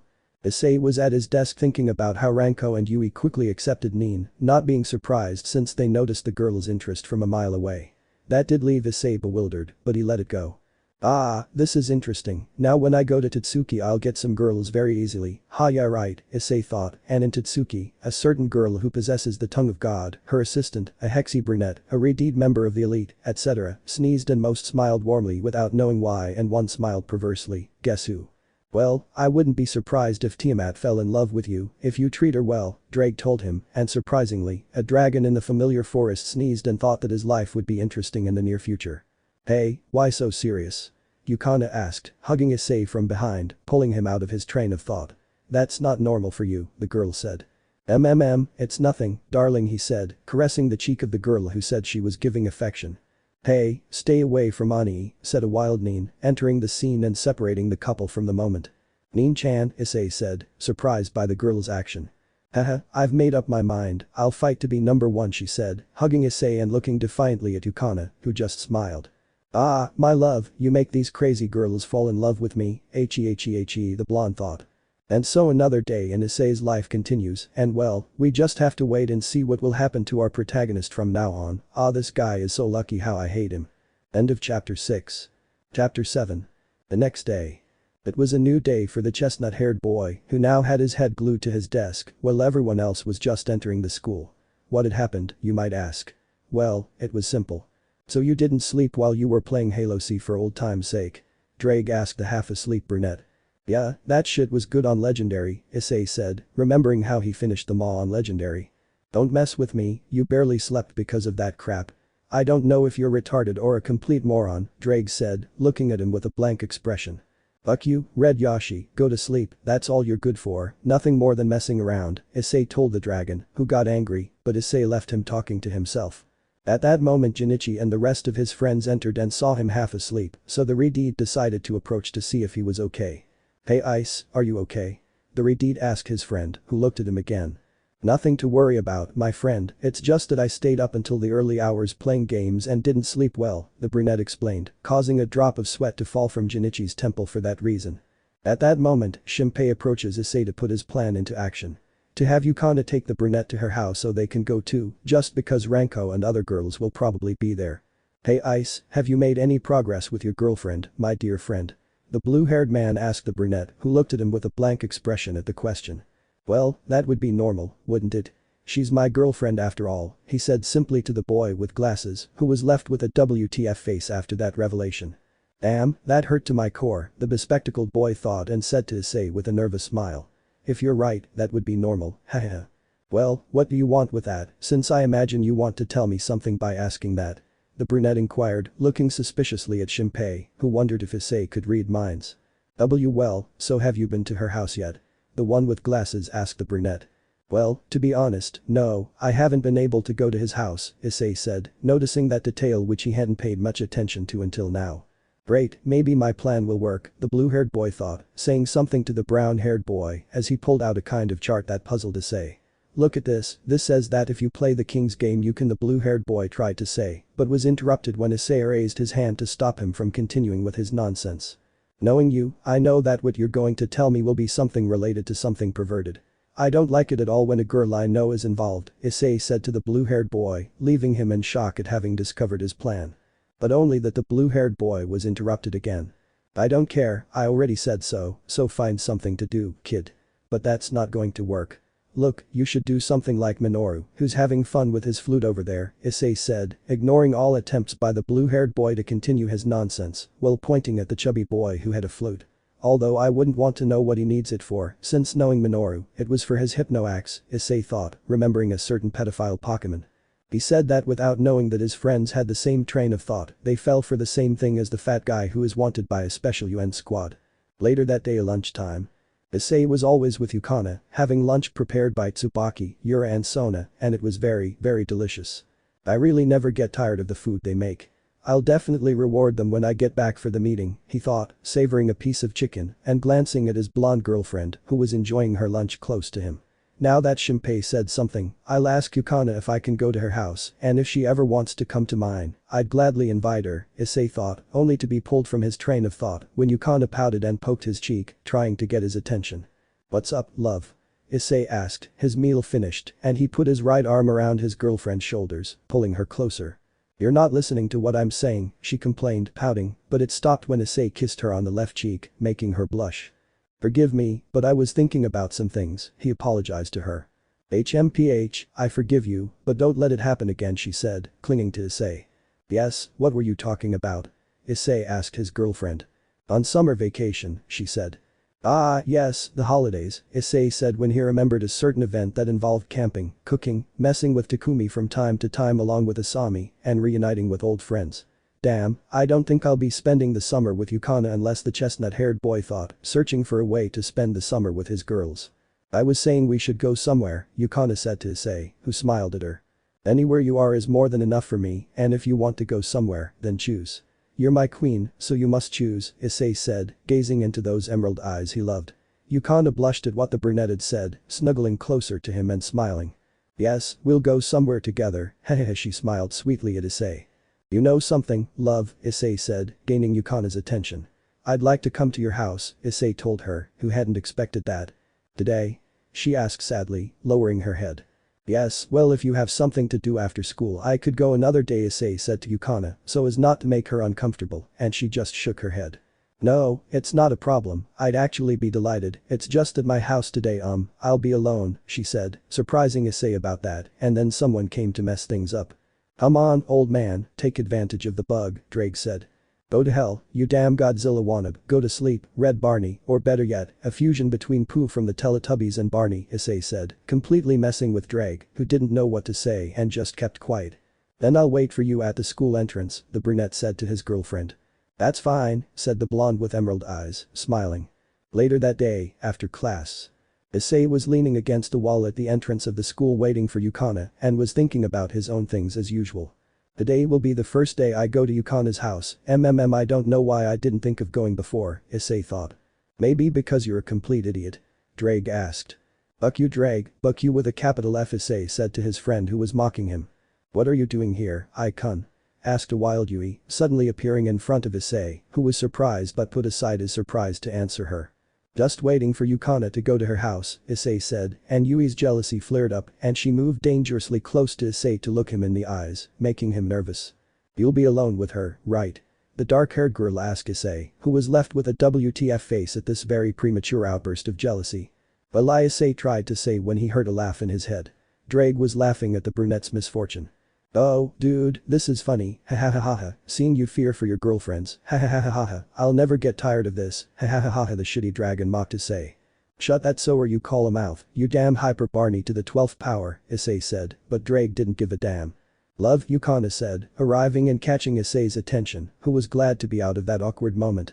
Ah, love, this one already Ranko. Issei said, approaching and surprised to see a smiling Ranko coming behind the blonde with emerald eyes. Yahoo Icon, she greeted, hugging Issei's left arm, making both girls jealous. Hey, what's wrong, love? Issei asked his girlfriend, who seemed a little frustrated about something. Ranko will come with us to my house, hahaha, you can invite Kashi-san to join us, Yukana said, surprising Issei. So, how? Issei asked, still bewildered by the sudden events. Well, I'll answer that for you, Icon, Ranko said cheerfully. I was going to look for Yukana so we could go out with you to have fun at Karaoke, and I heard her talking with her friends from the classroom, and when I found out she wanted to go to her house with you, well, I wanted to go with you, since I didn't want to be bored, Ranko said, giving the lamest explanation ever thought of. Is that true, love? Issei asked his girlfriend, who nodded. Okay, now what, will Neen suddenly appear and want to go? The brunette wondered. Don't push your luck, you piece of shit, said the kaiju. I mean the red Barney, I mean the dragon that ate Issei's troll pills. And sure enough, Neen came hurrying, looking for her beloved Ani, and when she saw him. Ani, shouted the busty loli, hugging his torso and rubbing her face against Issei's abdomen. He just sighed, and well, the girls were jealous, but Yukana was strangely calm, and that didn't bode well for the brunette in the process of draconization, who was holding a very affectionate Neen. Ah, well, whatever, said Issei, drawing everyone's attention, and continued, come on then, let's stop by a store and buy some snacks to enjoy at Yukana's house. He was then taken by the right arm by the beautiful blonde, who smiled at him and kissed his cheek, and by Ranko, who was happy to spend time with her favorite people. Anyway, they went to Yukana's house where they spent a nice afternoon, playing board games, eating snacks with tea, singing and dancing while playing Just Dance, with Yui surprisingly winning out of everyone, earning praise from everyone that made her blush. Apparently, being Boa wasn't just cosplay, since Issei discovered that he liked video games, something he shared with Yukana, who had some video games on a shelf in her room. After a few hours of fun for the group made up of a dragon in training and his future partners, although one already is, they went to their homes, with Issei saying goodbye to his girlfriend with a kiss, just like the girls when they said goodbye in their respective streets. Remember that since Shinpei and the others aren't there, the events of chapter 6 of the anime don't happen, and I want to move on with this now. I do, resident 6:30 p.m. room. Issei was watching an anime series on television, one of the classic ones, Trinity Blood. Seriously, you can't give Father Abel Nightroad any money because he always runs out. I hope that's not the case after 950 years of age, Issei said, referring to the things that happened to the priest. But that doesn't change the fact that he's very dangerous if he gets angry, he's a vampire who sucks the blood of other vampires, said Drake, giving his opinion. Well, that's true, Issei said. Insert fresh Lavania freshens as ringtone. Equals. Who could it be? Issei wondered. Well, she must be your friend from that cooking academy, said the dragon. Arina-chan. I don't think so, it's someone else's number, Issei said, to which Drake wanted to laugh and said the following. Maybe it's one of those three, Drake said, making Issei feel a chill that foreshadowed that he would be violated hard and pleasurably. I don't think so, Issei said, indecisive to answer the phone. Answer me already, you faggot. You slept with the half-dead one in The Exorcist. What's the big deal if Sanoka, June, or Hinako kidnap you? You should do it and let them know who's boss. He said, annoyed with Issei, who blushed and got a trickle of blood as he imagined Sanoka and Hinako's large breasts and June's lowly body naked and waiting for him in a bed.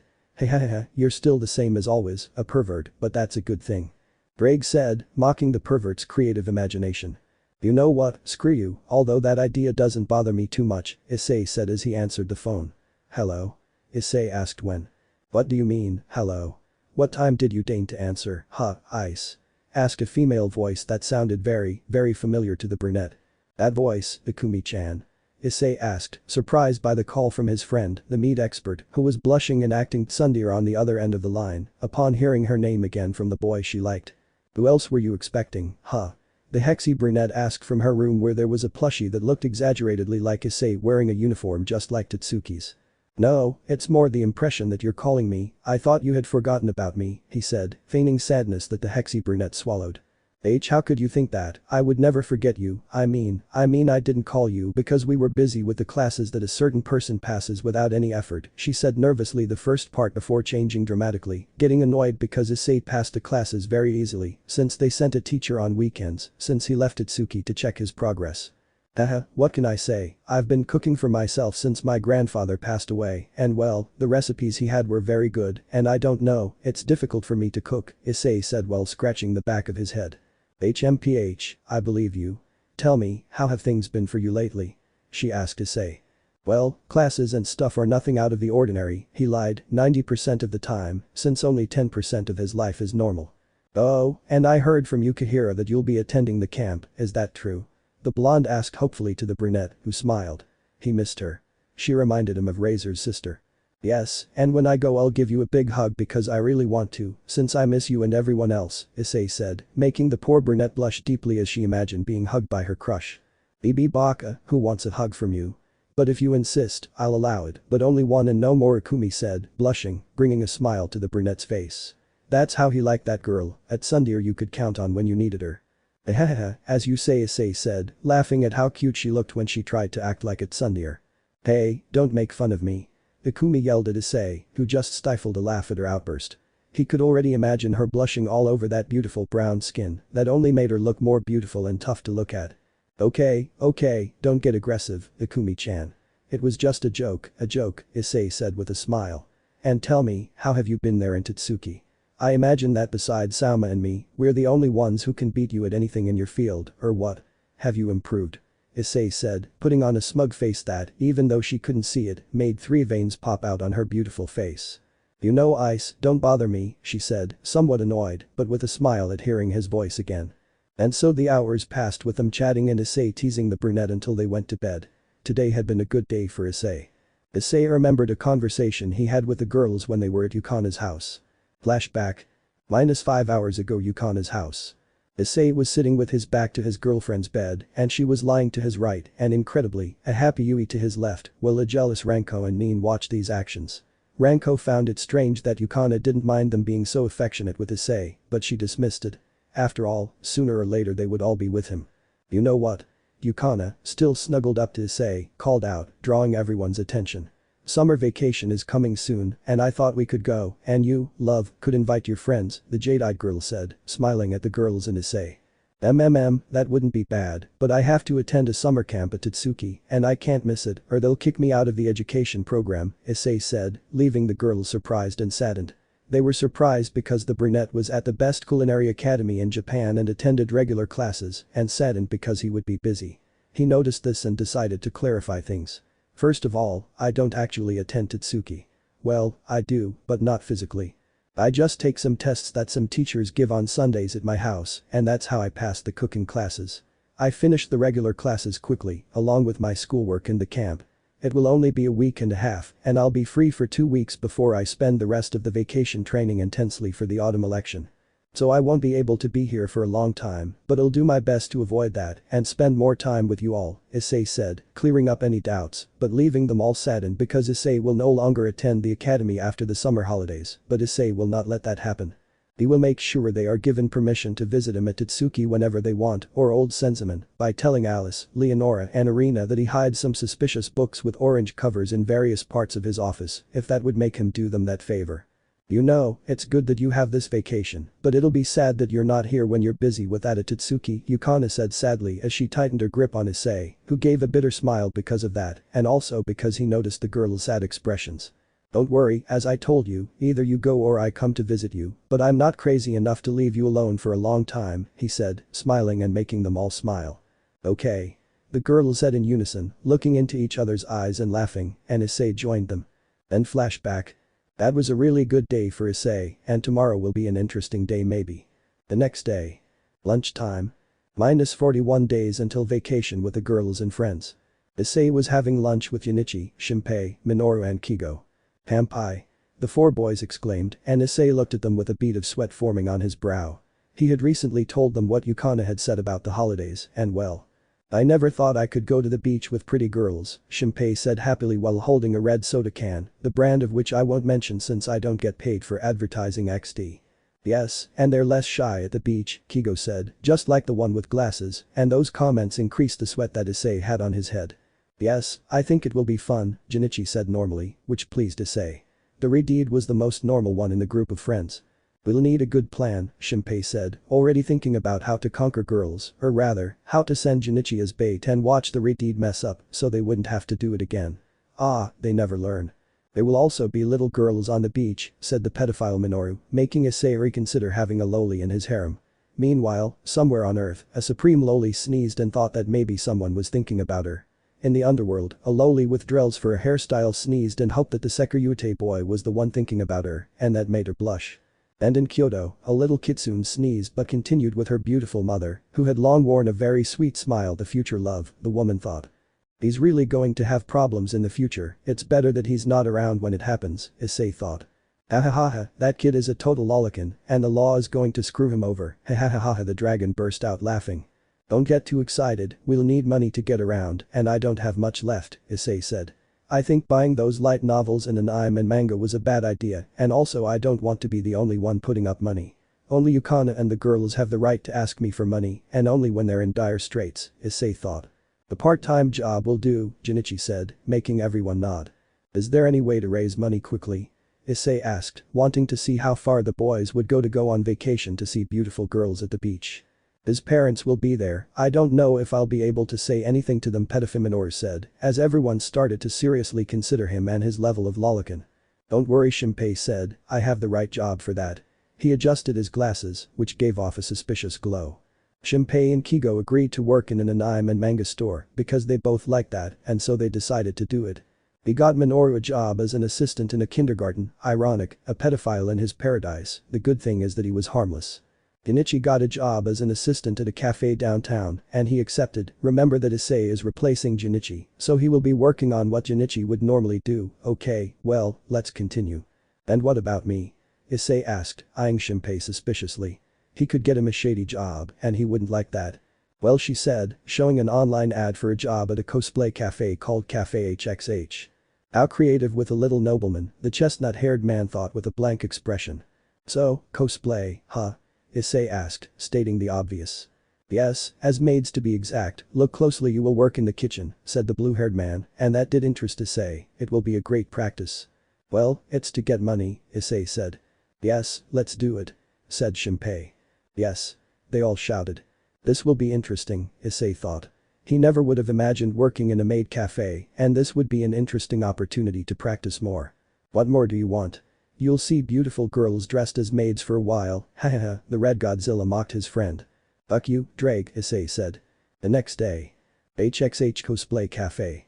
Issei was already at his job, or more specifically at the entrance, looking at the various pamphlets posted there, which was interesting, and of course, without knowing what awaited him behind that door.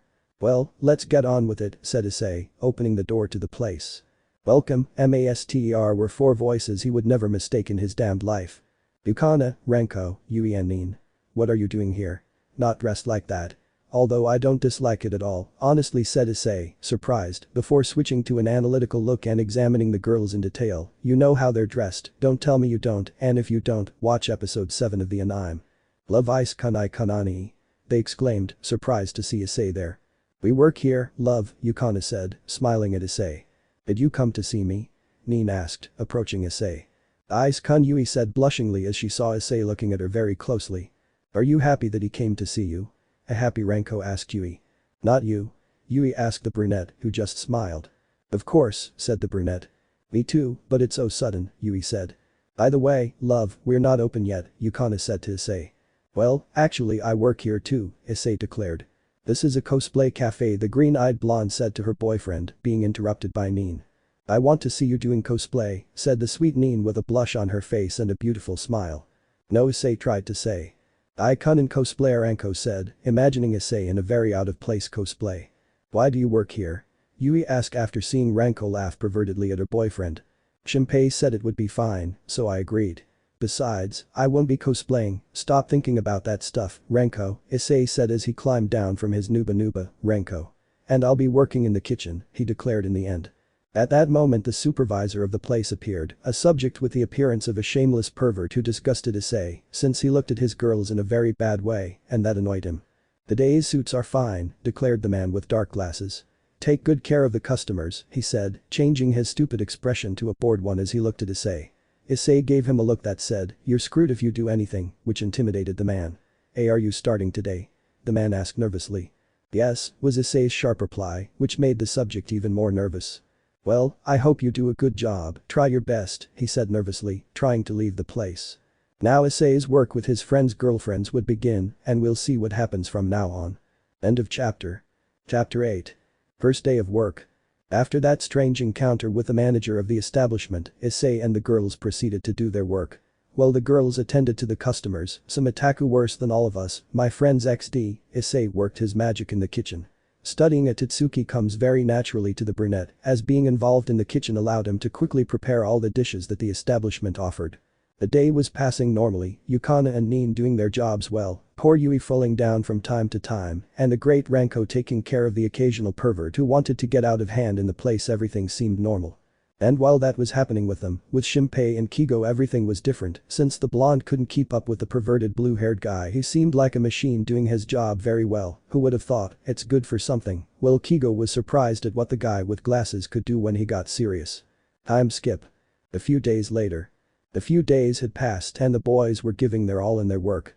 During that time, Issei received calls from Akeno and the girls, as well as from Arina, Ikumi, and a surprising one from the wonderful Alice Nakiri, who complained to him about him contacting Arina first before her and things like that. He also talked to Sma and his new friends Takumi and Izumi, with the chubby one and the brunette constantly trolling the blonde Aldini, who got annoyed with the two of them. Many things have happened, including the manager's attempts to check out Issei's girls, being intimidated by the latter, and now we find ourselves at the HXH establishment at opening time. FA made HXH. Issei entered the rest area of the place. Good morning, Issei said, yawning. I told you not to stay up late, but Nuo, you had to spend all your time playing that damn PUBG. Ah seriously you're an idiot, Barney's older brother said to Issei. Shut up, you overdeveloped lizard, go to sleep and don't bother me, the chestnut-haired man said to the dragon, who was very upset at being insulted in that way. Oh buck yourself, you damn perverted idiot, buck you know what, buck you bastard, when you need me I won't help you, he said angrily to the brunette who just made a face and said. Very soon I'll come for Tiamat and the two of us will make your life a living hell, you winged tomato with legs, Issei said, making Drake blush with a threat, and then he shut up. Ice kun. Was Yui's voice who was changing and was in mint-colored underwear. I think that was the color, and if not, well YOLO, it took Issei out of his thoughts who, upon seeing her, had a small nosebleed and thought something. If Yui looks like this, what must Sona look like? They both have the same slender figure, but what the hell am I thinking? The brunette thought, looking at the blushing Yui who wasn't hiding anything from Issei. Yui-chan, I'm sorry, I didn't mean to, I'd better get out of here, he said, trying to leave, but was stopped by the blushing Yui, who looked away. I don't mind you seeing me, if it's you there's no problem, she said blushing, making Issei's nose bleed because of how cute she looked. Damn, she's going to kill me for how beautiful she looks, Issei thought. I know I don't have a good body like Hanju-san or Yame-san, and even Finoki has a better body than me, but I want you to see me, because I want you to be comfortable with my bow. She was silenced by a kiss from Issei, who had heard enough. She pulled away from the kiss that conveyed a lot of love to the red-eyed girl, who blushed at being taken by surprise. I don't care if you have a better body or not, I care about you, your smile, your blushes, your attitude, everything about you, and especially your heart. That's what matters to me about you and all of you. Don't compare yourself to them because both you and they are unique and each one of you has a special place in my heart, so don't worry, okay? She said to Yui, who smiled with happiness. Yes. The brunette excitedly affirmed to the brunette who gave her another kiss and left so she could finish changing. All of that happened without them knowing they had a spectator who smiled at it from her hiding place. The next day. Issei, dressed as a chef in his white uniform with his chef's hat beside him, sat at a table in the break room. Yukana, wearing a pink nurse's uniform that accentuated her beautiful figure, was also there. They were alone, the air conditioning was broken, and both of them or rather, Yukana were unbearably hot. "Ah, it's so hot," Yukana said as she tried to fan herself with her hand, while being closely watched by Issei. "She's really beautiful, and that outfit makes her look very sexy," Issei thought, looking at his girlfriend. "Oh, love, can I have some?" she asked the brunette, pointing to a bottle of orange juice on the table. "Ah. Yes, no problem, here you go," said Issei, coming out of his thoughts and offering the juice. Yukana just approached and sat next to him and took some from the bottle, leaving the rest on the table. "Thank you, love, I needed that," she said as she gave him a small kiss on the lips, which Issei returned. "Haha, whatever you want, princess," Issei said to Yukana.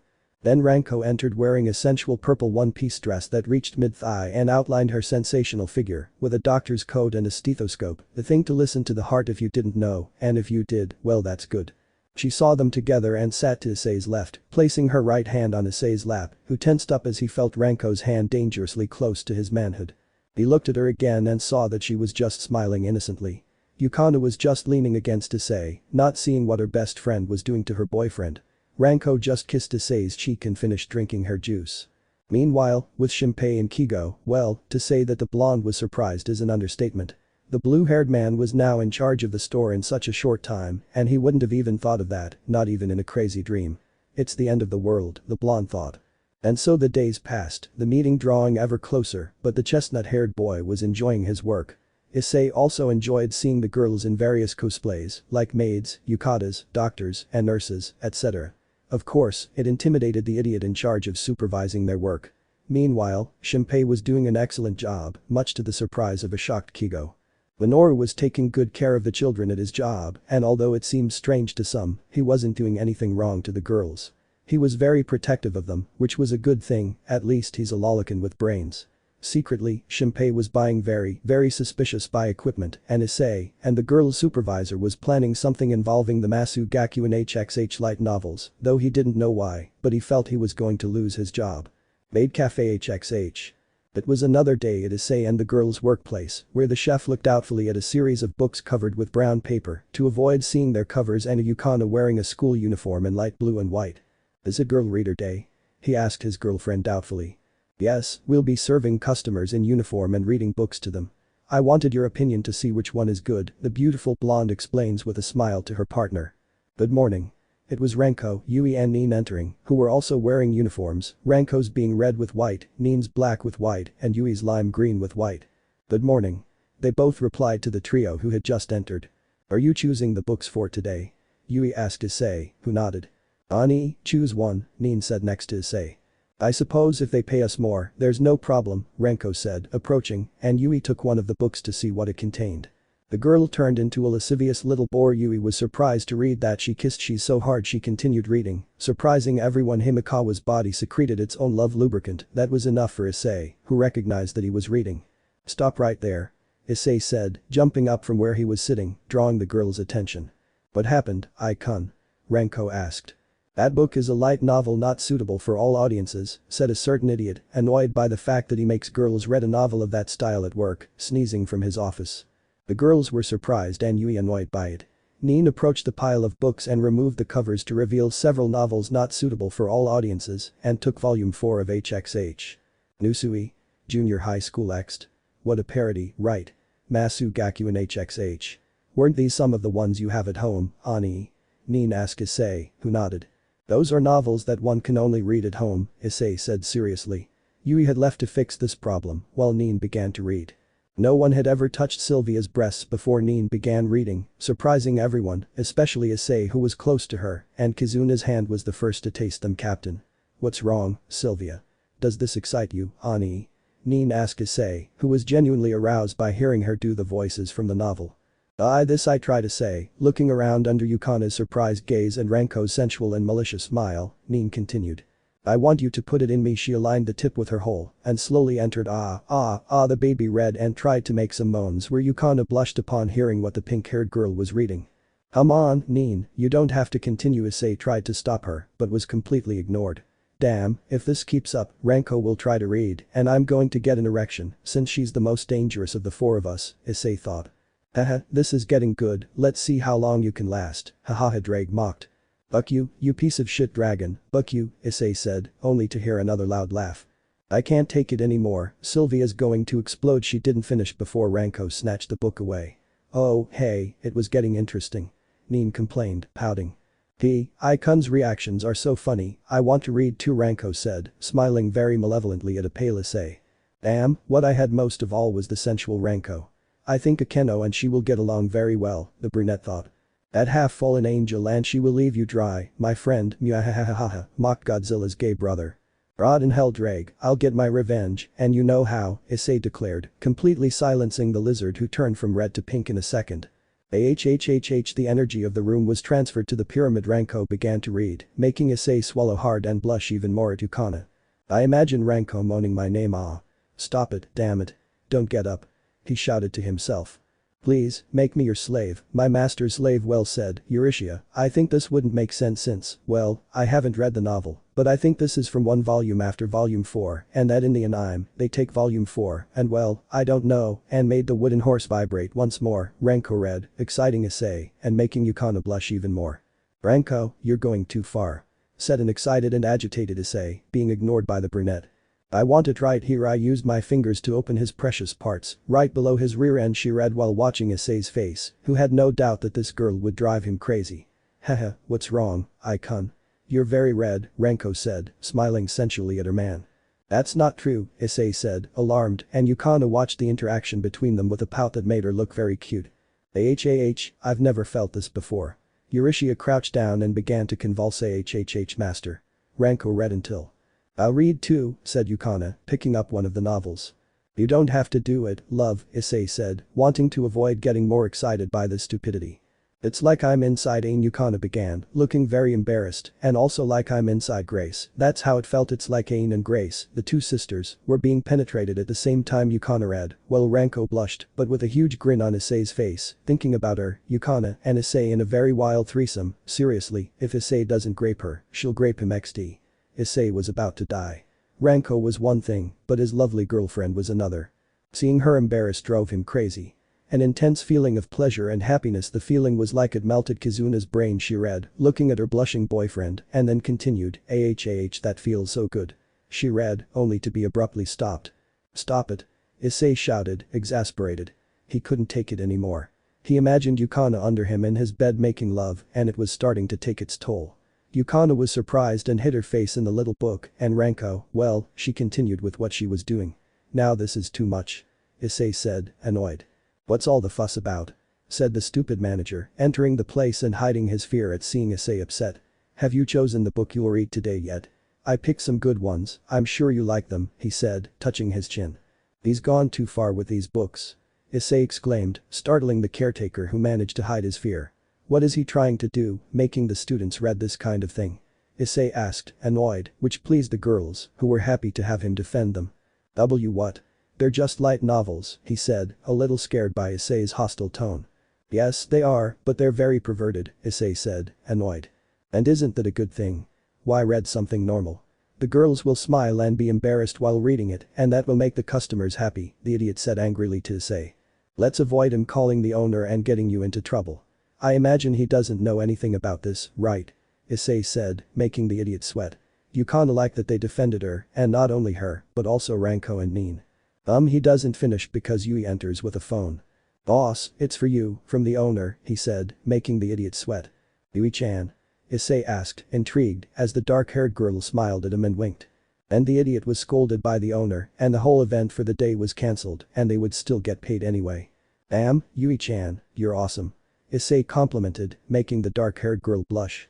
And so everyone congratulated Yui and worked for the rest of the day. Time skip. -3:30 p.m. Issei and Yukana were walking back home together. Thank goodness today's event was cancelled, Yukana said, happy to have avoided doing that stupid thing. Yes, that was a damn problem that got fixed, Issei said happily. Yukana stared at him. Huh? What's wrong, love? She asked. She just shook her head and hugged the brunette's left arm. You were great there today, love, she said, hugging his arm. Huh? Seriously? Issei asked calmly. Yes, she said, kissing his cheek.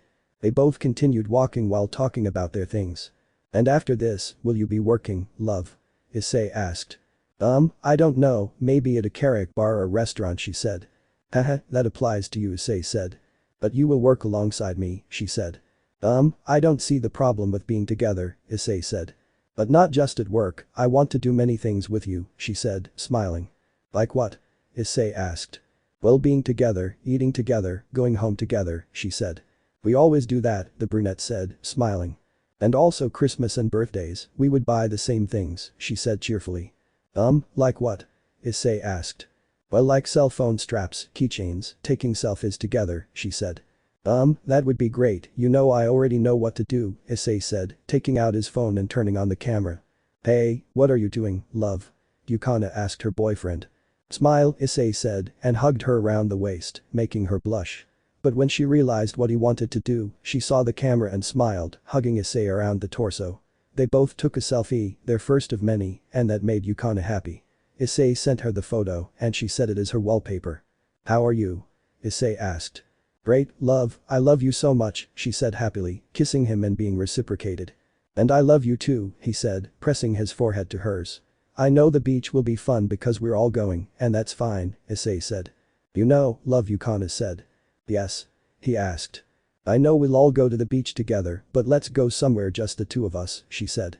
That's fine by me, I'd spend as much time with you as you want, love, Issei said with a smile. Haha, I know, she said happily. And so they continued, Issei left Yukana at her front door, and they said goodbye with a kiss. The brunette returned home to pack his things for Kuo. There were only 3 days left before he left, and tomorrow he and Yukana would depart. The next day. Late. They had already finished their date, gone to a recreation center, then to eat something, and finally spent time sitting under a tree in the park. Everything was fine up to this moment. Oh, I knew it was you, Yukana-chan, said none other than a handsome man with brown hair, who was standing in front of them. It's been years since I've seen you, how are you? Yukana asked, happy to see the boy. It's been a long time, I'm fine, the guy said. You're much better since the last time I saw you, the subject said. Really? I'm surprised how much you've changed. Did you dye your hair? She asked, forgetting about Issei, who had a blank expression at the interaction. Who is this guy? Issei wondered. Jealous? Drake asked, without a hint of humor in his voice. What? I'm not just wondering who she is, she loves me too much to leave me for someone else, he said confidently. Haha, you're right about that, my friend. She loves you too much, along with the others. She won't leave your side, Drake said, amused. In middle school I was very disheveled, now I would be worthy of being with you, he said, ignoring Issei who was behind Yukana. Those words aren't your style, she said playfully to the man. That's why I say eating a variety of foods is good. I know you used to eat rats, and your little brothers ate iguanas, but you should eat a more varied diet, Issei said to Drake, who got annoyed by that. First of all, you bastard, I used to eat the best food, and I didn't eat that crap. Second, I can't eat now because I'm inside the boosted gear, and third, go to hell, you stupid idiot, don't ever call me a lizard again, you damn perverted piece of shit. Drake said furiously to Issei, who replied in a Kakashi-like manner. Hey, did you say something? The brunette said. Screw you, Issei, screw you, Drake said, annoyed. By the way, I'm having lunch with some people from high school tomorrow, do you want to come? The guy asked as he approached. What? Count me in. I want to have fun with everyone again, she said excitedly, wanting to see her old friends again. I'll let the others know, the guy said. Thank you, she said. I feel like I'm forgotten, Issei thought, and Drake just laughed at him. Just then, his phone started vibrating, and when he saw the number, he was surprised. Mitsuda. What could he want? He asked in a low voice. Maybe that magazine you didn't return, hahaha, Drake said, being ignored by Issei. Hello? He asked into the phone, noticed by Yukana and the guy who was surprised to see Yukana accompanied by Issei who, having trained, had a better physique than him. I mean Kiba may be the handsome one, but even he has a physique, not like this idiot who can win just because he has a pretty face. Issei? Was the shout that almost made Issei drop his phone. What's wrong with you, you damn bastard? You almost made me deaf. Issei exclaimed under the watchful gaze of the guy and the amused gaze of his girlfriend. Issei, you son of a bitch, when will you deign to speak to us, was Motohana's unmistakable voice. Screw you both, I do what I want when I want, at the time I want, and if I didn't talk to you, it was because I didn't want to, is that clear? Issei said mockingly, amusing his girlfriend with the strange faces she was making. The guy just looked at him and thought it wouldn't be a problem to take Yukana away from him. Ha, and I'm Shaggy. Leaving that aside, you know something, Motohana said. What? Issei asked. That bastard traitorous piece of shit Mitsuda got a girlfriend, and the wretch mostly let her do perverted things, the bespectacled boy shouted in frustration, and Issei's jaw dropped to the floor upon hearing that. That can't be true, you better stay away from that impostor, it can't be Mitsuda, it must be the work of the aliens, stay away and call Area 51 since they lost Eastern Time, and he's with you, Issei said exaggerating. Fuck both of you, and if I have a girlfriend, I won't abandon my perverted ways. What's more, she doesn't mind, she loves me just the way I am, the bald man said proudly. So how did that happen? Issei asked. Well, according to Kiryu, he helped her with some guys from another school when we left the academy one day when I went home early because I was sick, Motohama explained, surprising Issei, who smiled proudly at his friend. You're a real man, even though that's gangster stuff, you outdid yourself Mitsuda, I'm proud of you little grasshopper, Issei said while wiping away a fake tear of pride. You know what? Screw you both, screw you. The bald guy said angrily. They talked for a few more minutes and then he hung up. Ah, I'm happy for him, I thought he'd be left alone, now only Motohama is missing, and I won't worry anymore, said Issei, looking at the sky with a smile of sincere happiness for his friend, making Yukana blush because she thought that smile of her boyfriend was very cute. Yukana, who is he? The guy asked, pointing at Issei. Yukana quickly approached Issei and grabbed his left arm, placing it between those breasts that he loved. This is my beloved Ice, my boyfriend, she said with pride, love, and happiness, introducing Issei. Honey, this is Dai from middle school, she said, introducing Dai. I'm Issei, hi do Issei, Issei said in a relaxed manner as he felt his girlfriend's breasts. I'm Dai Midori, nice to meet you Haidu-kun, she said with a smile as fake as the love she feels for you XD. So you finally got a boyfriend, you know, back in middle school, Yukana he tried to say, but Yukana stopped him. Hey, don't talk about the past, it embarrasses me, she said, stopping him, to take Issei's hand. Let's go, love, goodbye Dai, she said, bidding farewell to the guy. See you later, Midori, Issei said with a dangerous smile, sending a shiver down the guy's spine. Something told him it wasn't nice to anger Issei. Yes, Dai said, smiling wickedly as he watched them walk away, then licking his lips. Meanwhile, the couple of the year is closer than Canon Rias and Issei XD. That guy gives me a bad feeling, Issei thought. You're right, but you can easily kick his ass if he tries to get too cocky. I mean, you trained with a blonde Gremory knight, with Tannen because I told you to ask Mau Lucifer for that favor, and also the other knight, the blue-haired one, helped you with strength training, and the half-fallen angel helped you with minor magic control. That way, that guy will be warned after a few punches, Drake said to his friend. You're right, I don't have to distrust Yukana anymore, she loves me and I love her, that guy may be handsome, but compared to me he's nothing, even Saji is better than that guy, I mean it's not for nothing that he's already with Hanakai-san and Nomura, said Issei. What are you thinking about so much, love? Yukana asked, bringing Issei back to reality. Nothing, he said simply. And who called you love, you seemed agitated. She asked Issei. Well, some friends from where I used to study, he said. And what did they want? She asked. You're curious, aren't you? I like that about you, Issei said, hugging her around the waist as they continued walking.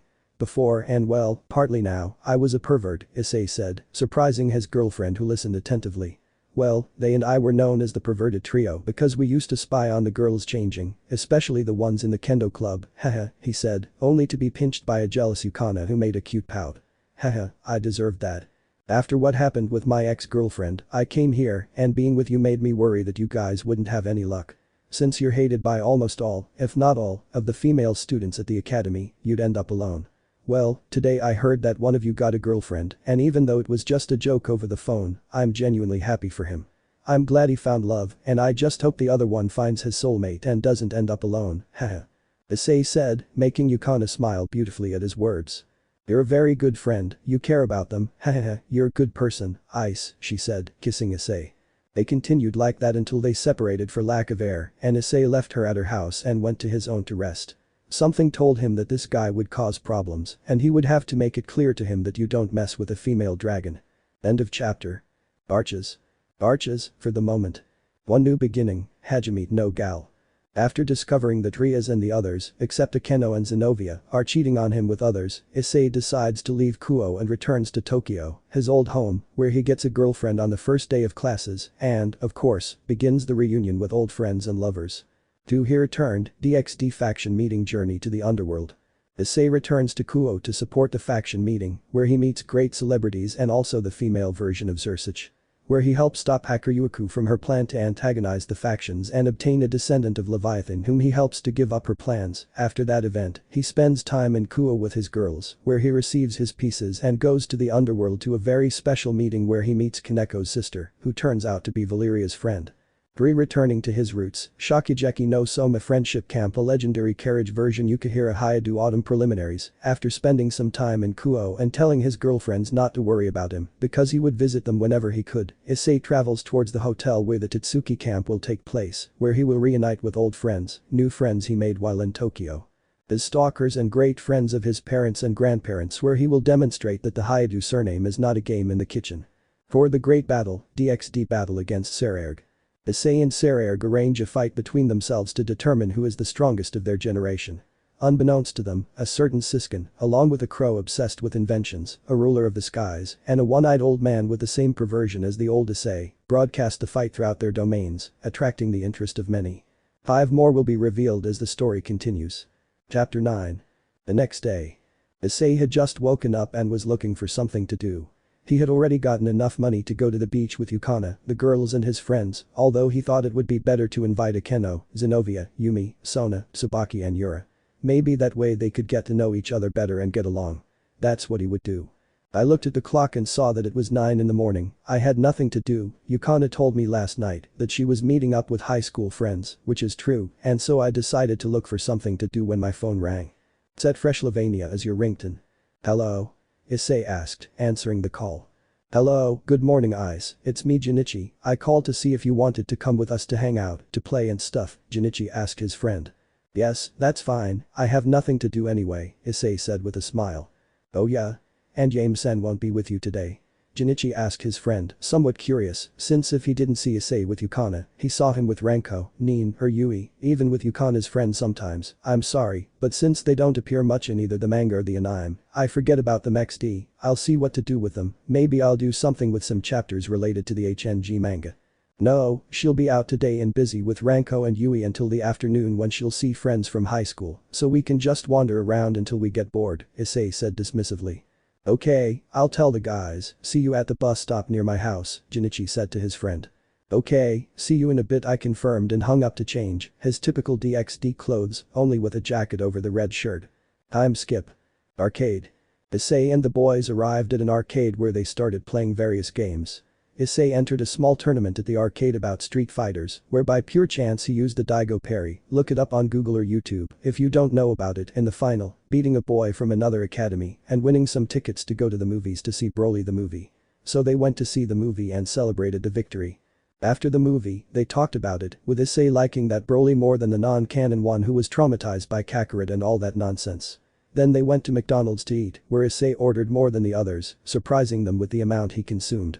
Needless to say, that group attracted the attention of girls, some towards Shinpei or Kigo, some more towards Junichi, and even Minoru got a glance or two, a waste of time, really, since he's a lolicon and unlicensed, but most of the attention was on Issei, who just ignored them.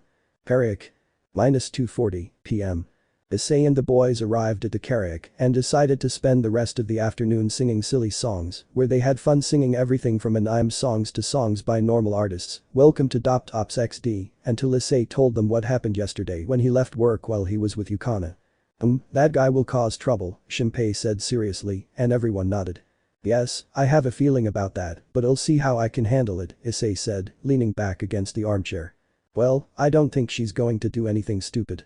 I mean, she's almost always with you, and it's obvious she loves you a lot, Junichi said, sounding like the voice of reason, making Kigo and Minoru nod in agreement. This, my dear friend, is NTR.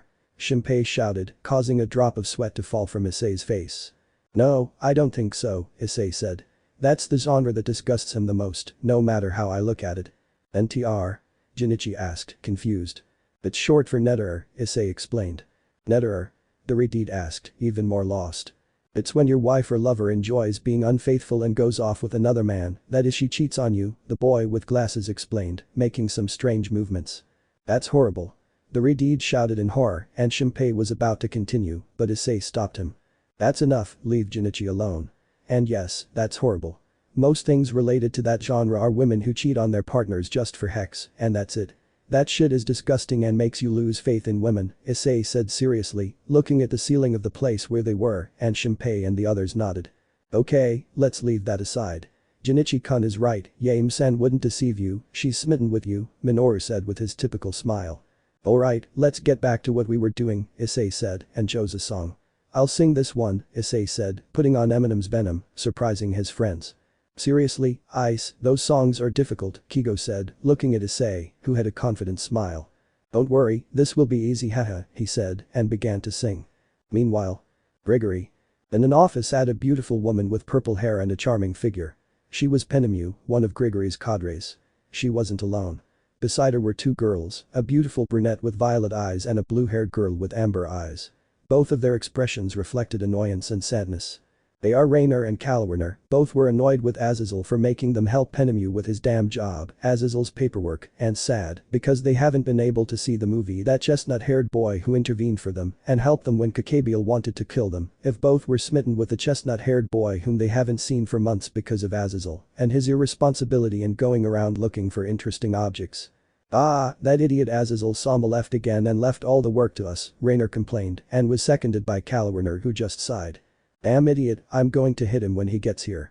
Because of him, I don't spend much time with my husband. He'll pay for this. Penemu complained angrily since she hadn't spent much time with her husband who understood the situation and would help his wife hit the invention-addicted crow. I haven't been able to see my cute Ice Kun Azazel Sama, you idiot. Rainer said, pouting cutely at not seeing that boy who treated her like a normal girl when she asked him out on a date.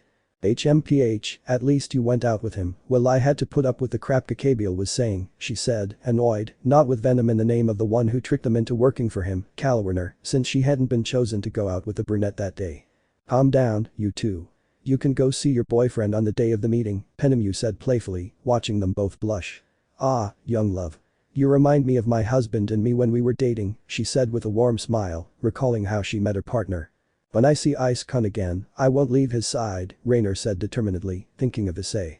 HMPH, I'll take him to a room and not let him out for good, while Kalwerner said with a lascivious smile, thinking about how to grape Issei, poor Issei, he already put up with a Keno, he can handle her, as I would say, the rapist will get graped XD, of course that statement annoyed Rainer. Not if I do it first. She said, annoyed and jealous. Penemu, meanwhile, watched with amusement as both girls shot lightning bolts from their eyes while fighting over Issei. I just hope he takes good care of them, thought the purple-haired girl, happy for both of them. While in Kuo, Azazel felt he had to protect his bodily integrity. Then a beautiful albino girl with blue eyes and large breasts entered, she had an air of superiority, she entered Penemu's office and saw the girls who were fighting among themselves over a certain brunette who was singing beautifully at the karaoke with his friends. HMPH, what the heck are you two doing? The albino asked, drawing the attention of the women in the office. And what's it to you, Hacker Yuku? Rainer said, glaring at the girl. Yeah, mind your own business, Kalwerner said, equally annoyed. HMPH, I shouldn't have even asked. I already know you're fighting over that Sekiryuutei. I don't know what you see in him. He's weak, he won't be able to beat me, the albino girl said arrogantly, bothering both girls. Shut up, don't underestimate him. He hasn't been with that Gremory girl for a long time and has trained separately to become stronger. Besides, I know you're not interested and you're just playing that tsundere, huh? She said proudly, then asked Valerie suspiciously, who just turned away, hiding a faint blush on her face and an annoyed expression. HMPH, I'm not interested in that fool, and don't call me tsundere, I'd better leave. Oh, and Penemu, Azazel asked if you've finished finding those weird bracelets for the sacred gear. The proud Lucifer asked, feeling a chill and deciding not to look since Penemu had a sinister smile.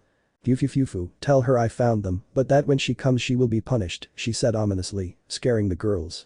Rainer and Kalwerner hugged their boss in fear and Valerie just said, okay, I'll tell her, and quickly left the place. Penemu-sama is very scary, the two Frolin women thought fearfully, watching their boss laugh very darkly. Meanwhile, outside the office, a serious-looking Valerie was walking towards training. HMPH, if that guy wants to be with me he'll have to beat me, Valerie thought, blushing slightly at the thought. Who would have thought, your Valerie Lucifer fell in love with her rival, ah, you really like that boy? Albion asked his bear. And why do I have to answer you? She replied, not going to tell him that she had been observing Issei's daily life from a safe distance before he left. Well, if you don't want to, no problem tsundere, Albion whispered, but the girl heard her, a vein popping out on her beautiful face. She continued on her way. She would see if Issei was worthy. With Issei and the boys. They had already left the karaoke bar and were outside, joking with each other. The haha, Junichi, you suck at this, Kigo and Shinpei mocked while Minoru played his flute, making little noises. Okay, leave Junichi alone. You're not the ones to talk, Issei said, calming them down. But where did you learn to sing like that, old man? The blonde man asked, impressed, and the rest just nodded. Well, before coming here, I had a lot of free time, and since there were times when I didn't go out with my friends, I just decided to kill time playing video games, singing, and other activities, Issei said, shrugging his shoulders. Everything was fine until Issei saw Yukana and the place across from the karaoke, which was a cafe. Coincidence? I think not. Next to Dai talking very pleasantly, Issei did not take it seriously. She had the right to have male friends, and he had female friends, but his friends did not take it well. Oh, man, you don't do that, Shinpei said next to Issei. Why? Issei asked. I mean, she's having a great time with that guy, and you think she's with her high school friends. That's a lie, said the one with glasses, shaking his head. Betrayal, brother, Kigo said, making Issei laugh slightly. Inichi and Minoru just stayed out of it to see how their friend would react. Well, I mean, she has the right to have friends. I have friends, and she doesn't get upset when I'm with them, just a little jealous, but nothing serious. And why should I deprive her of her friends? That would be hypocritical of me, Issei said calmly, speaking to his friends who were impressed by his response. They thought he might get angry about something. So you're not upset or jealous? Shinpei no, Issei said, shaking his head at that, while Junichi smiled. I mean, she's not doing anything wrong, they're just talking, and anyway, I know she loves me too much to ruin our relationship over a slip-up. I trust her completely, Issei said calmly, unaware that his girlfriend had already spotted the group of boys and was happy to see him. Wow, that's something, admirable, Shinpei said with a smile, along with the others who felt the same. Well, we'd better go, lest she see me and think I'm spying on her, Issei said, ready to leave when someone called him. Darling. Said Yukana's sweet voice as she left the establishment with Dai behind her, who showed annoyance in his gaze. Okay, they'll call me, see you guys, he said goodbye to his friends, bumping fists. Yes, see you later friend, the boy said goodbye. See you later, Ice, said Junichi, and Minoru simply played his flute in farewell. Then the boys left, leaving Issei in front of his girlfriend who lovingly hugged him, and he reciprocated. How are you?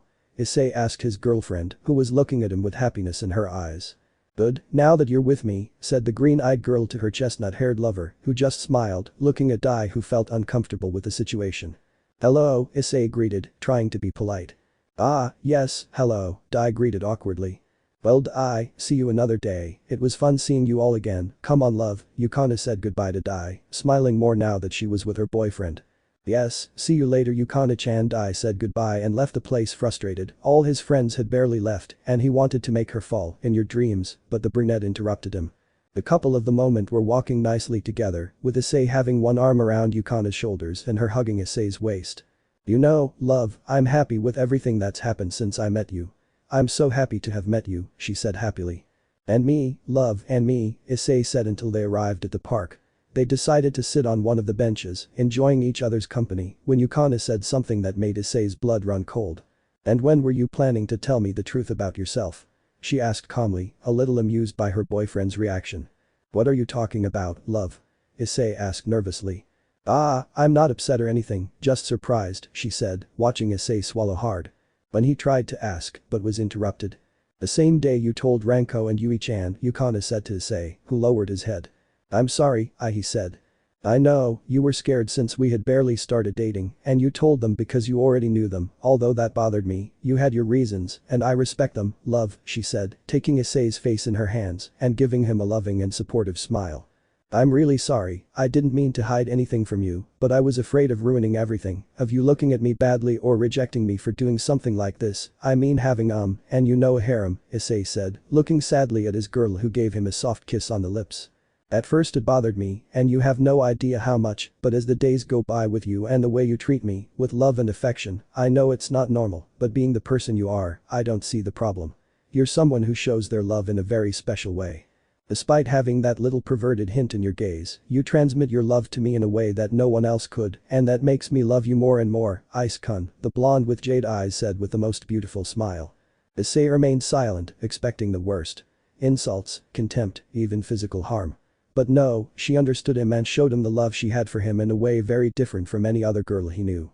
Of course, Renko, Yui and Nin were also very special to him and he appreciated that from the bottom of his heart. Shedding tears of happiness, Issei kissed and hugged her.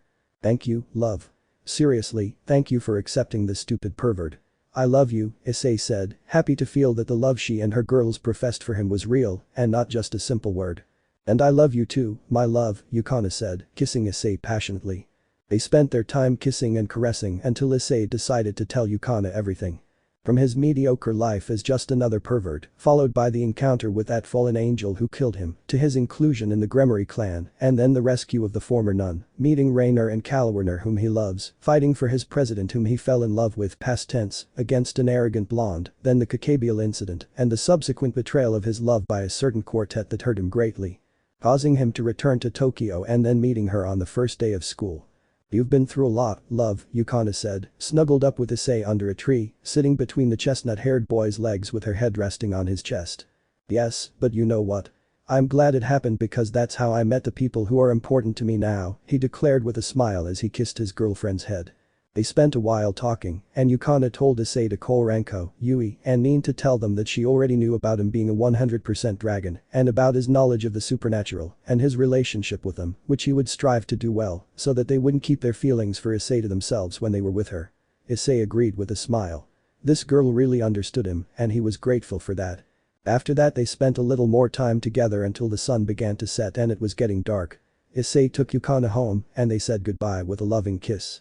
Then, when Issei got home, he told the girls what had happened with Yukana and then asked about the meeting, which was the day after tomorrow, and that he had to arrive early that day to spend time with them and be on time for the meeting.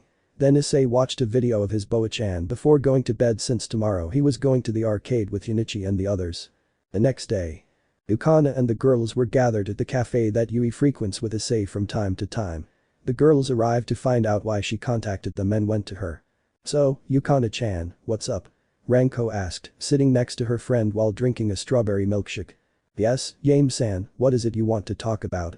asked Yui, who had a tea, to Yukana, who was smiling as she drank her soda. "Is it about Ani?" Nin asked while eating a chocolate cake. "Well, partly yes," Yukana replied, putting down her drink and looking at her friends. "What did he do?" Renko asked. "Nothing, what I mean is that it's partly about him and you're involved too," Yukana said, looking at her friends. "Us?" Yui asked. "I know the truth," he said simply, taking another sip of his drink, leaving the girls speechless. "What truth are you talking about?" Nin asked nervously. "Yes, Yukana-chan, which one?" Renko asked, trying to hide her nervousness but failing. "Don't pretend, about Issei and the supernatural, about that," she said normally, surprising the girls even more, who lowered their heads in embarrassment. She saw this and decided to explain herself.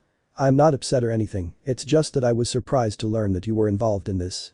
You don't have to feel bad or anything," she said, making the girls look at her.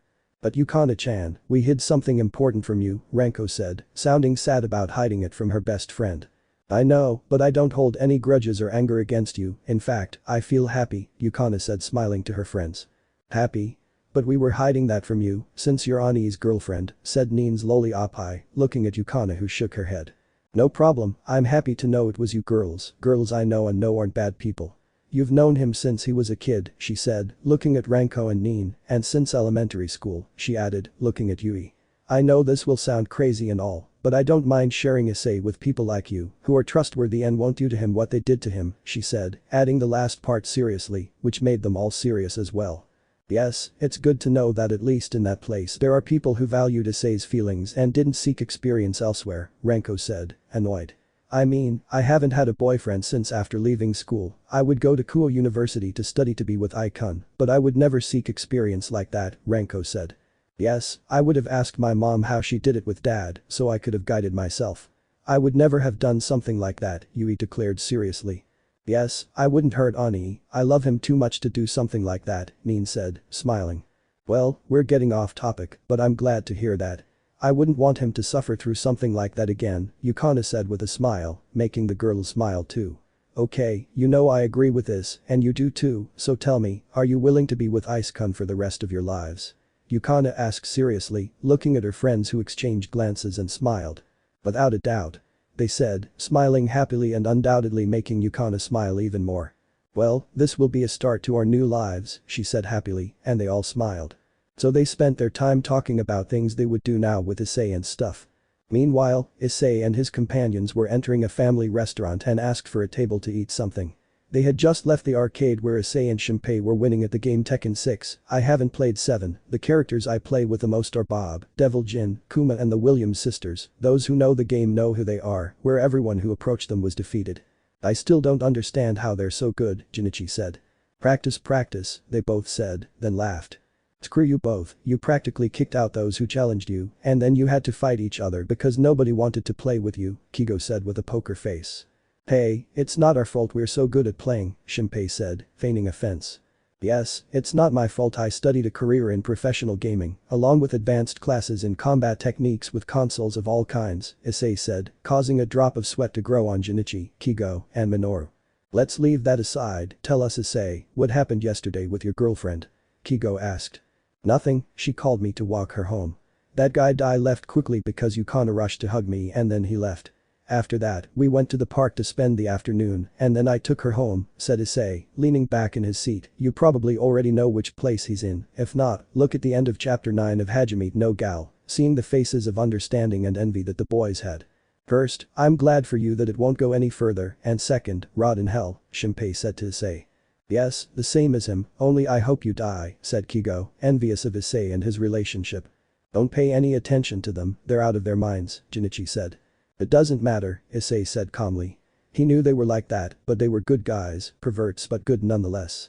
They continued chatting while ordering food and drinks, at which point Minoru noticed someone entering the place and he wasn't alone. Hey, guys, look, said the Lolican, making everyone look at who was entering the place.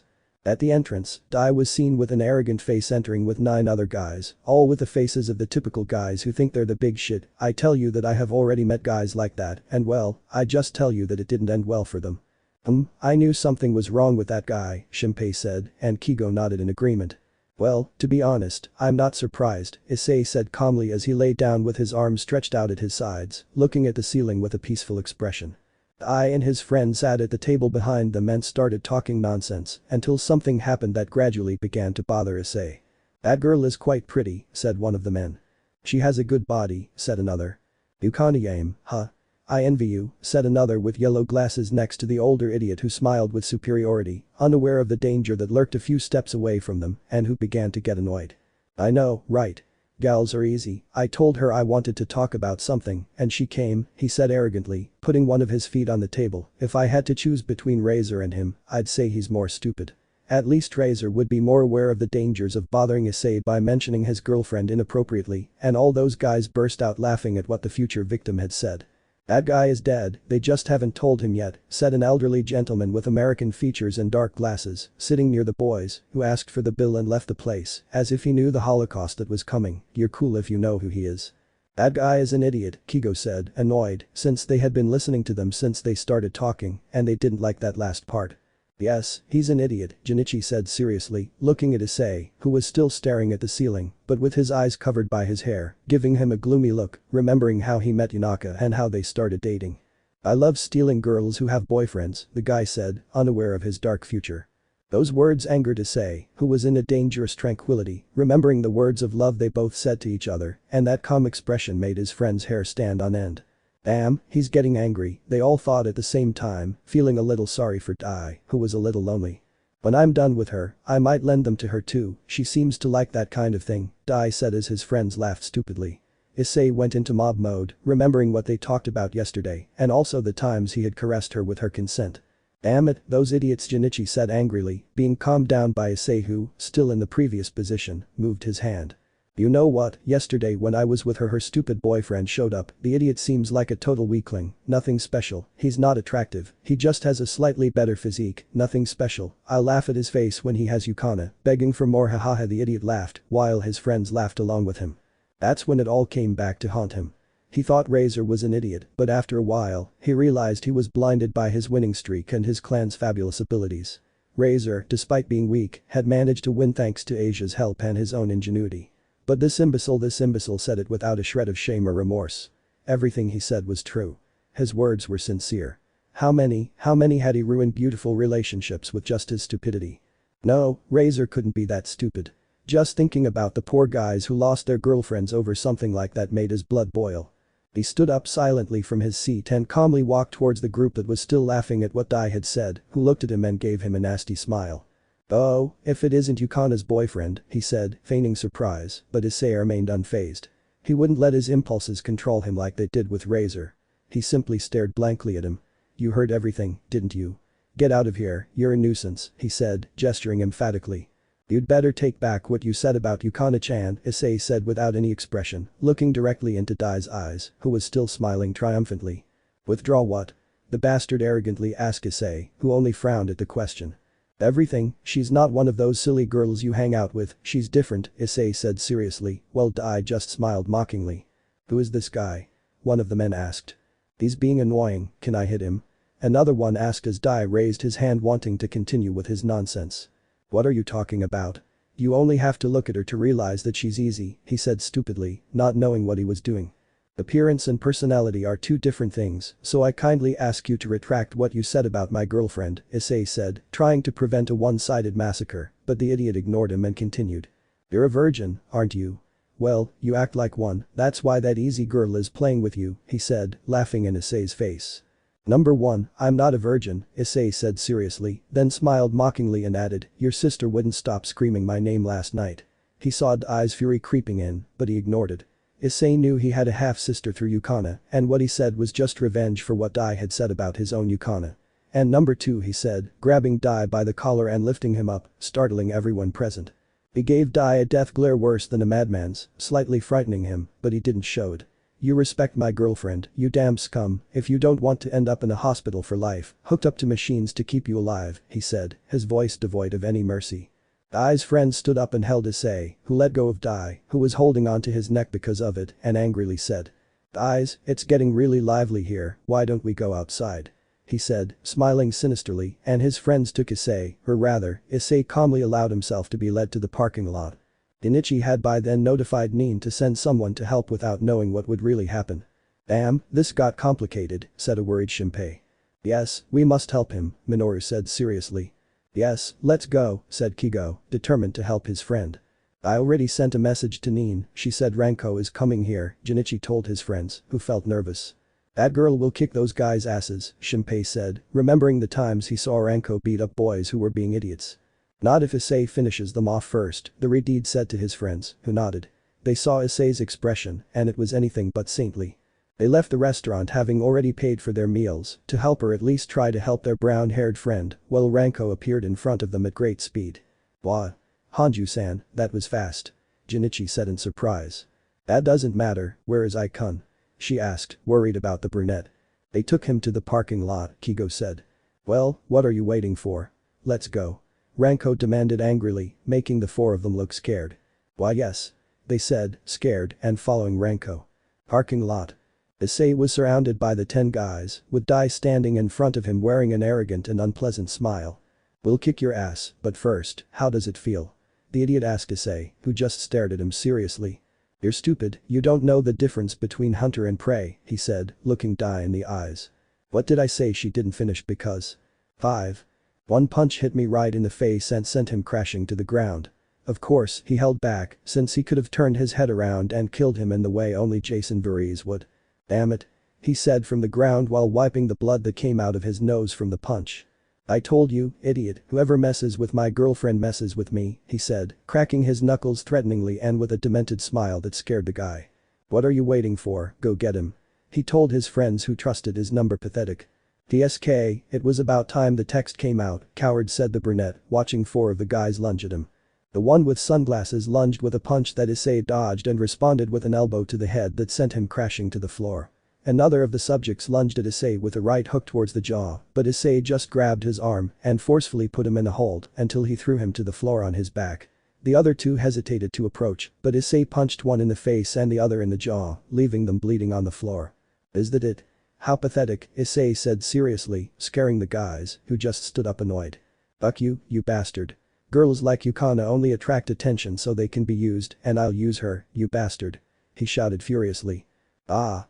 shouted one of the guys who had stepped aside. "What the hell?" he asked, looking in the direction from which the scream of pain came, seeing Ranko with a smile that promised pain, which frightened Issei.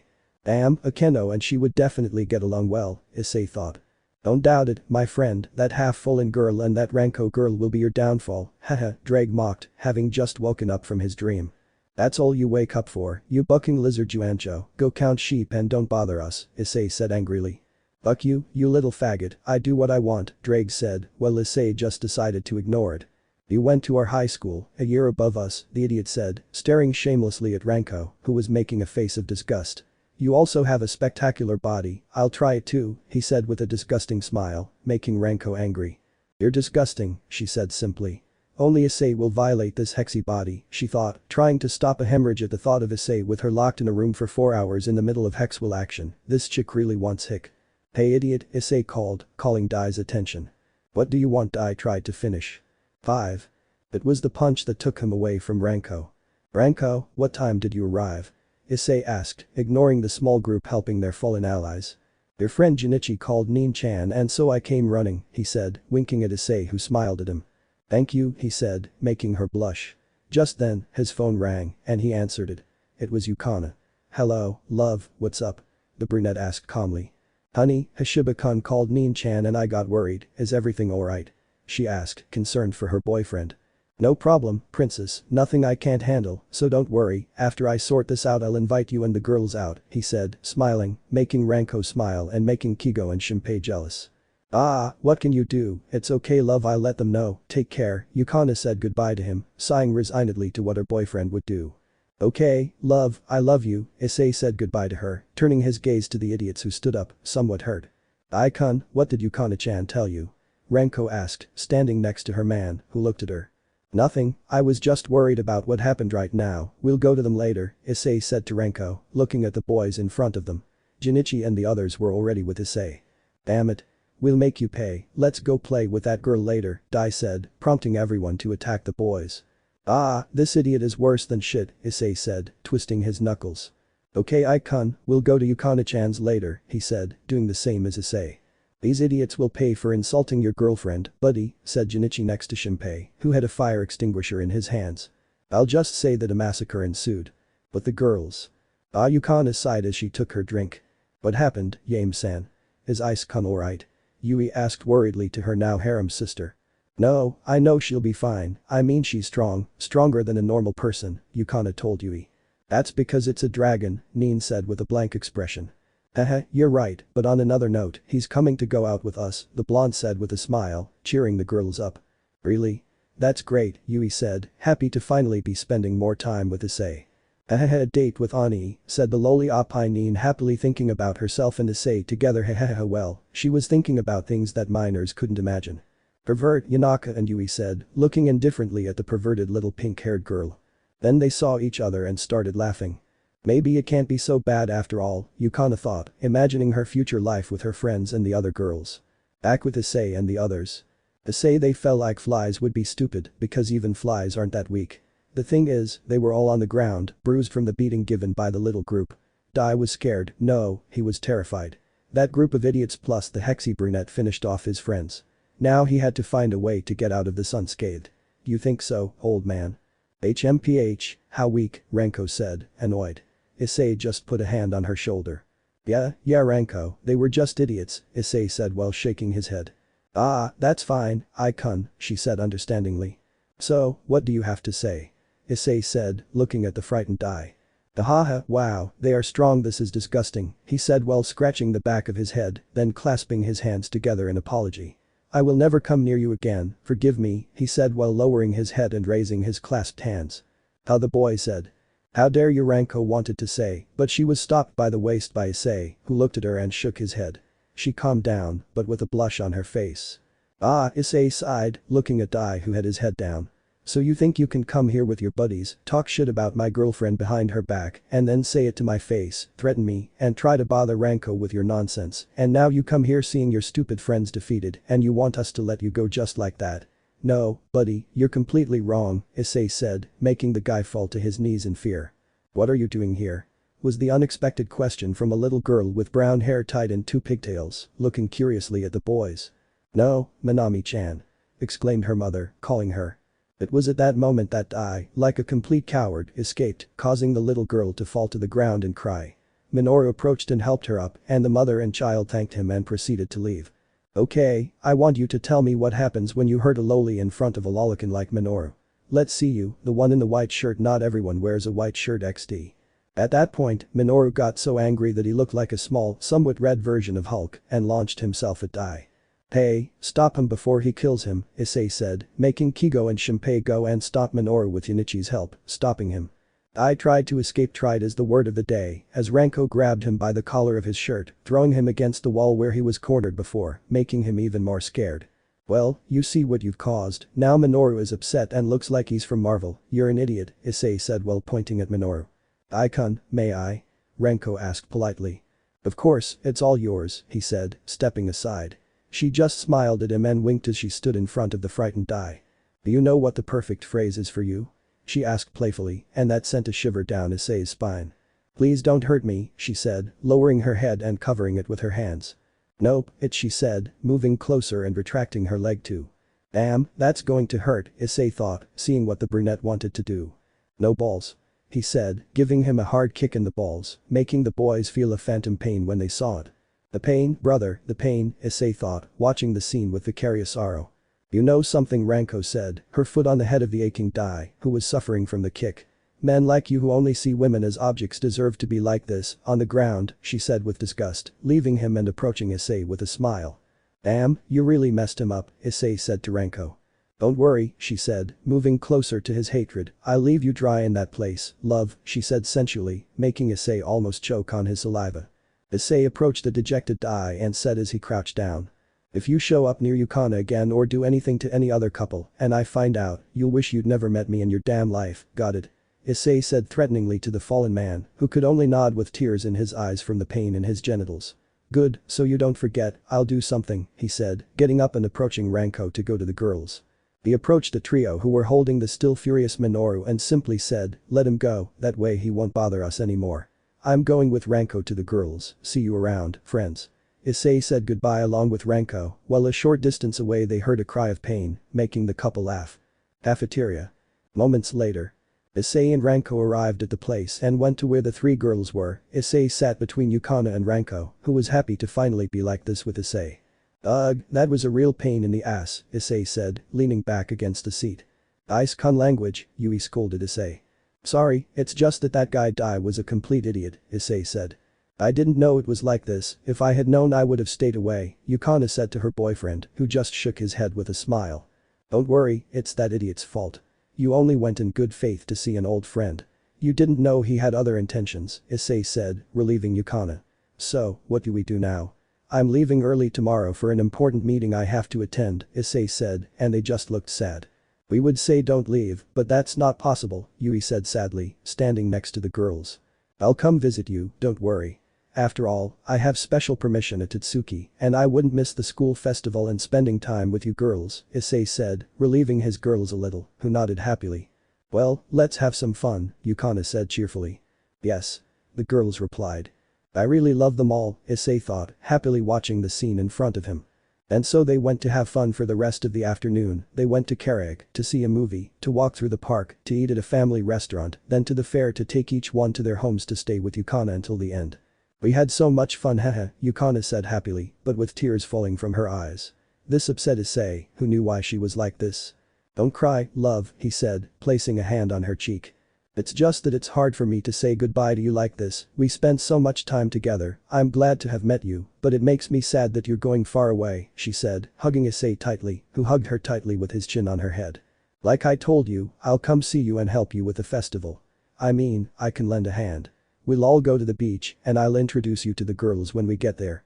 I won't leave you, I won't leave you. I love you, just like I love the others. You're all special, each and every one of you, and nobody will ever change that, Issei said, looking into those green eyes he loved so much, and she just smiled at him.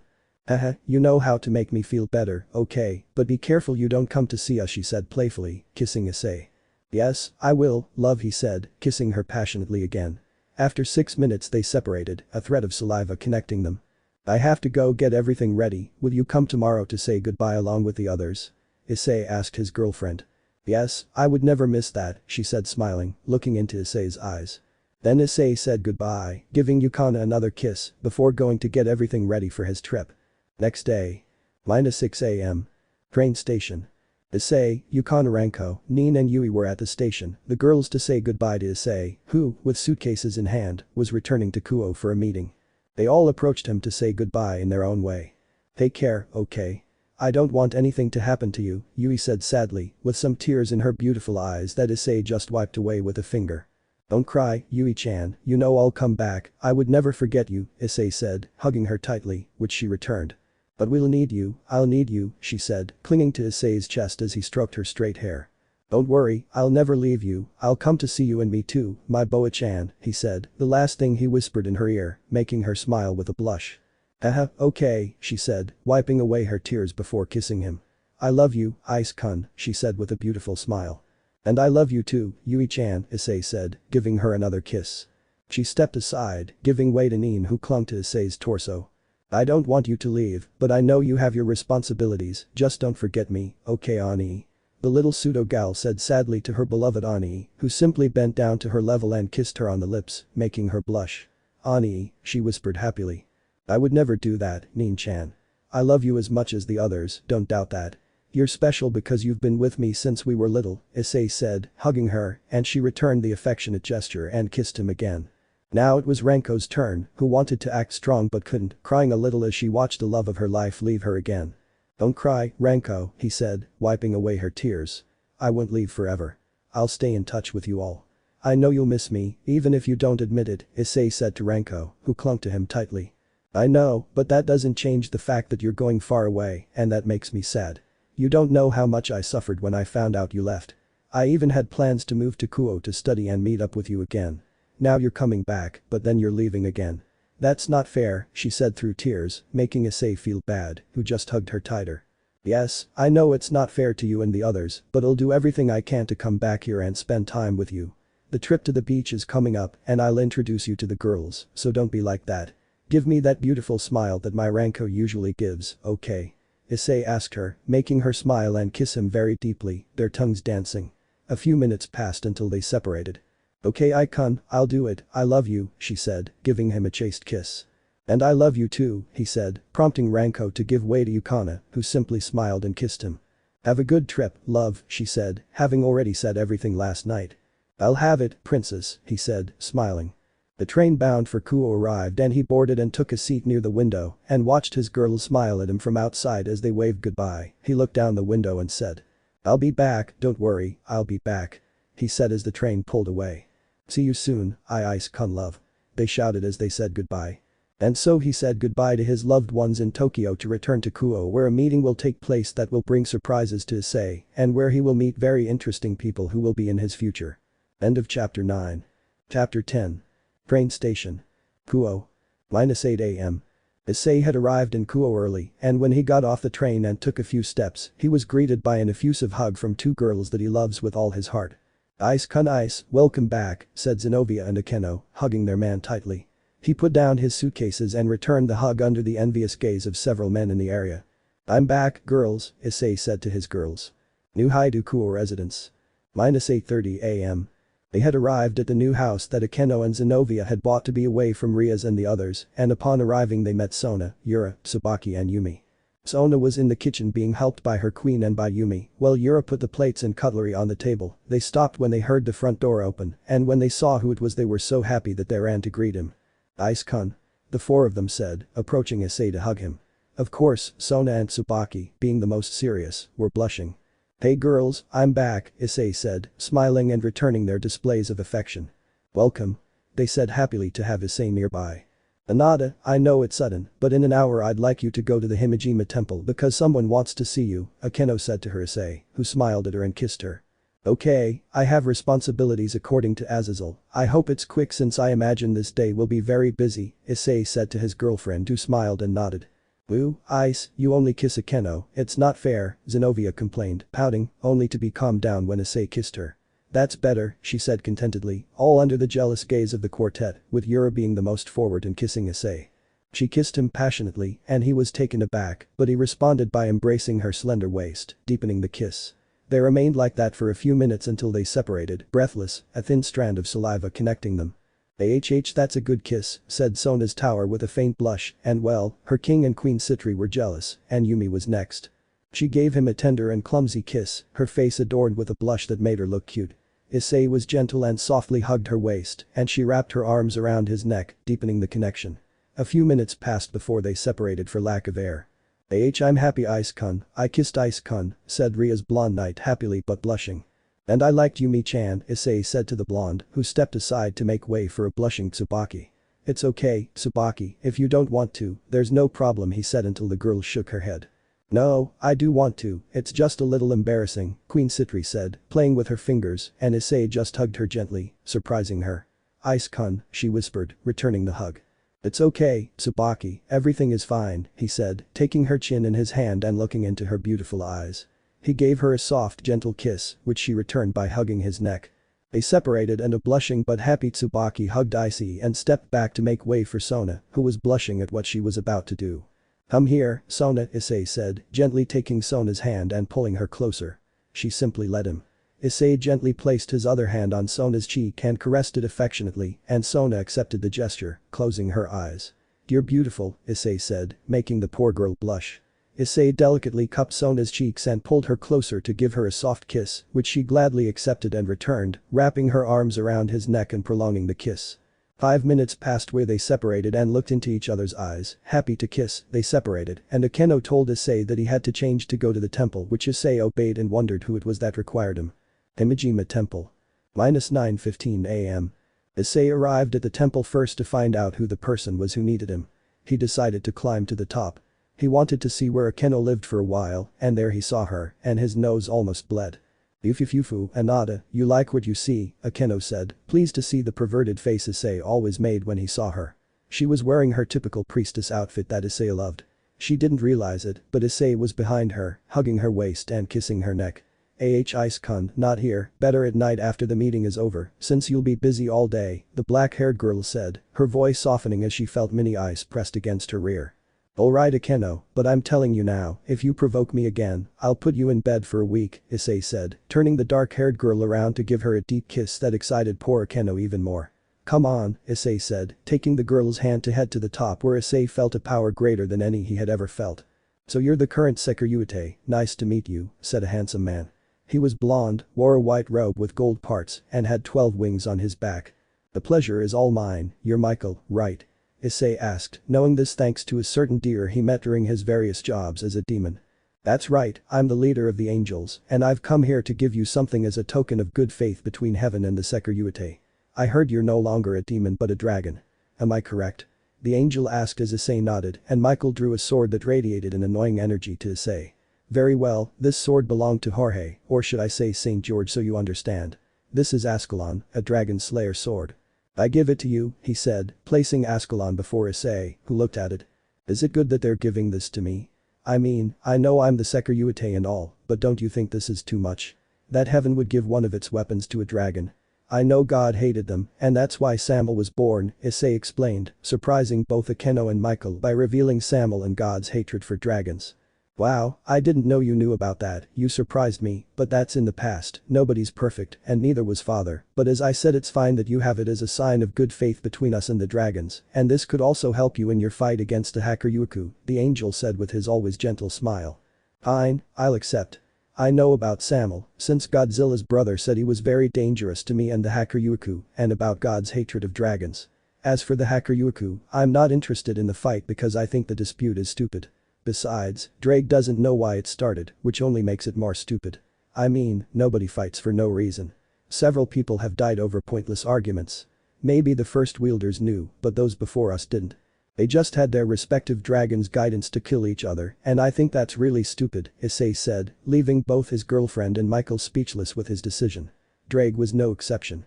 He too had a WTF look on his face when he heard that, but the bit about Godzilla's brother bothered him. What do you mean, Godzilla's brother, you damn idiot? Hello Michael, I yelled angrily and greeted Michael, causing sweat drops to appear on all three of our faces.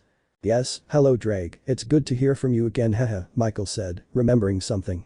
Well, I have to go now. It was a pleasure meeting Drake's peculiar wielder. See you at the meeting, Issei-kun. See you Drake, and you too, Miss Akeno. The angel was saying goodbye when Issei remembered something. I need to ask him something quickly, Issei said. It'll have to wait, I'm sorry, but I need to finish some business, but I'll listen to whatever your request is, he said, disappearing in a light, leaving Akeno and Issei there, and Drake going to sleep, that lazy dragon. What was it you wanted to tell Michael Sana Anata? Akeno asked. I know you're going to be upset, but I think it would be very wrong not to do it, Issei said. I'll ask if she can make it so that Zenovia and Asia can continue praying, Issei said, seeing the angry grimace that adorned the girl's beautiful face. I can believe it from Zenovia, but from Asia. After what she did. Why are you doing this, Anata? She asked in an intimidating manner, making Issei tremble. He approached her, hugged her waist, and kissed her, looking into her eyes. I know what she did with the other three, but instead of acting like a typical spiteful idiot, I'd rather leave that aside. I'm not doing this because I love her. It's just that despite everything, I still care for her, but nothing more, since there's a huge gap between caring and loving. I don't want you to think I love them, but I also can't forget the time we spent together. I mean, one of them has been my friend since we were little, Rias saved me from dying, I became Asia's first friend and grew fond of her, and even though Kaneko hit me, it was because I deserved it. So don't get like this. And the third reason is that I promised her before all this happened, so don't worry, I'll leave that matter to you, Issei said, kissing Akeno again. Despite hearing all this, she smiled in acceptance. Okay, I'll put it aside and get Zenovia and the others together to talk to Rias and the others after you ask for explanations. Come on, let's go inside, I'll make some tea, she said, leading him into the house she once shared with her parents. Once inside, Issei found himself in one of the rooms, a typical room in a traditional Japanese house, resembling the kind of place where tea parties are held. Akeno arrived and placed a tray with a tea set, pouring some for Issei, who gladly accepted. Akeno sat beside him and leaned her head on his shoulder. Akeno Issei spoke to his girlfriend. Yes Anata, she asked. You're part of the Fallen, right? He asked his girlfriend, who straightened up and gave a serious look. Yes, she said dryly, recalling her past. As Kakabiel said that time, I am the daughter of Barakiel, one of the leaders of the Fallen. She spoke venomously, mentioning her father, which worried Issei, but he let her continue. My mother was the heir to a certain temple.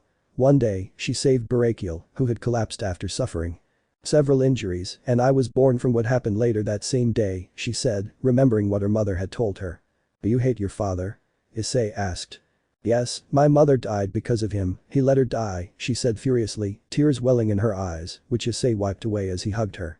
You know what, I can't tell you to forgive him because you have your reasons, but think about it, your mother wouldn't have wanted that, for you to hate your father, Issei said, and Akeno angrily separated from him, looking at his face, which showed a sad expression. Why do you say that, Ice-kun? Do you think he's not to blame for what happened? She yelled at Issei, who shook his head. You don't know if he has her or not. You know what? I don't have my parents now, and you know that. I know a father would put his son and wife in danger. I don't think he's to blame. You're just upset about losing your mother. I'd like you to tell me what happened, please, Issei asked, taking Akeno's hand. She looked at him, somewhat annoyed by this, but continued telling her story. From what little she revealed, Issei decided to leave that aside.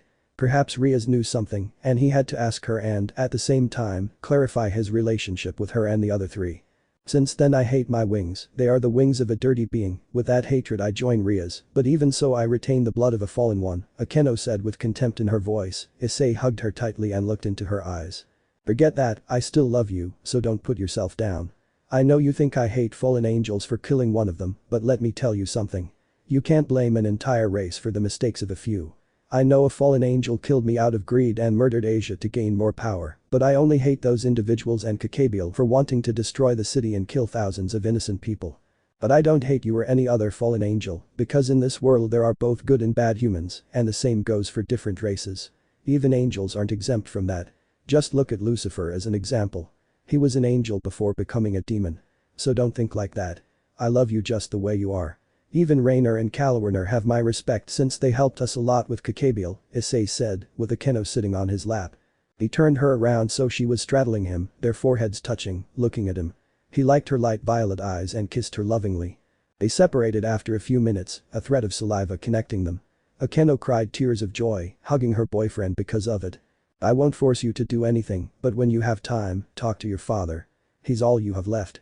I know you resent him, but there's only one father, just like there's only one mother.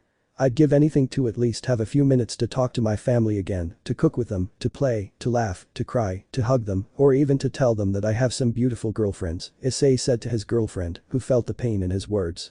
She ended up crying, realizing that he didn't have them. Akeno hugged him tightly. She knew that Issei lost his parents when he was little and was raised by his aunt and uncle until 2 years ago when he became independent and started living a normal life to a certain extent. "I want you to at least have a conversation with him. Don't hate him, because even if you don't believe it, he loves you. Every father does with his children. So when you see him again, talk to him. I'm not saying you have to forgive him, but give him a chance to apologize, okay?" he asked, wiping his own tears from his girlfriend. "Okay, I'll do it for you, Inada, but I'm not promising much," she said, hugging Issei and resting her head on his shoulder. "Okay," said Issei, still hugging. They spent some time there before heading to Issei's house while holding hands, to the envy of everyone who saw them, Akeno's girls and Issei's boys, both sides envious of being in the other's place. Near Kuo Academy. -11:15 a.m. Issei told Akeno, Zenobia, Yura and Yumi, since Sona and Tsubaki were busy with a meeting tonight, that he had to talk to Rias and the others. They were worried, but Issei told them it was to clarify their relationship, that it would be a simple friendship, nothing more, thus calming them down. Issei was walking while talking to Drake. So after Zaiko in his 5th form kicked Gohan's ass in his 4th form and the others, Uub arrived to give them time to reassemble the Dragon Balls, which were made of stone. Issei recounted the Dragon Ball AF manga he was reading to Drake, who was listening attentively because he was interested in it. "And what else happened?" Drake asked, intrigued. "Well, that's as far as the manga went since the artist was busy with Super and ran out of ideas, but it would be the typical thing. They reassemble the spheres, then they summon Shenron, so Goku appears and beats Ico up in Super Saiyan 5, the usual," Issei said to Drake, who scoffed in response. Everything was peaceful until Issei felt a tingling in his left arm, not pain, just a slight itch. He saw a beautiful albino girl with blue eyes wearing a long-sleeved black shirt, pants that showed off her figure, large breasts like Akeno's, and black boots. She was looking at him with a cold smile. Issei, for his part, looked at her and, admitting that she was beautiful, noticed her eyes, blue and green, two colors looking at and analyzing each other. Imagine her with blue eyes. They stopped seeing each other, and Issei continued until he was in front of her. "Hello, how are you, Sekiryuutei?" the white-haired woman greeted Issei. "Same as always, Miss Hakuryuuku," Issei said, smiling at her before becoming serious. "What are you doing here?" he asked, somewhat intrigued by her presence. "Oh, relax, I'm Valeria. I only came here to meet the Sekiryuutei, nothing more," she said, smiling with an amused expression. After all, if I wanted, she vanished with a speed that Issei followed, gently catching her hand, which made the albino blush slightly, but Issei didn't notice. "Wow, she reacts quickly and her hand is warm, but what am I thinking?" she thought, flustered, causing Albion to smirk in her sacred gear. She quickly forgot about it and smiled amusedly. "Wow, I thought you were weak, but I was wrong. What's with the change?" she said, pulling away from Issei, who just smiled. "I don't know, I just wanted to be strong to defend what's most precious to me," he said, shrugging his shoulders. Interesting, but even so you wouldn't be among the 1400 to 1500 strongest, not because of that aptitude change you'd be less." She wanted to continue, but Issei was no longer in front of her, he was behind her with two lollipops, he put one in his mouth and the other in Valeria's mouth when she turned around surprised by Issei's action. "It doesn't matter how strong or big they are, what matters is the conviction you have to overcome them. I'm not ambitious either, but you know what," Issei said, his back to the albino girl, who was blushing at his gesture of handing her the lollipop she was enjoying. He turned around, giving her a smile and a look full of will and conviction. "I have a habit. When someone looks down on me, I get the urge to jump over them to surpass them," Issei said, looking into the girl's eyes, who thought only one thing. "That sounded great," she said. "Yufufufu," little Valeria fell in love with her rival. "How cute," Albion said mockingly to Valeria, who blushed, which was strange for Issei. "Hey, are you okay?" Issei asked, looking at her. Yes, I'm fine, I just wanted to say that I hope you're someone worthy to fight," she said nervously. About that, I'm not interested in that fight," Issei said, leaving Valeria blank. "Yes, since I'm stronger. Wait, what did you say?" she asked. "I'm not interested. Tell Albion that he and Drake are complete idiots for not remembering why they fight. It makes me stupid that we fight for no reason. If you want a friendly fight, I'd accept, but fighting to the death. No, that's wrong," Issei said seriously, and Drake felt stupid inside for forgetting his reasons, just like Albion. "You're the strange one," Valeria said, dejected by that answer. I'm just being myself, besides," Issei said, placing his hand on Valeria's face, which made her blush. You're too beautiful to die over something as stupid as a fight between Albion and Drake. He removed his hand as he sensed Yumi, Zenobia, Yura, and Akeno approaching. Well, I'm off. I have things to do. Oh, and one more thing. Tell Azazel I want a rematch in Halo 5. See you later, Vali-chan, Issei said, entering the academy and leaving a puzzled Valeria behind. She simply touched the cheek that Issei had touched and blushed as she remembered how warm it felt, a feeling she never thought she would experience. They say opposites always attract, Albion said, making the poor girl blush as she walked away, remembering Issei and his words. I think it turned out to be more interesting than I thought. Hi to Issei-kun, she thought, her mind fading into the distance. Meanwhile, Issei was being scolded by his girls who told him not to get so close to the Hakuryuku, though it was more out of jealousy than anything else. Later. -11:45 a.m. The Cult Research Club. Issei was alone in one of the club's armchairs waiting for Rias and the others to talk. He was calm because he wanted explanations and he would get them no matter what. At that moment Rias, Asia, Kaneko and Arena arrived who were happy to see Issei back, but were saddened to see him looking at them seriously, so they decided to take a seat on the couch in front of the brunette who was looking at them analytically. A few minutes passed in eternal silence until Rias decided to speak. I'm sorry, Rias apologized, looking at the serious brunette. Why? Issei asked. What? Rias asked, surprised. Why did you do that? Issei asked seriously, making the four of them lower their gaze. Explain it to me, he said, crossing his arms. It wasn't our intention, it's just that we felt very insecure about how to move forward in our relationship with you, but we realized that it wasn't the best way to do it, we hurt you, and that caused you to leave, and you don't know how sorry I am, Rias said sadly, looking Issei straight in the face. Issei remained silent and Asia spoke. I'm really sorry, Isan the blonde began, fighting back tears. I thought that doing what Rias Onasama did was the right thing to do. I didn't know any better since I was new to this whole love thing. I was afraid that Isan would distance himself from me because I didn't know what to do, but I only hurt Isan, and for that, please forgive me, the blonde said, bowing her head and with tears streaming down her face. Issei just listened and gave Arena the floor to speak. I'm unforgivable, Ice-kun. I hurt you. You're my childhood friend, my first love, everything, but I still did that, and it's unforgivable. I damaged the trust you had in me, and that can't be forgiven. I'm an angel in Michael-sama's service, and yet I still did that. If you forgive me and give me another chance, I won't waste it. I've learned my lesson, and it's so hard to know I hurt your heart, the self-proclaimed angel said, crying and looking at Issei. The last one was Kaneko. I'm sorry, senpai, for doing that. Even after you've helped me so much during this time you've been with us, and despite being a pervert, you never did anything to me that I didn't want. I did this without knowing the consequences, and now that I know them I'm sorry, Kaneko said sadly. Issei Al Saber, Solo Suspiro. Even after that, at least they admit their mistakes, and that's good. I don't know if I'll come back to you or not. It's complicated knowing that the people you love do that behind your back.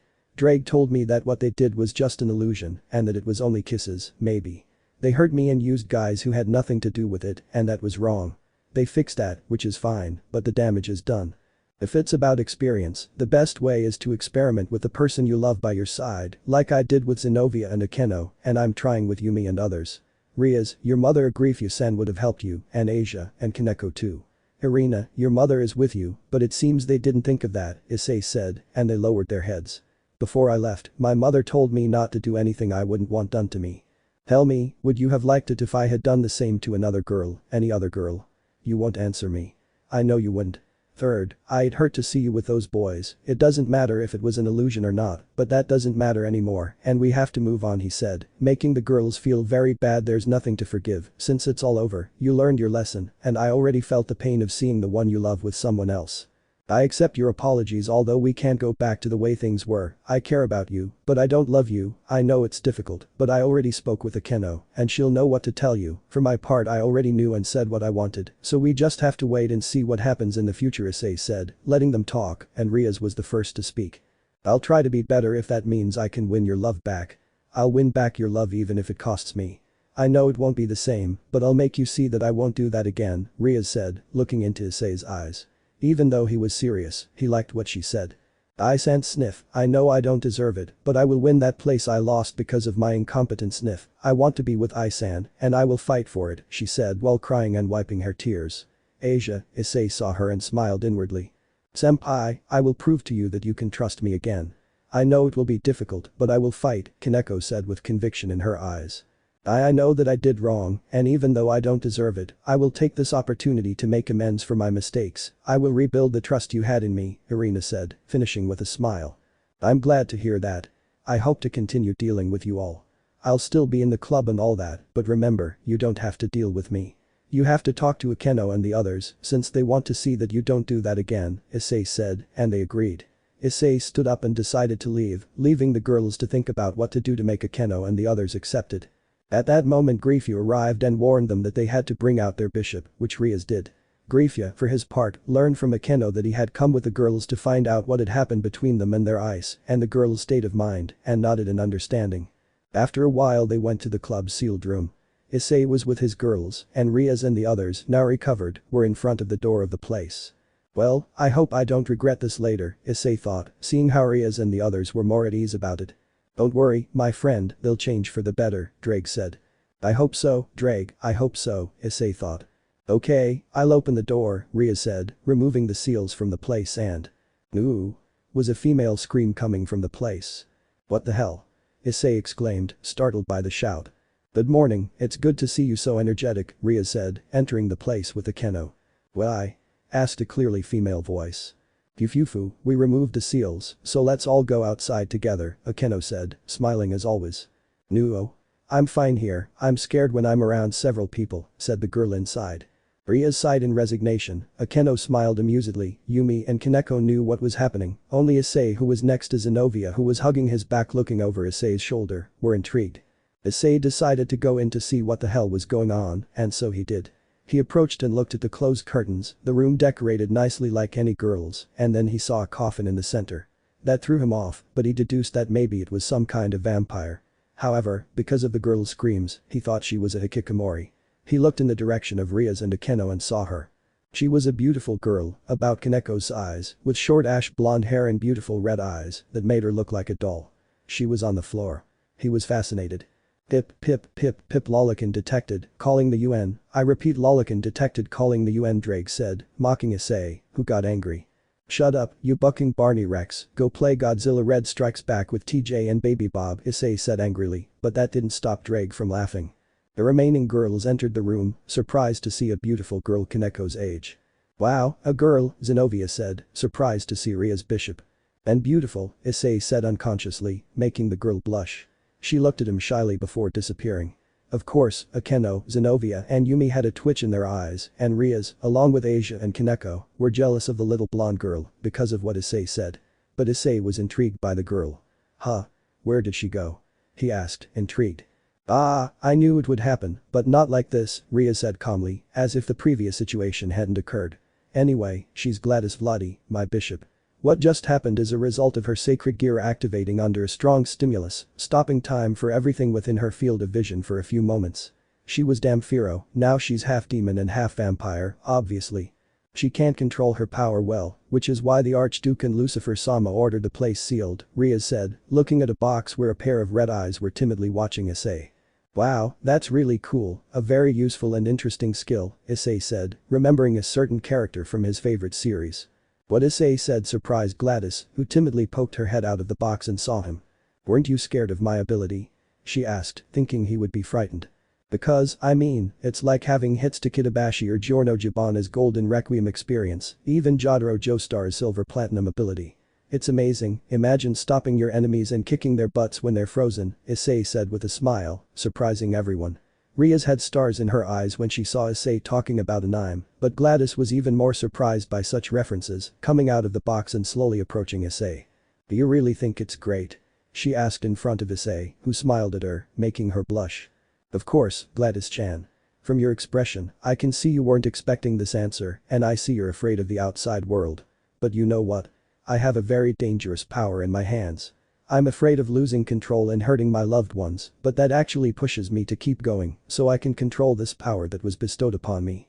I know you're afraid of your power, but you know, fear makes us strong. Fear is good in a way, since it makes you attentive to everything around you and also pushes you to improve yourself to be the best, or in your case, the best. So don't be afraid. I promise that when you're afraid, I'll be there to help you overcome that fear, Issei said while stroking the loli's head. Gladys, feeling both admiration and joy, blushed at Issei's words and smiled happily, but her expression quickly changed to a sad one. But I'm useless, a hikikomori, shy, and she started to continue, but Issei crouched down to her level and hugged her, surprising Gladys with his action. Don't underestimate yourself, I'm weak too, you know. Out there are people and creatures stronger than me. I'm afraid of losing and failing those people who are important to me, but that's just a fleeting feeling, and it's what makes me stronger to overcome any problem. You're strong, I know it, and I assure you, if you're afraid, I'll chase away anything that bothers you, and I'll also be there when you need a hug. You can trust your senpai whenever you need it, okay? Issei said, still hugging Gladys, who nodded, smiling at that. Hi senpai, he said cheerfully under the astonished gaze of the girls who smiled tenderly at that. They spent some more time with the blonde girl, who wouldn't leave Issei's side, much to the jealousy of his girlfriends and Rias, who endured it all along with Kaneko and Asia, as they didn't want to ruin everything because of their jealousy. Irina had left with Michael to help out if needed. Rias told him about how Gladys was despised by her vampire family, since she was the daughter of a human. She explained that vampires were stricter than demons regarding blood purity. Issei would call England to contact a friend of his parents to talk to someone very frightening about this matter. Issei played video games with a little girl, who sat on his lap the whole time. The girls left them alone to play, while Rias and Akeno went to finalize the details for the meeting. Asia, Zenobia, and Irina went to talk. They wouldn't stop being friends over a pointless argument. Kaneko went to get some sweets to eat. They were playing Halo 5 Guardians where Issei realized that Gladys was the one who kicked his and the Aldini brothers' asses a while ago. He just congratulated the blonde for that, and she timidly accepted the affection. Issei left the girl who had fallen asleep on a nearby sofa, tucked her in, and went to visit Sona and Tsubaki. She headed towards the student council but ran into Saji while he was watering the flowers. "Boy Saji," Issei said in greeting to his friend who was happy to see him back. "Oh, Issei, my friend, how are you?" Saji asked, hugging his friend fraternally. "Good, and you, how are Hanakai-san and Nomura-san?" Issei asked his friend, who blushed. "Well, we're happy, although it was difficult at first, but over time they were able to accept it better. Tell me, how are things going with Yura-san, Kachim, and Fukukachim?"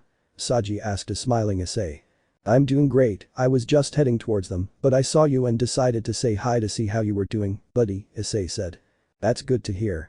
I'll just finish watering the flowers and then look for Momo and Haruko so we can be together before the meeting," Saji said to Issei. "Alright, I'll leave you to it, I won't keep you any longer, see you at the meeting, buddy," said Issei, patting Saji on the shoulder, who smiled. "Yeah, old man, see you later," said Saji, going back to watering the plants while Issei continued his search. Student Council. -3 p.m. Issei arrived and saw Yura there alone, looking at a picture of him naked that Akeno had sent her via WhatsApp. Issei stealthily approached her from behind and blushed when he saw her looking at it. I didn't know you were a pervert, Yura-chan," Issei said, gently hugging Yura's neck. Surprised to be caught looking at the photo and blushing at the brunette's actions, she quickly put away her cell phone.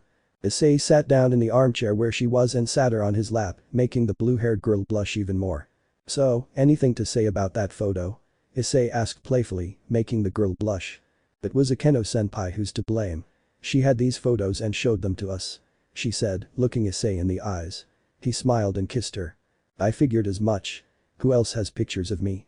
Issei asked. "Sona Kachim and Tsubaki Fukukachim, also Yumi-chan and Zenobia," she replied.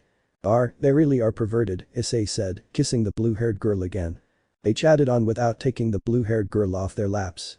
A certain Damfiro, who was still asleep, murmured something in her sleep about girls stealing her place and that sort of thing. Half an hour later Sona and Tsubaki arrived and were greeted with a kiss and a hug from Issei, which they gladly accepted, but shyly. "So I heard you have pictures of me while I was in the shower," he said, smiling and blushing like an apple, to both dark-haired women who couldn't find anything to say in his defense. Was Tsubaki tried to say, looking very cute in Issei's eyes. It was Akeno's fault," Sona said, mimicking the color of a tomato as smoke came out of her ears, while blaming Akeno. Issei simply pulled them to the couch and sat each one on his lap while he kissed them, making them blush intensely. "Haha, I was just teasing you, how were the preparations for the meeting?" Issei asked, and both black-haired women sighed. "Difficult, but everything is ready for tonight," Sona said, still sitting on Issei's left leg. "It's good that there were no mishaps," Tsubaki said, speaking to Issei's other leg. "Well, that's great," Issei said, kissing both of their cheeks and making them blush. "How did it go with Rias?" Sona asked, looking at Issei, who just sighed and told her what happened. "Well, Akeno will know what to do, I just hope they don't mess it up again," Sona said. "Don't worry, I think something good will come of this," Issei said, kissing her. Hey, I want one too, Yura said jealously, hugging Issei from behind and kissing him. They spent some time talking, and Sona sat down at her desk while Tsubaki went to prepare tea when. "So-chan, your Wani-chan is here," said a short black-haired girl with pigtails and dark reddish eyes, just like Sona's. She was wearing a costume from Mahou Shoujo Milk Kiss Viral 7 alternative. Issei knew this because his previous recurring summoner and friend, Miltan, had made him watch the entire series of that magical girl. Sona blushed in embarrassment when she saw who it was. "Wani-sama," said Sona. Issei was surprised to see her while he was next to Yura playing Clash of Clans. The woman jumped and hugged Sona, who had surrounded his desk. "So-chan, you know I came running when I heard from Otu-sama and Aka-sama that you had a boyfriend, and I came quickly to find out who wants to take my Sotan away from me," he said, hugging Sona tightly, who was incredibly embarrassed. "Wani-sama, please stop, you're embarrassing me in front of him," Sona said, getting her sister off her, who stared at Issei, making him nervous. "So you're the one who's going to take my Sotan away from me, huh?" she said, staring intently into Issei's eyes, who became somewhat nervous and uncomfortable. "Well, I am," Issei said nervously. "Wani-sama, leave him alone," Sona said, hugging Issei, making the woman look at him and smile. "Fine, I accept. I am Serafo Leviathan, the current Mau, but you can call me Sera-chan. Take care of Sotan, or else," she said, trying to intimidate Issei with that, but he received something different. "With my life, Sera-chan, I wouldn't let Sona be hurt in any way, and I'll support her with everything she needs," Issei said seriously but with a smile, blushing at Serafo for being called that for the first time since nobody called her that for fear of her position. "I am okay, what's your name?" she asked shyly, which was very unusual for her according to Sona. "I do, Issei, at your service," Issei introduced himself, standing up and walking until he was in front of the Mau and extending his hand in greeting. "Okay, Ice-kun, nice to meet you," the pigtail-haired Mau greeted energetically, shaking Issei's hand. Sona was amazed. Issei called his sister Sera-chan without fear and told her that he would protect her, Sona, with his life, which made her smile with affection and love towards Issei. Issei and Serafo talked about magical girls, since Issei knew about the genre thanks to Miltan and his own research.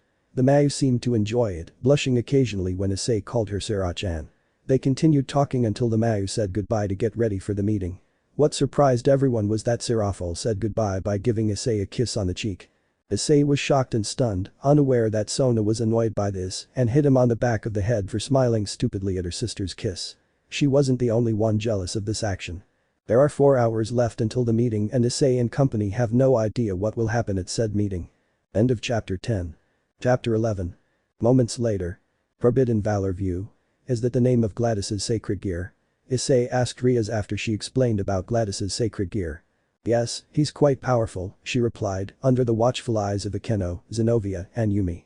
Behind them, Asia was strangely calm. They would talk to them later. "Yes, he's very powerful, although I have Drake so it doesn't surprise me," Issei said with a blank expression, and Rias just smiled at that. "I'll try again, but first I have to talk to them," she thought to herself. They spent some time and as they made their way to the meeting point in the new academy building, Issei was able to observe in detail several soldiers from the 3 factions armed and guarding the place. They really have everything prepared, Issei thought. It's obvious, isn't it? The most important members of their respective factions will be there.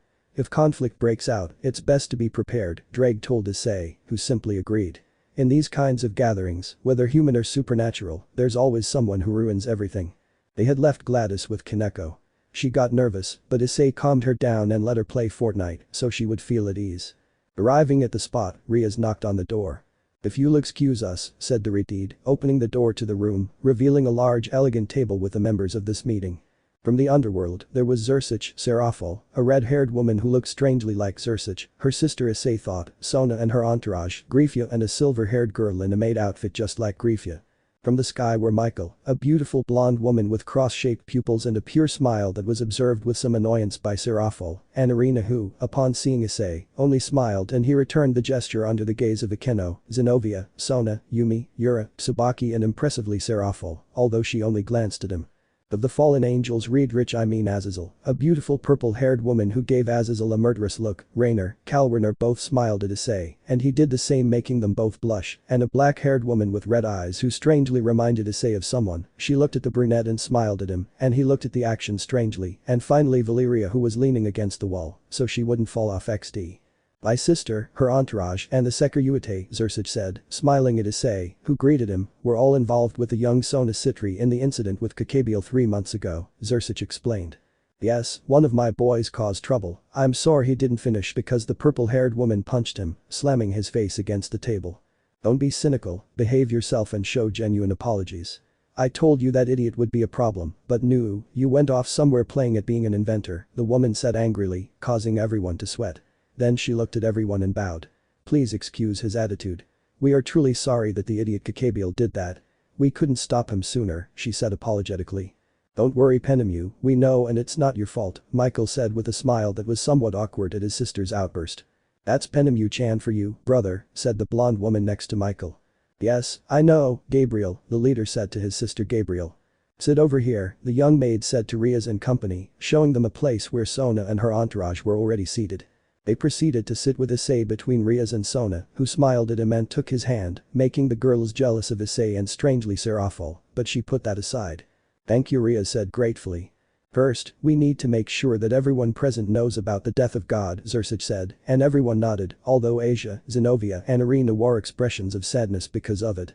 With that said, we can begin the meeting, the Mayu said seriously, and so the meeting began.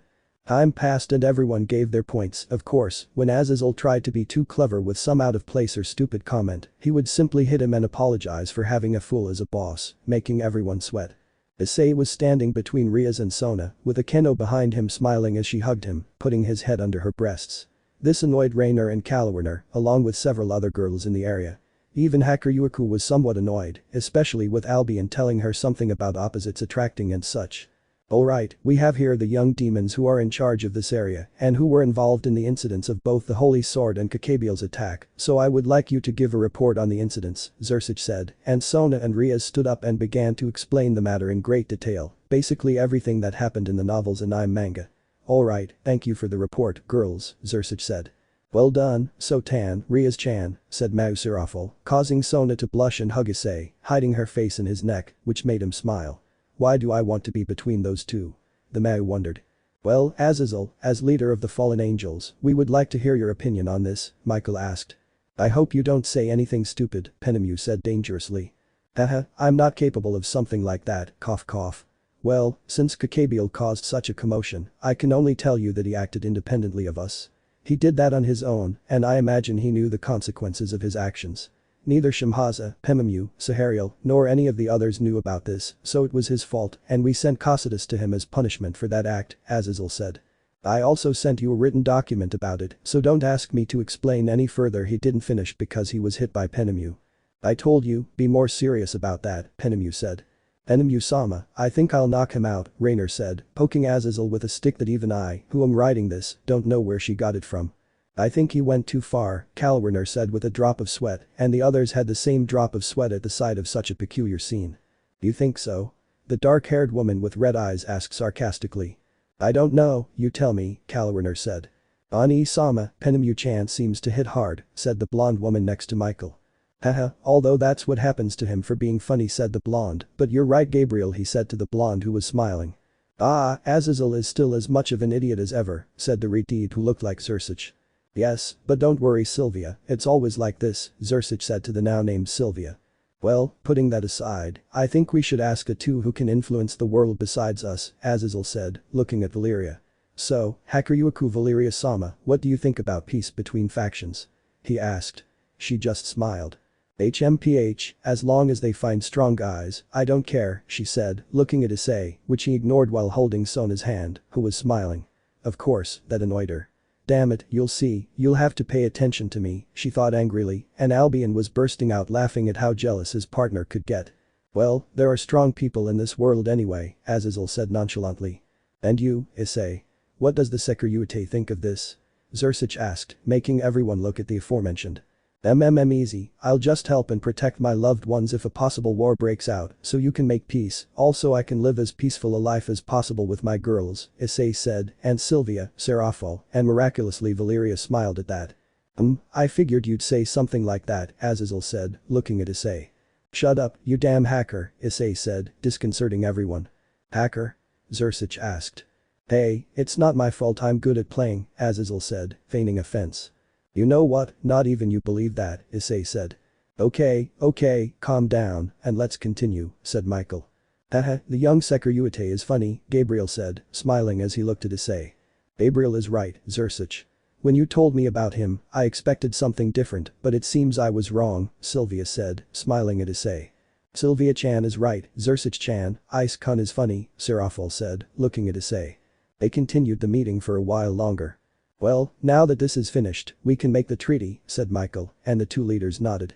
Alright, let's continue with when Serafal was about to finish speaking, time stopped, freezing almost the entire Citri entourage, except for Saji and Momo, who was holding her hand, and Asia, leaving most of those present normal. But what the hell happened? Issei asked, looking at Asia and part of the Citri entourage frozen. Ouch, that hurt a lot, Azazel said, getting up and recovering from the blow. Huh? What just happened? The fallen one wondered. It's a terrorist attack, Penemu said seriously. It seems to be part of the Damfuru's sacred gear. Someone doesn't want this meeting to end, Azazel said seriously. That can't be. How dare someone use one of my servants? Rias said angrily. Damn it, we have to do something. Sona said, annoyed. To get out of here we need to deactivate the barrier they created using the vampire girl, only then can we go out and stop this, Azazel said. I can go and eliminate her, Valerie said when she fell silent as a pressure was felt. Don't you even dare repeat those words, Issei said seriously, looking at the albino girl who blushed at his sight. HMPH, was all that could be heard from her. We can start using the tower I haven't used yet, Rias said. That's an excellent idea, Rias, Zersich said. But you have to go accompanied, Sylvia said to her little sister. I'll go with her. Those idiots messed with my cute cowhide and they'll pay for it, said Issei, and Sylvia, Zersich, but especially Rias, smiled at that. Alright, it's decided, Issei-kun you'll go with Rias, Grafia, Elisa please, Zersich asked, referring to both maids, and naming the young woman next to Grafia as Elisa. Before you leave, take this, Issei, Azazel said, handing some bracelets to Issei, who looked at them strangely. And what's this for? Issei asked. This is to stabilize the power of the half-vampire. There are two, so you can use one to enter balance breaker without much trouble, Azazel said. Issei just looked at the bracelets and threw one back. Huh? Azazel was surprised by the brunette's action. I don't need it, thanks to Tannen-sensei I was able to control the balance breaker, and now that I'm a dragon I can maintain it for longer, Issei revealed, surprising everyone except Zersich. Wait, should one of the 5 dragon kings train you? Azazel asked. Yes, Issei replied. Wow, that's impressive, Michael said. It's obvious I had to train, I almost died against Kakabiel if it weren't for Valeria, Issei admitted, and Valeria smiled smugly. Well, enough wasting time, you have to go with your Bishop Rias, said Zersich. Yes, said the Redeed. Take care, Serafal said. Take care, Ice-kun, Sona said. Take care, Anada, and bring Gladys-chan back, Akeno said. Of course I will, don't worry, Issei said. At that moment, Rias and Issei were transported to the occult club. As they both left the place, Michael looked at Azazel. Azazel, what is your progress in researching the sacred gears? The Archangel asked. What's wrong with that? God who created them is dead, what better than having someone investigating them? He said nonchalantly, causing everyone to shed a bead of sweat. That's not the problem is that you're the one investigating them, Michael said, and Azazel made an offended face. Don't get like that, the last time you created something we had to evacuate a large part of one of Grigory's facilities when you exploded several chemicals, said Penemu, causing a rock with the word idiot to fall on Azazel. Cough, leaving that aside, said Azazel, looking at Valeria who raised an eyebrow, why don't you go and have some fun? You look impassive. Go, Miss Sekiryuutei, and have fun, said Azazel, and Valeria just smiled defiantly. HMPH, I'll do it, she said. Vanishing dragon balance breaker was Albion's voice coming from the armor that now covered the girl, who shot out, taking out several mages in the area. The Cult Research Club. Issei and Rias were transported thanks to Grafia and the young maid named Elisa. Alright, we need to move quickly, Issei said, and Rias nodded. They ran to the room where they had left Kaneko and Gladys. When they arrived, they found Kaneko and Gladys tied to a chair each and surrounded by several mages who, upon seeing the dragon and the demon, prepared to attack. Damn demons. They teleported here. We have to finish them off. The witches shouted. Senpai, Gladys's trembling voice was heard, and that began to annoy Issei. Gladys, Kaneko, I'm glad you're okay, Rias said, relieved, ignoring the witches who were upset about it. I'm sorry Butchu, I got distracted and I couldn't defend Gei-chan, Kaneko said dejectedly. Senpai Butchu, please kill me, Gladys said, surprising them both. Because of these eyes I only cause problems, it would be better if I died, I'm just useless and a coward, she said, belittling herself. This annoyed Issei, as the traumas of her past made her see things that way. Don't talk nonsense, because I told you I'd help you, I won't let anyone else hurt you again, Issei said. Yes, Gladys-chan, you are my family. I will not abandon you for anything in the world. You are as important as any of my servants, so don't say that again, Rias said to Gladys, who cried because of it. The witches began ranting about how they shouldn't treat Gladys like a normal person and all that crap, which only annoyed Rias and Issei. The latter, despite the fact that they were women, felt a huge urge to hit her, but calmed down. I treat her this way because I value my servants very much, Rias said calmly, and Issei smiled at that. HMPH, nonsense, said one of the witches, throwing magic at Rias, but Issei was quick and, activating the gauntlet, struck the energy into a lake. Well, I'm angry now. You're all going to perish here and now, Issei said, cutting his hand with one of the fingers of his gauntlet to summon Ascalon and applying his own blood to the tip. I know you don't like this, but I want you to become strong with my help, and this is just the first step. So, here, Gladys-chan, Issei said, extending Ascalon with magic and placing his blood in the half-vampire's mouth. Remember, you're not alone. You have me and the others. You have Rias and the others. We'll accept everything from you, so don't worry, Issei said, and Gladys, crying tears of joy, mustered her courage, took the blood in her mouth, and it happened. The atmosphere changed to a cold, somewhat terrifying one, and when everyone turned to look where Gladys had been, there was no one there anymore, the chair was empty, until some shrieks were heard, and several bats were flying over the witches who didn't even react, since from their shadows, hands of darkness seized them, and then the bats attacked them, taking away all the magical power they had. Damn, Gladys-chan, you're amazing. Issei shouted euphorically upon seeing how impressive what had happened. Senpai, please don't say that, it embarrasses me, was the echo that was heard in the room, that surprised Issei greatly, but he smiled. Great, first shadows that trap, energy sucking, stopping time, I seriously think you're Alucard's daughter, he said, watching as the witches fell unconscious. Rias, for her part, looked at Issei with stars in her eyes. She knows about an Issei, great, thought Rias, in her Attaku mode activated. At that moment, Gladys returned to her corporeal form and, exhausted, remained kneeling. Rias and Issei approached the two lawless, who are both lawless. Issei untied Kaneko, and then knelt before Gladys. You did well, Issei said, stroking her head. She looked up, smiling, with small tears in her eyes. Thank you, senpai, said the little girl, who was hugged affectionately by Rias. Congratulations, Gladys-chan, I'm proud of you, Rias said, and Gladys cried tears of joy. Kaneko was happy, although a little frustrated at not being able to do anything. Issei saw this and stroked her head, much to her surprise. You did well too, Kaneko-chan, Issei said, giving her a kind smile. She smiled a little and nodded. Issei took the bracelet Azazel gave him from his pocket, looked at it, and then placed it on Gladys's wrist, who looked at him strangely. What is this, senpai? Asked a half-vampire lowly. According to that idiot Azazel, it's to keep your sacred gear under control, Issei said, and with that, time returned to its normal course. Meeting room. All the frozen things started moving again. Wow, he did it, Zersic said happily. Well, I imagine it was easy for both of you, Azazel said. I believe it, the good thing is that everything is alright for the moment, Michael said. I don't think so, Sylvia said. Why do you say that, Sylvia, asked the sister-in-law. Look outside, Penemu pointed out. Outside, there was a magic circle with a symbol they recognized well. Leviathan? Was the question of everyone present. From the magic circle emerged a beautiful woman with brown skin, brown hair and glasses, wearing a revealing dress that showed off her large cleavage. Ethereal Leviathan. Some said upon seeing the descendant of a Mau. So the faction of the ancient Mau is involved in this, Azazel said. Well, it's obvious, isn't it? Said Penemu, looking at Azazel, who looked annoyed but calmed down. How are all the leaders feeling tonight? The woman asked, looking at everyone. Eteria, what does all this mean? Zersic asked. Easy, Zersic, the faction of the former Mau, decided to join Kao's brigade, she said, looking at Seraphol, who looked at her sadly. Seraphol, the one who stole the place that belonged to me as Mau, she said angrily. Eteria-chan, the current Mau, wanted to say something, but she couldn't. HMPH, don't say anything, you're an embarrassment to that position, she said, annoyed. After that, everything happens almost the same as in the Anime Light novel, except that when Seraphol or Zersic addressed the woman, she cut them off in half. I will tell you that both Zersic and Seraphol, as well as Falbium and Ajuka, know why she or any other of the descendants of the ancient Mau could not be the new ones. Moments later. And before Azazel finishes off Kateria. Issei and company had already arrived at the place only to see Azazel in armor fighting Kateria, whose dress was torn in several places. Who is that beautiful woman and why does that damn hacker have dragon armor? Issei asked, earning death stares from his girls and a few others, making the brunette nervous.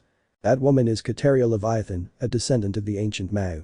She is not evil, but it seems she was told things that are not true, Zersic said seriously. What do you mean? Asked Rias and several others, confused. The truth is Serafal began, she had the necessary skills to take the position, but the council didn't want her because they thought she would be just like her father. They banished her along with the rest of the descendants. I was her friend, but she started to hate me when she saw that I was given the position of Mao. She's confused. Zersic-chan and the others think it was unfair that she had to be relegated because of her father's actions or those of the others. I know it's a lot to ask and that it's wrong since what she did wasn't good, but I want her to at least let us tell her why they didn't give her the position and kicked her out of her old home, Serafal said sadly. Everyone looked at Zersic and he nodded, confirming their doubts. Even Griefia had a somewhat complicated look because of it. So all you want is for her to listen to you? Issei asked. Yes, that's all I want, Serafal said. Issei watched the fight and saw that Azazel and Kateria, now with snakes that exuded power, were having an even fight. Old man Drake called and everyone saw what he had to say. That woman has some of Office Uroboros snakes, although it only increased her power a little. You have to stop her if you want her to listen to them, Drake said. What do you mean, Drake? Michael asked. That power is consuming his body, and if it isn't stopped, it will be too late, Drake said, surprising everyone with that. It can't be, Serafal said sadly. We need to do something quickly, Penemu said. But what? Rainer asked. I'll go, Issei said. What do you say, Ice-kun? Asked Kalwerner. I'll try to stop her. She's stronger than me right now, but since Azazel tired her out, I think I have a chance, Issei said, watching the battle in the background where Valeria could be seen easily eliminating several enemies. Damn, she's stronger than me without even using those techniques Asen taught me, Issei thought. But do you think you can? Zersic asked. Yes, Ice-chan, it could be dangerous, Serafal said worriedly. Yes, I mean, she's still your friend. You want to dispel the lies those guys told her. Besides, I think it's unfair that she's here where there are beings who can easily annihilate her. They're just using her to make themselves known as a terrorist organization, and they sent her as a disposable pawn for that, Issei said, leaving several people, including Drake, speechless at such a deduction.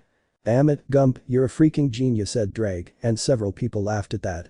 Shut up, Godzilla version, Clifford said. Issei and Zersic along with Michael and Penemu laughed at that along with several others.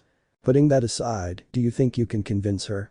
She asked, hopeful of having her friend Serafal back. I'll try, since she seems to have a serious grudge. If I can't, I'll ask Azazel to knock her out so you can tell her, because honestly, if I face her in that state, I'm likely to lose. I'd have a better chance of beating Valeria than her, Issei told everyone present. Alright, Issei-kun, we'll leave this to you, but if you can't do it, don't push yourself and tell Azazel about it, Zersic said. Okay, said Issei, preparing to leave, as Sona, Akeno, Zenobia, Yura, Yumi, and Tsubaki approached him. Be careful, Anada, get out of there if you can't, Akeno told her man worriedly. Yes, darling, you can be strong, but she can be stronger, Zenobia said. Get out of there if things get complicated, Ice-kun, please, Sona said. Ice, get out of there if things go wrong, Yura pleaded. We don't want anything to happen to you, Yumi said. We trust you, but please don't put yourself in danger, Ice-kun, Tsubaki said. Issei smiled at their concern and kissed each of them, under the jealous gaze of several girls there. I'm so jealous, I really want to kiss someone, Ice-kun. Rainer thought jealously, watching the scene. They won't take Ice-kun away from me, Kalwerner said jealously. The dark-haired, red-eyed woman watched with interest and a tiny hint of jealousy. After all, she was interested in the person who helped stop her father. I don't know why I want to keep Sotan away from Ice-chan, she thought with a touch of jealousy, watching the scene. Sylvia just looked at it with a frown, but let it go. Gabriel wished she was herself happily watching the display of affection between the girls and Issei. Alright, I'm off, Issei said, switching to balance breaker and blasting off to where Azazel and Kateria were still fighting. Take care, Anada darling Ice-kun. His girl said to the dragon. Issei watched as Kateria and Azazel had an even battle, with a woman launching spheres of demonic power and Azazel dodging or deflecting them with his golden armor. Damn, what a difference in power, Issei thought.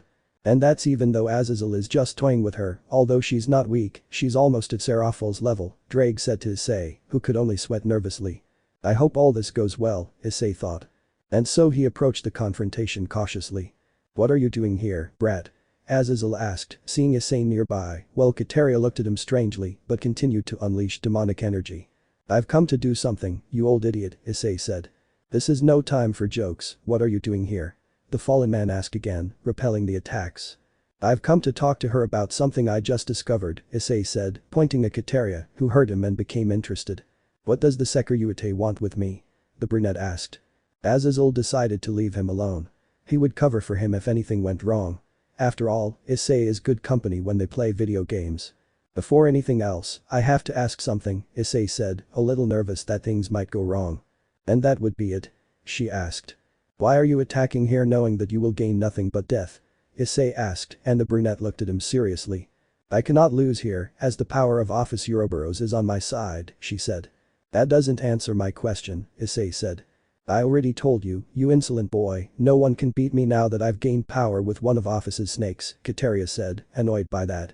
Ah, look, let me tell you, your body is at its limit and that borrowed power from the Infinity Dragon will consume your life if you continue like this. I know because Drake told me, and no, this isn't to say you're weak or anything, because you're still strong, stronger than me right now. I'll just tell you something I just discovered, if you'll allow me and don't attack me, Issei said. She looked into Issei's eyes, which weren't touching the helmet. She saw that he wasn't lying, and that worried her. Would she die? The others hadn't told her that. They only told her to go and interrupt the meeting, and that they would give her the power to win, but they didn't say anything about how her life would be in danger with that power. Now she doubted why she was there. Fine, talk, kid.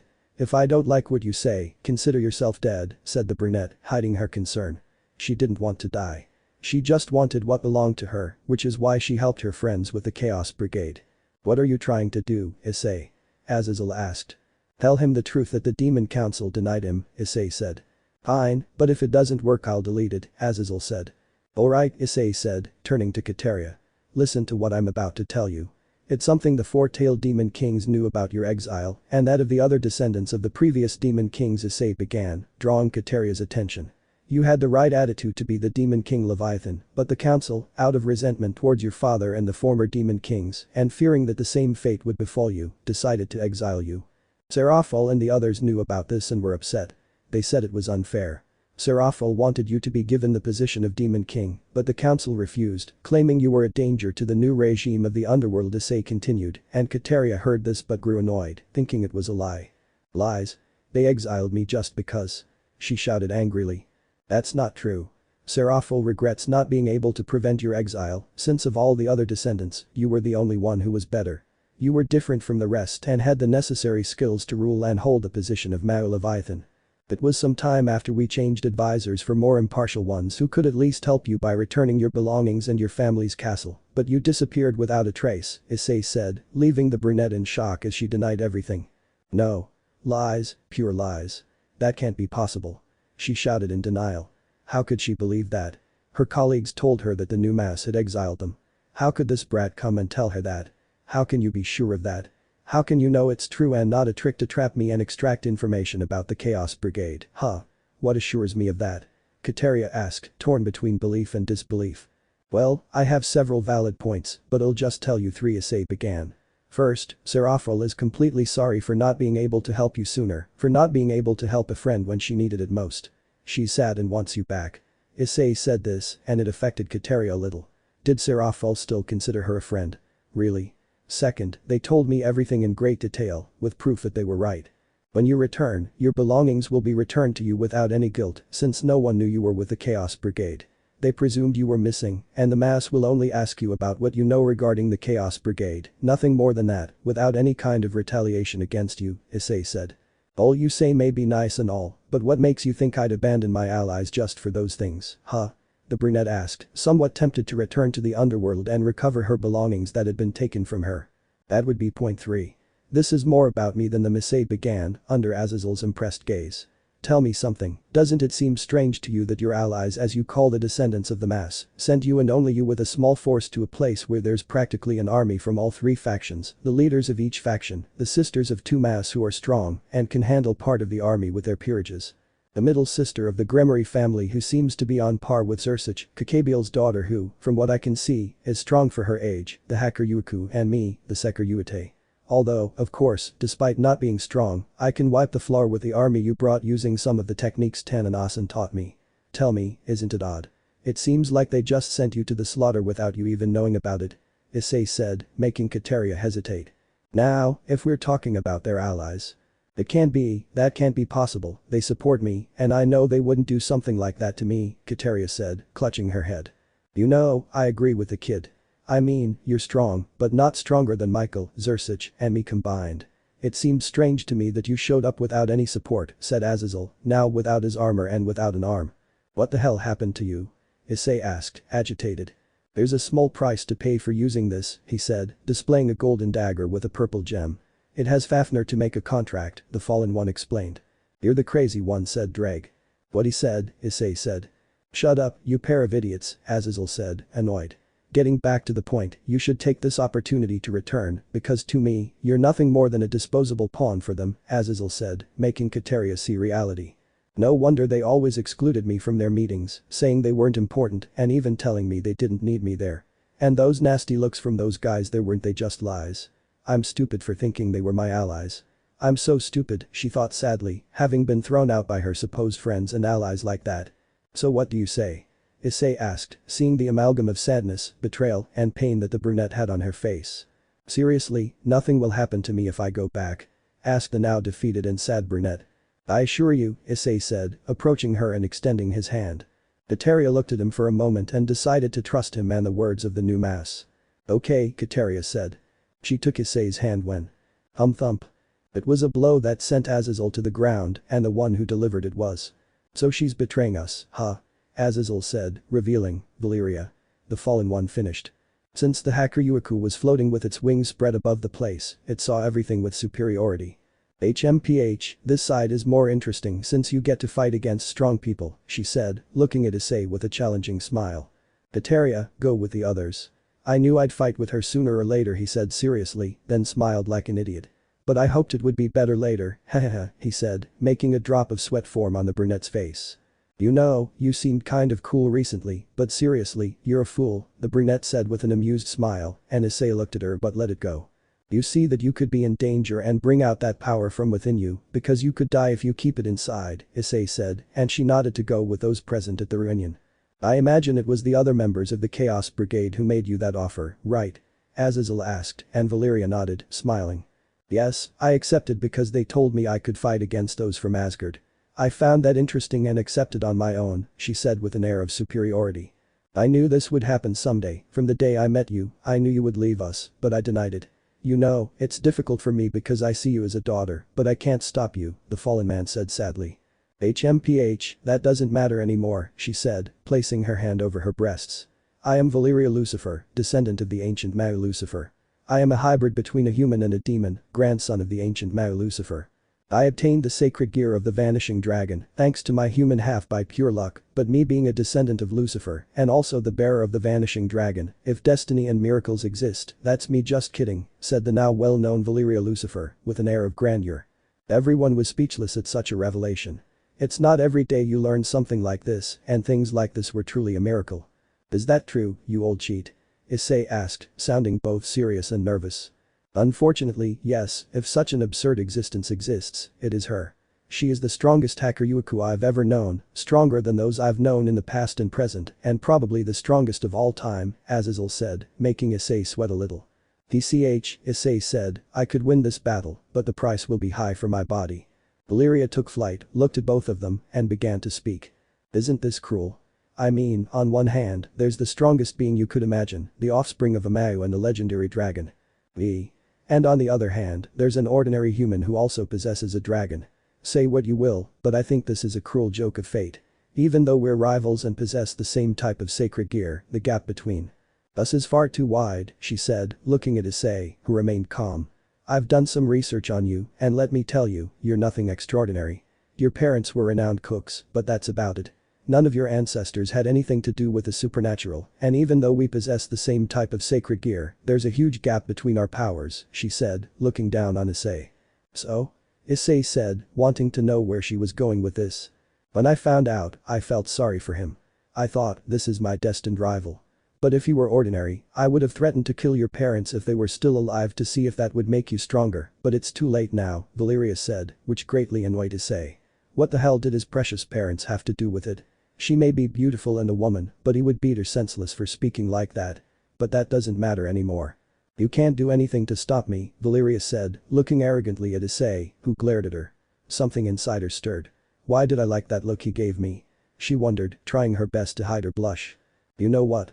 Yes, my parents were ordinary, like you say, but even if they weren't, they have nothing to do with this.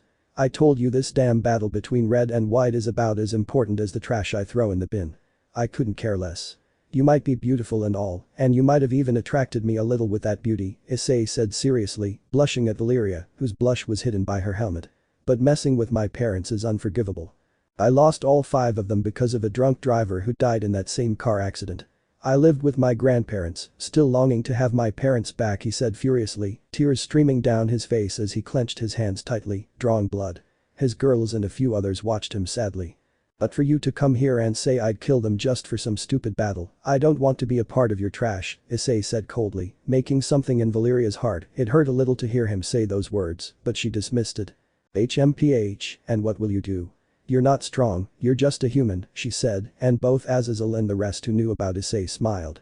What, did I say something funny? She asked, irritated by those expressions. Human? You know, I was one 7 months ago, then I transformed into a reincarnated demon, and then into a dragon, he said, shocking Valeria. And I imagine you didn't research that, and that was your first mistake. The second is underestimating humans. As far as I'm concerned, throughout human history, there have been humans who could fight gods without any sacred gear.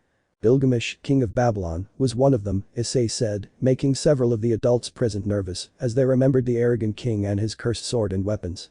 You shouldn't underestimate the human race, and even less so a dragon, since the most powerful beings, those who are gods above the current ones, are dragons, and that's something I'm proud of, Issei said, looking Valeria in the eyes of the helmet. Indeed, you could become the strongest Sekiryuutei as well if you continue training, Azazel said. Thank you for that, Issei said, looking back at Valeria. You say I won't beat you, but I have techniques that dragons with half a brain wouldn't use. I learned them because I want to protect what I love, regardless of my own well-being. I can die for my loved ones if necessary, and Issei began, concentrating a large amount of dragon energy in his body, deactivating the balance breaker. Red dragon claws and scales began to emerge from his hands and forearms, his hair stood on end, his eyes turned emerald green, and his teeth sharpened. I'll give it my all, the brown-haired boy said in his partial dragon form. End of chapter 11. Chapter 12. Sekiryuutei vs Hakuryuuku. It was a roar that came out of Issei's mouth, impressing everyone with such an action. Are you seriously going to do that, mate? You know it's very dangerous, Drake said, somewhat worried about his friend. I'll do it, Drake. She may be beautiful and all, but that doesn't give her the right to insult my parents, the brunette said angrily. Issei began to transform. From his hands to his elbows, he was covered in red scales. Small golden horns sprouted from his forehead and scales appeared on his face. His eyes glowed a bright emerald green and he glared angrily at the albino girl, who was unconsciously aroused by his appearance. It's time, he said, drawing his boosted gear. It's bad enough for me, being a dragon, but I need to win, and I'll do whatever it takes to achieve it, Issei said, preparing to roar. Dragon rage in complete, Issei roared, emitting a fiery aura around him. Come on, Drake. He said, raising his left hand, covered with the boosted gear. Now. Issei shouted. Balance breaker Welsh dragon boosted gear scale male was Drake's voice that sounded from the gem of the gauntlet, covering the chestnut-haired man with the sacred gear armor. I'll make a brief digression here to explain what dragon rage is. It's the ability of a furious dragon that exponentially increases its power. Of course, it has repercussions like the Kaioken. It severely damages the body. Issei has the incomplete version, which is more dangerous than the normal one because it consumes the user's body until death. It doesn't boost power much, but Issei will do anything to multiply his power and use balance breaker for longer. Wow, you gained more power, that's very impressive, said the albino girl, staring intently at the chestnut-haired man in armor. HMPH, I'll make you eat your words for insulting my parents, Issei said, pointing at her in true Gojo style. But the audience. Everyone watched Issei in awe. His power was greater than when he fought Kakabiel, and that was saying something. How did he get all that power so quickly? Zersich asked, impressed by the increase in the chestnut-haired man's power. All I know is that I introduced the boy to Tannen one day when he came to my house. He stayed to train with him, but I couldn't tell you exactly what kind of training he received from him since I left him there and then went back to work, Azazel explained, surprising everyone. Seriously, how do I contact you? Michael asked, and Gabriel, beside him, nodded. Well, before the Kakabiel incident, he had a contract with me. One day I told him he was a fallen angel, so that a few days after the Kakabiel incident, he would come and ask me for help with something, and since Gregory's main base is in the underworld, I took him to Tannen, as Issei explained. That explains a lot, Sylvia said, placing a hand on her chin. That boy is getting more and more interesting, said the dark-haired woman with red eyes. Don't tell me you like Rivan. Kalwerner asked from beside her in a jealous tone. So, don't tell me you like Ice Kun. Rainer said jealously, looking at the girl who smiled arrogantly at them. So what if that's what happened? The red-eyed girl asked the girls arrogantly and angrily. Azazel and Penemu watched this with a drop of sweat falling from behind their heads, unaware that Zersich and Sylvia were also watching Issei's girls, along with Serafel, who felt uncomfortable hearing the three fallen angels fighting for Issei. Back to the battle. Issei and Valeria stared at each other, with Valeria smiling beneath her helmet. Interesting power boost, but I don't think you can beat me with that, she said with great confidence, and Issei just looked at her. Maybe, but if I don't try you can't say anything, Issei said, getting ready. Come on Dreg. Issei shouted. Sure friend boost were three boosts that Issei would take advantage of to avoid wasting power. They both lunged at each other, but when Issei was about to approach. Friend, don't let her touch you, it could be bad for you right now, since it will divide your power and the more you exert yourself, the worse it will be for your body Dreg warned, stopping Issei and making Issei dodge Valeria, who smiled at that. Haha, so your dragon warned you about Albion's ability, haha, that was clever of you, Valeria said. Damn, I have to attack from a distance, but how? Issei asked, then an idea came to him. I know, Dreg, let's attack from a distance and distract her so we can win, Issei said to Dreg, who listened attentively to what his friend had to say.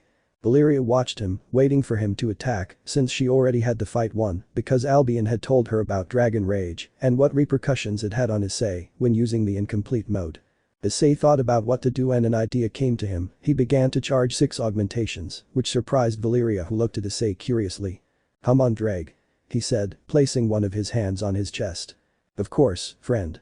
Transfer said Dreg and transferred the augmentations to Issei's chest, who felt his lungs warm, letting him know that he was ready. Alright, here's one of the new techniques I learned. He yelled at Valeria while pointing at her like Jotaro Joestar, now take this. He shouted, taking a deep breath, and his chest inside the armor expanded a little. Peryu no Hako was the attack launched from the mouth of the helmet of the armor that shot out against Valeria who saw it coming and only did something that amazed everyone. Come on Albion, the albino said calmly, extending her hand to receive the attack. Divide, divide, divide, divide, divide the wing sounded, causing the flames to extinguish. HMPH, that was a good attack, but you'll need more to stop me, she said, and at great speed, she struck the side of Issei's armor, sending him flying into some nearby trees. Ugh, shit, Issei said, spitting out a little blood. This worried Akeno and her girlfriends. I have to fight more seriously if I want to beat him, he told himself, thinking of ways to win, but something happened that made him fall to his knees. Divide, divide, divide, divide, divide, divide was the voice of Albion dividing Issei's power and giving it to Valeria. Damn, this is bad, Issei thought, seeing the slim chances of beating that hexy lunatic. Don't despair, my friend. You can still win if you attack her with everything you've got. Now you know how to use fire, and although it's not much, you could defeat her. But I recommend you do it quickly, because if you keep going like this, you could die, and not exactly from her, Dreg told his friend. Besides, if he beats her, he gets to keep her, but I won't tell him because he's a jerk, hahaha, Dreg thought to himself, wondering what Issei would do with Valeria trailing behind him if he won. Alright, I'll have to use everything to defeat her, Issei thought, and slowly stood up as Dreg gave him some boosts. Wow, I thought you'd give up, but it seems I'm wrong. I like that, Valeria said, looking at Issei. That's what you'd like, but I already told you I'll beat you, Issei said, standing and staring intently at Valeria. HMPH, don't just talk, prove it, said the albino, waiting for Issei's next move. Good, said the chestnut-haired man. Issei got into position as if he were going to shoot, making 2 pistols with his fingers. Hagen. Issei shouted, launching fire projectiles from his fingers at Valeria, who, impressed, began to dodge. Wow, that is impressive, but as I said, you'll need more than that to win, she said, further dividing Issei's power and moving closer to strike him, leaving him more injured. Damn, she's really strong, Issei complained, receiving several blows from Valeria and spitting up some blood. Having Dragon Rage active was causing him a lot of pain. I have to get her off me, Issei thought, stopping one of Valeria's blows and throwing her forcefully into the air.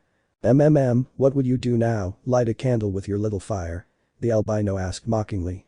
A hexy albino maybe, Issei said, and Dreg gave him augmentations that he sent to his right arm. Valyria, for her part, blushed under her helmet at what he said. Take this. That snapped the albino out of her blush as she watched a fire completely cover the arm of Issei's armor. Haiken. And he launched the attack against Valyria, who was knocked out of range, taking out several mages behind her. Wow, that was a good attack that almost hit me, although it could have been she didn't finish because Issei appeared in front of her and punched her helmet, shattering it. Arg. The albino complained, flying in the opposite direction from Issei. She stopped and wiped the blood that trickled from the corner of her lips. Nice hit, but you need to be stronger, the albino said seriously. Issei was tired, he needed to finish her off quickly, but she was stronger and more skilled than him. He needed to distract her, and there was only one way that would leave him exhausted. Greg, it's time to use that, Issei said. Ah, I knew you'd use it sooner or later, well I'll give you the necessary boosts so you can launch another attack after that one, Drake said. You know, I enjoy watching you do everything to defeat me, but that's enough, I'll end this once and for all, Valyria said, preparing to finish off Issei or so she thought. You're right, we have to end this, Issei said seriously, suddenly unleashing all the firepower he had accumulated with several boosts that Drake had given him without her noticing. But what? It's so hot, Valyria said, feeling the heat emanating from Issei, unaware that what followed was just a feint. But the audience. Issei's girlfriends, Rainer, Kalwarner, Serafal, Rivan, and surprisingly Sylvia, were looking at Issei with concern.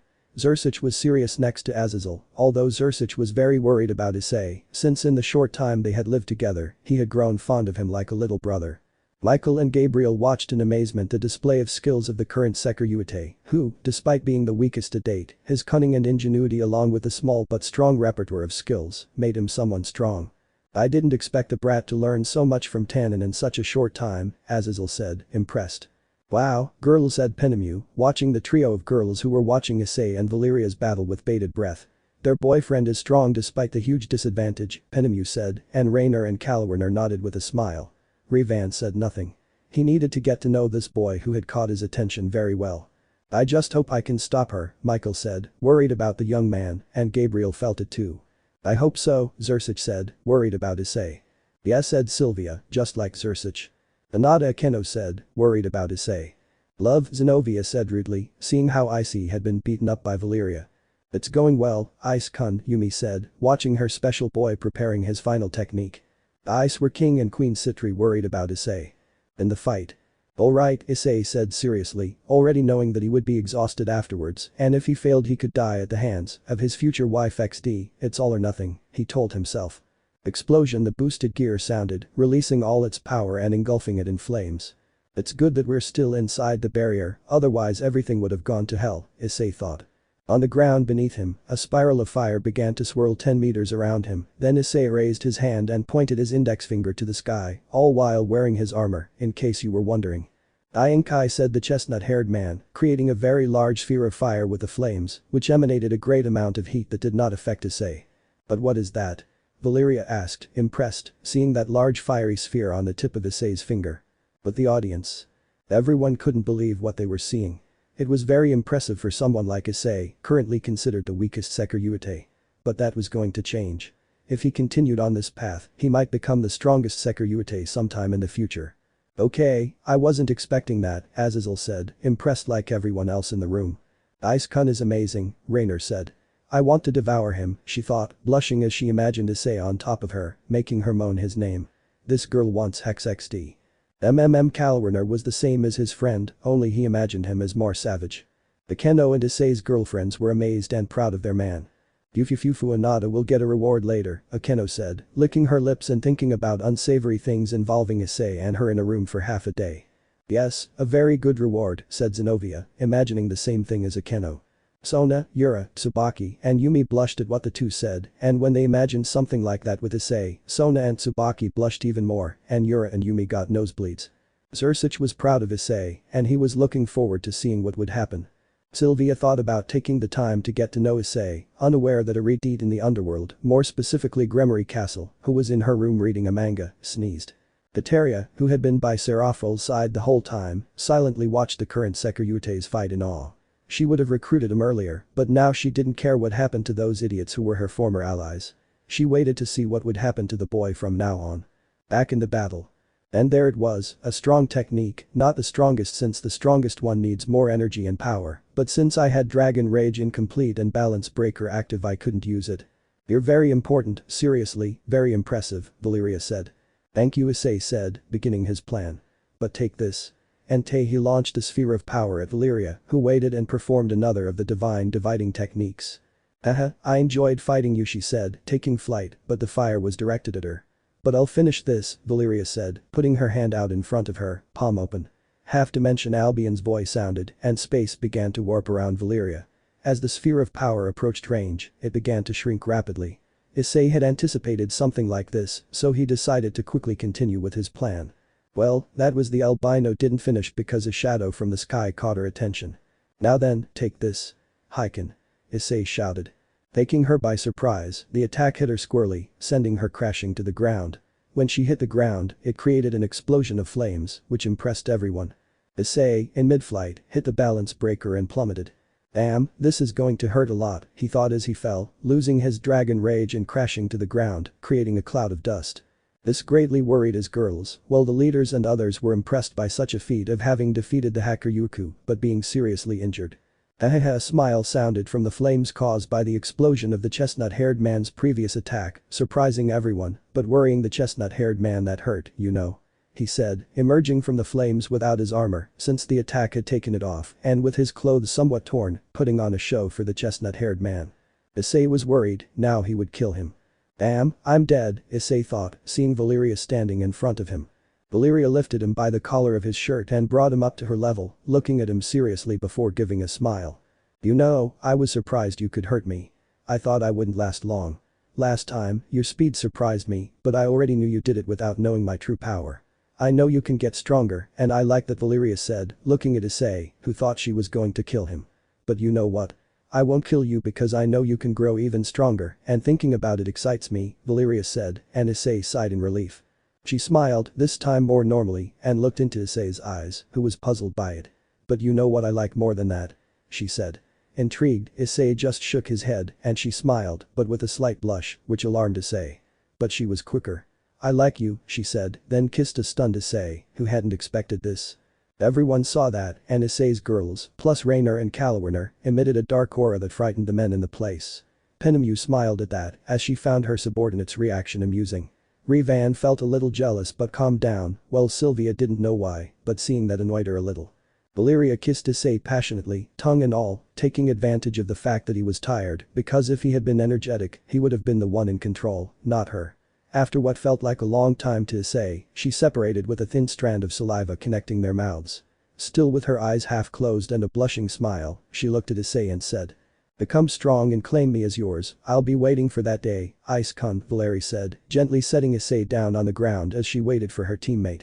She walked away, swaying her hips seductively, and the brunette just watched her hypnotic walk until someone entered from the sky, breaking through the barrier that covered the school.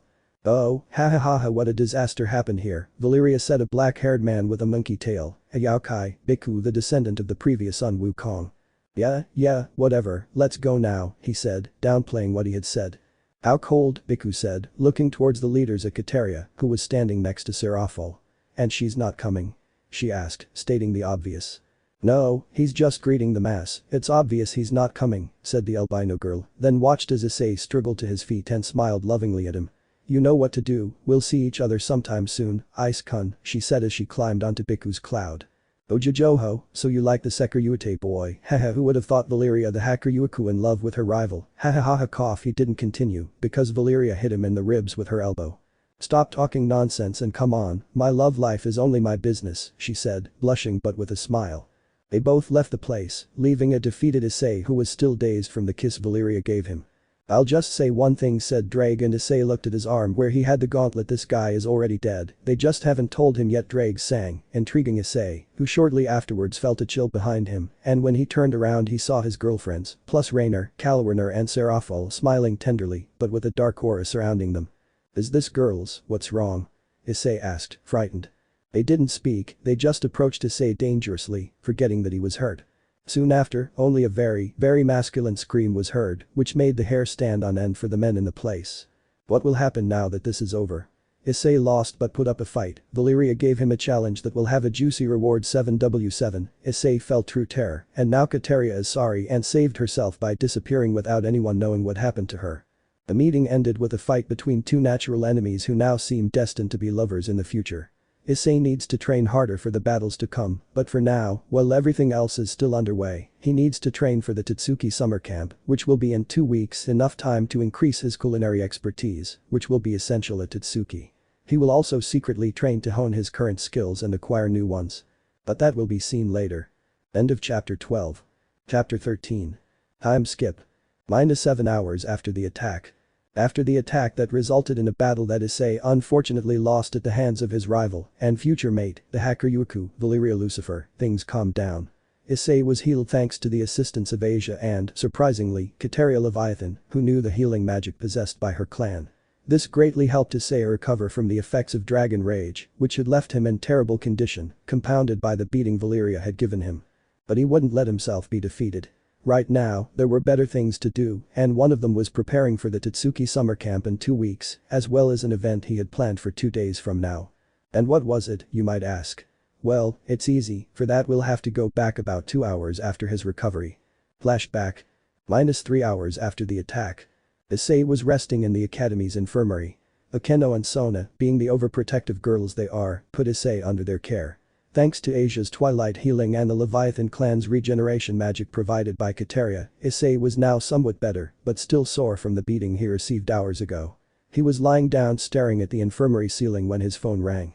Insert Padoru as ringtone. OK no XD, insert Cry Thunder by Dragonforce as ringtone.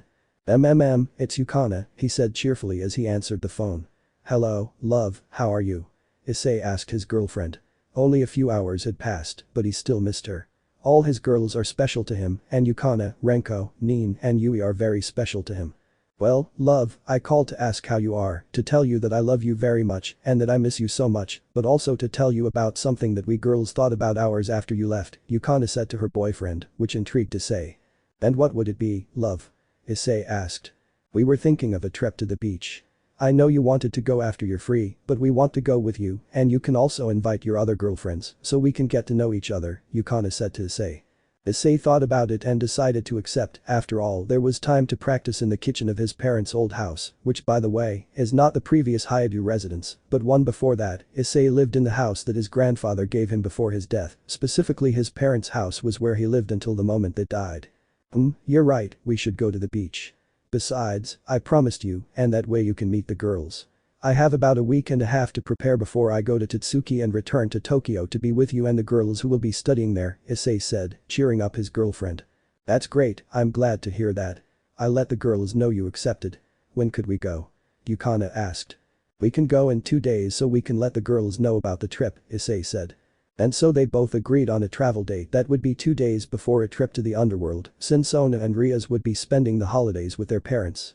Issei would obviously go with Sona to meet her parents and thus make his relationship with the younger Citri clear. Current events. Haidu residence. -7 a.m. Issei was waking up in his room.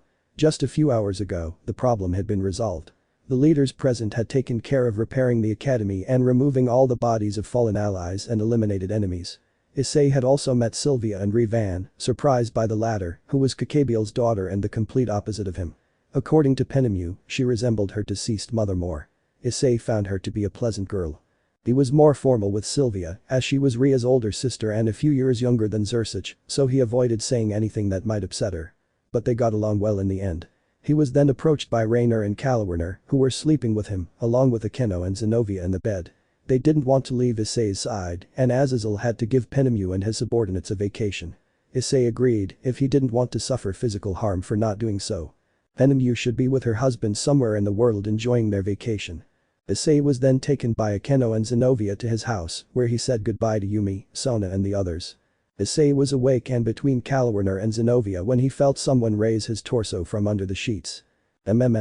Intrigued, Issei watched a bundle reach him and reveal a Hexi Akeno who was completely naked.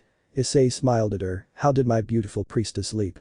Issei asked his girlfriend who smiled as only she knows how.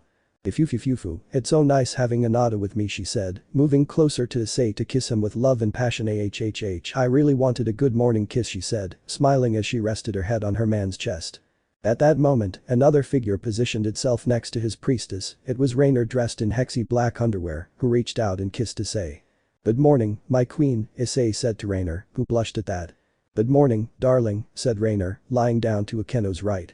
They get along well, even though at first Akeno hated fallen angels, but since they both lived together with Issei that changed, now they were very good friends. They stayed embraced for a while longer, and now it was the turn of both blue-haired girls to wake up, with Kalwerner being the first to put her golden eyes to Issei's green ones. They looked at each other with love and kissed. "Good morning, love," Kalwerner said to Issei. "Good morning, Kala," Issei said to the blue-haired girl. Then Zenobia took Issei's face in her hands and kissed him with deep love. "Good morning, my love," Zenobia said with a smile on her beautiful face. "Good morning, my beautiful swordsman," said Issei. After that everyone got up, Issei prepared breakfast and well, let's just say they suffered a level 6 culinary orgasm when they tasted Issei's food. Now Issei was going to leave the girls at the academy, since they had things to do, of course only Akeno and Zenobia since Reiner and Kalwerner only wanted to be with Issei after he left the girls at the academy. While they were on their way to school, Issei decided to tell them about the trip to the beach. "Hey girls, Yukana said she wanted to go to the beach and we're going tomorrow. She also told me to take you guys. Do you want to come?" Issei asked. Okay, that way we can meet that girl you fell in love with during your stay in Tokyo," Akeno said. "Yes, why not? It's always good to relax after a battle, and that way we'll get to know our new sisters," said Zenobia. Reiner and Kalwerner were somewhat lost. Who was this Yukana? They had to ask, and Kalwerner took care of that. "Ice, who is Yukana?" asked the blue-haired girl with golden eyes. "Ah, that's right, I haven't told you." Well, and so Issei went on explaining about his new relationships and who Yukana as well as Renko, Nin and Yui were, thus removing the doubt in both fallen angels. "Well, I think going to the beach is a good idea since Azazel-sama kindly gave us a vacation and we don't have to do anything for a long time," Reiner said, making Issei laugh as he thought of Penemu threatening Azazel. "Okay, ask Rias for permission so you won't be busy tomorrow and she won't have to worry about you. We'll go buy swimsuits later," Issei said, and they all nodded. After saying goodbye to Akeno and Zenobia with a kiss, she went for a walk with Reiner and Kalwerner until it was time to go buy swimsuits for them. Later that day. Guomal. Issei was sitting waiting while his girlfriends and love interests were trying on their swimsuits. He was somewhat nervous because several women kept staring at him and that was making him uncomfortable. Seriously, why has he caught the attention of women now? I hate that, he thought, watching them stare at him. "Anata, we're ready," said Akeno's voice from behind the dressing room, only to reveal something that drew a red line down Issei's nose. Well, Akeno, Zenobia, Sona, Tsubaki, Yura, Yumi, Reiner, and Kalwerner were wearing beautiful swimsuits, although Sona and Tsubaki's were the most modest, and the others were the most daring. Issei was in heaven seeing his girlfriends and love interests standing in front of him modeling those swimsuits. "Sorry about the image, but it's the closest I could find." "So, darling, how do we look?" Zenobia asked, leaning forward and letting Issei see her breasts hanging in front of his eyes. She's deliberately provoking me," he thought. "Honestly, you're very, very beautiful," he said to them, cheering them up, which Akeno and Reiner reciprocated by hugging Issei and putting his head between their breasts. "This is heaven," he thought with his typical big smile. Sona and Tsubaki were happy that Issei liked their outfits, Yura had a sensual smile, knowing that her boyfriend liked what she was wearing, and Kalwerner, well. If he's not careful, I'll take him to bed. He wanted to grape Issei, but as always, he didn't know what he was getting into, and Akeno and Zenobia were witnesses to that. After that they went to Issei's house where they got everything ready for the beach, where Issei booked a hotel that belonged to one of his father's oldest clients, and also someone who orders food from his restaurants. One day later. Tokyo beaches. Issei was with his friends admiring the beach, or rather, his friends were admiring the beautiful girls on the beach, much to the annoyance of some of the girls. He had arrived in Tokyo yesterday and was greeted by 4 girls who showered him with kisses and hugs. Of course, he introduced Akeno and the others. Yui got along well with Sona and Tsubaki, Yukana with Reiner and Zenobia, Renko with Akeno, Yura with Kalwerner, and Nin with Yumi.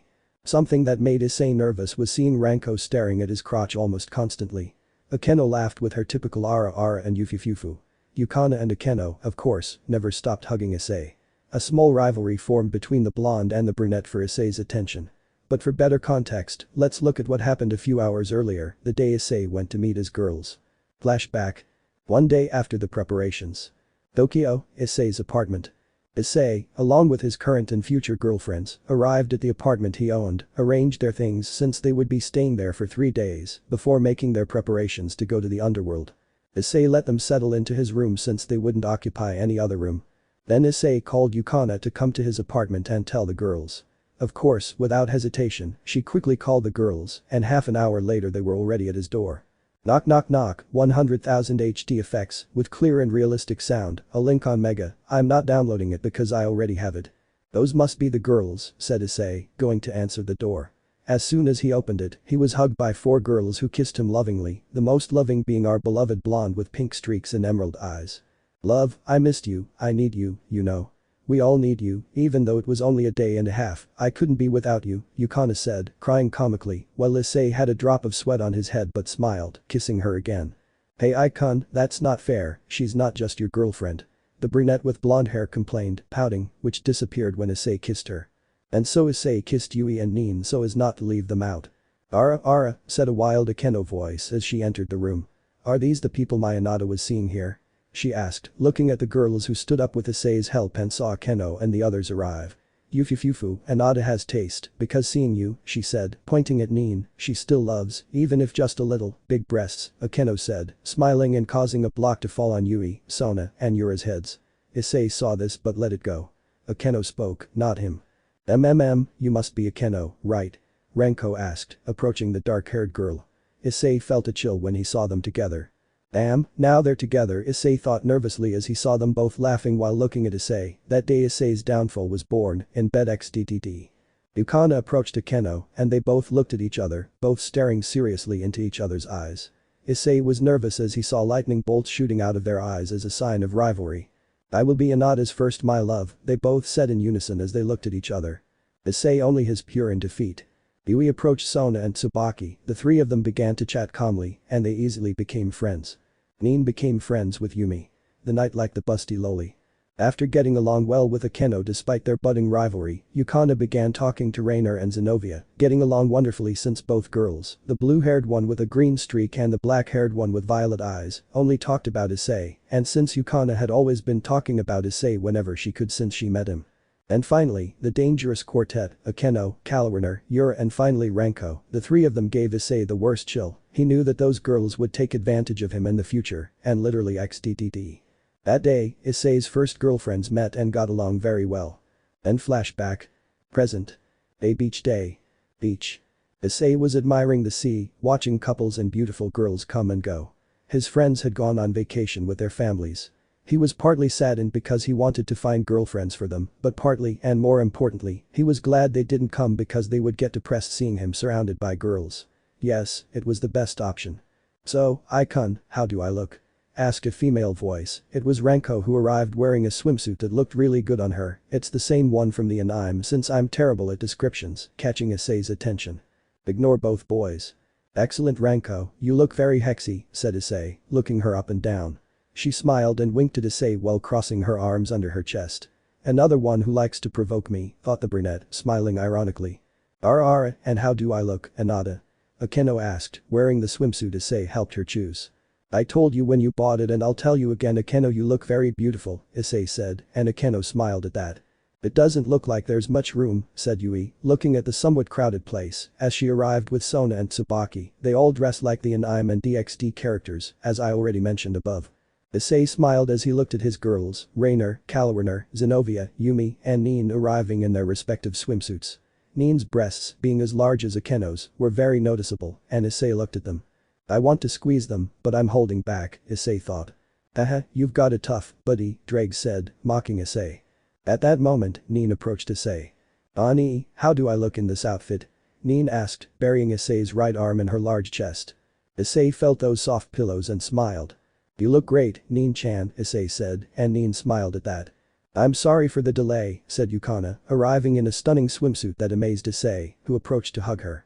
You look spectacular, Issei said, hugging him and with magic, you all look very beautiful too, he told them, and they all smiled. Yufufufu, we have time with Anata, Akeno said, hugging Issei's left arm. Yes, we have time with my sweetheart, Yukana said, hugging the brunette's other arm.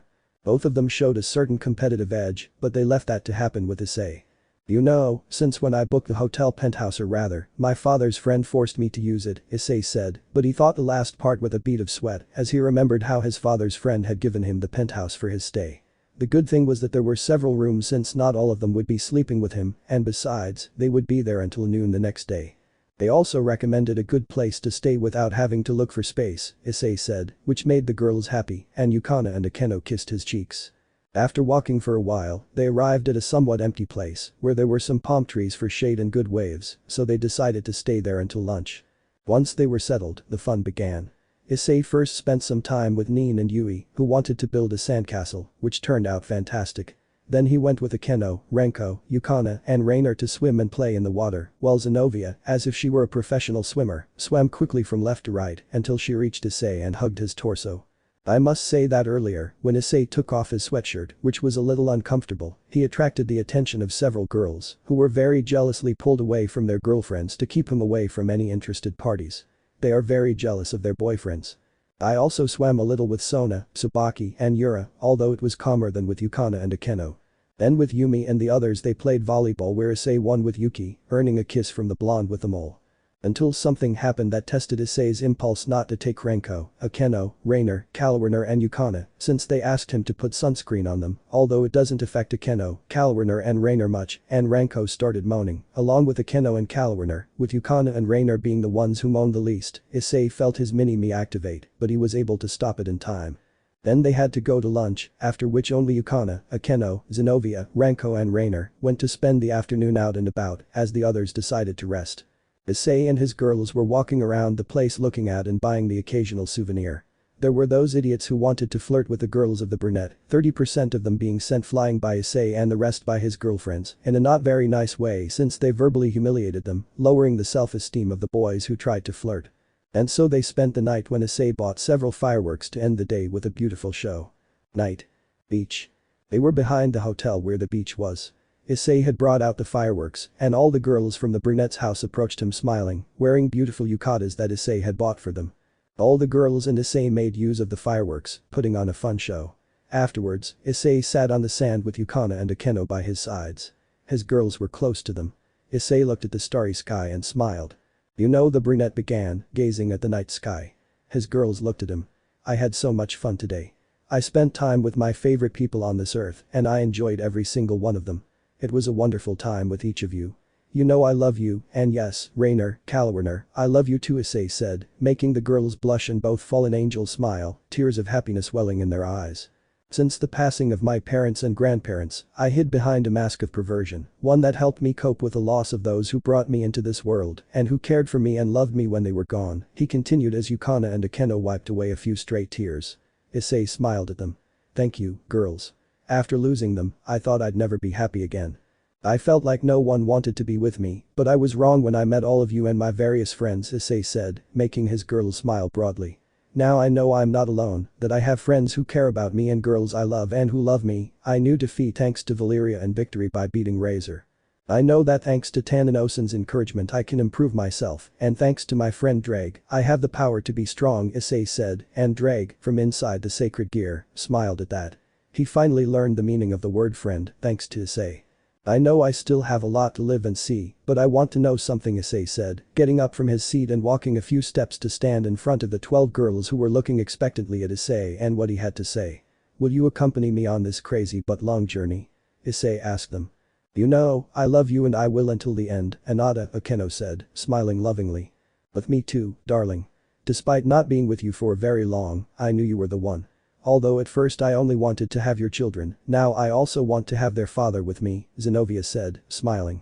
"I didn't know you for long, but you showed me so much love, you treated me with so much respect and gave me my space without me even asking for it. You knew what I wanted and what I didn't, that's why and more I know you're the one for me in so many ways, and like I told you since we started dating, I love you," Yukana said, smiling with a lovely blush on her face.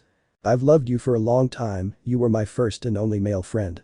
When you left I felt very lonely until I met Yukana. My goal was to go to Kuo to study and find you to ask you to be my boyfriend, and even though it was you who came here and we ended up in this strange but good relationship, you know that my answer will always be yes, Ikun," Renko said, smiling at her now boyfriend. "I will love Ani from the bottom of my heart, I loved you since we were children, and now that I am by your side, I will not leave you alone," Nin said, smiling. "You know my answer, Ice-kun. Ever since I met you in middle school, I liked you. Despite your attitude, I was one of the few people who saw through that mask. I like you, and nothing will change that, so you already know what I'll say in response," Yui, Akaboa, said with a smile. You know, it all started as a mission to monitor potential sacred gear wielders on orders from Azazel Somerainer began. Then it became us finding love in the least expected person. We thought you were like all other human men, that you only saw a woman for her body. Caloriner continued.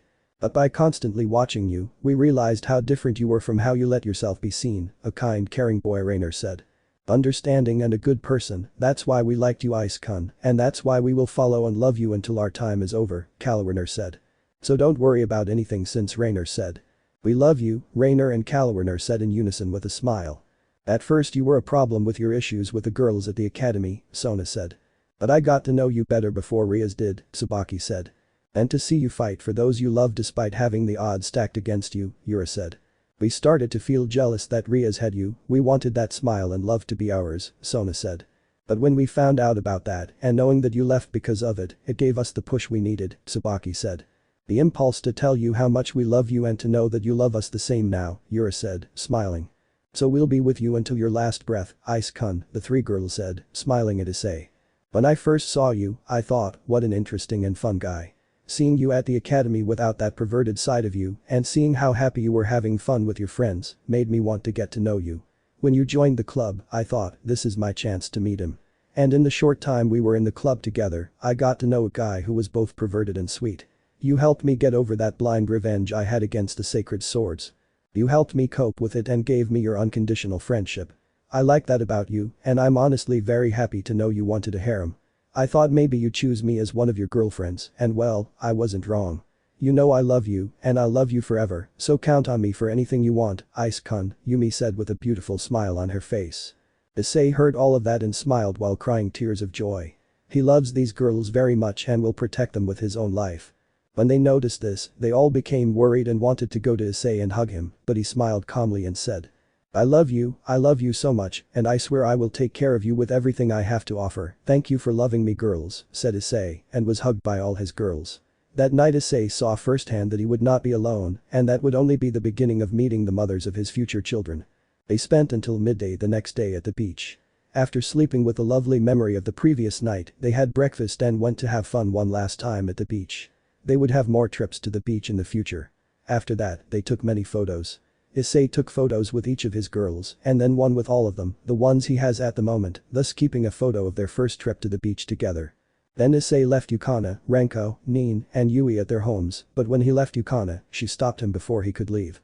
I know it will be a long time until we see each other again, but I hope you still remember that I love you, and that will never change, Yukana said, smiling and blushing as she looked directly into Issei's eyes. Issei smiled, hugged her, and kissed her. I know that, love. I love you very much too, just like the others. I promise to send you messages every day, princess, Issei said and kissed her again, this time a long kiss that lasted about 6 minutes, where they were joined by a thin bridge of saliva. They kissed one last time and said goodbye. After that, Issei and his girls, who had already cleaned Issei's apartment, left for Kuo. There was one day left before the trip to the underworld where Issei would go with Sona to his family, much to the disappointment of Akeno, Zenobia, Yumi, Rainer and Caloriner, and the joy of Tsubaki and Yura. Now Issei had to train both his cooking and his body, but that will be discussed another day. End of chapter 13. I hope you understand, time frame. 1 week. Read this completely because of my shitty internet, it didn't upload completely and I had to look through the revision history to finish, more or less, what I wrote. I hope you read this completely and comment on what you think, don't stay silent. Okay, first of all this isn't just another chapter and I know it's going to sound really shitty and all, but I sincerely hope you understand. Honestly, I can't continue this fic because things got out of hand. The harem aspect wasn't the issue. I could handle that gently. But the main story went completely off the rails. I didn't know how to continue and I don't think I'll keep going. Yes, I know many of you will say, and this is true, this guy is a damn idiot, or why the hell are you keeping us waiting if you're just going to leave this half finished? And I'll tell you, well, it's my fault for not planning this shit properly, but understand something. This fic started after another one I wanted to continue, I mean, it's the one that introduced my little space where I write my most recent fics. I know it's stupid, but because of my complete stupidity, I can't continue this fic the way I'm currently doing. I haven't finished reading DxD, because I started reading fics, mainly the ones in English on fanfiction.net. The Tate no Yusha no Naraigari light novel, I'm only halfway through volume 5, manga, watching anime, and other things like homework, which is crap as always, and that's how I get distracted and forget to write that, and when I want to write, I end up getting lazy. Those factors, and losing sight of the story's focus, which was Hajime no Gal, led me to this. I was even thinking of telling you all this, since many of you liked the fic as it was going, but honestly, I can't continue because I can't properly blend two different stories in many ways. I know School Days DxD would be the same, but that's easier since the anime has few episodes, and since I'm watching some gamma play videos of the visual novel. I'm figuring out how to incorporate more into that fic. And since I also plan to implement Shokugeki no Soma in the fic, I thought, why not do something different? And that's where this idea I'm about to share came from. The idea is this. To restart the fic, I know it's stupid, but everything has a reason, and that reason is to follow the Hajime no Gal manga instead of the meager 10 episodes of the anime, while also continuing to tie in Shokugeki no Soma, the manga, but without much DxD, and you might be wondering what's up with that. And I'll tell you, well, this way I avoid writing based on the novels. I'll do that in another fic I want to write to make it easier and do it better, like after I don't know, some point in DxD, like for example after volume 25, at the beginning of Shin's first volume, but instead of betrayal, it would be more of a misunderstanding that I try to figure out.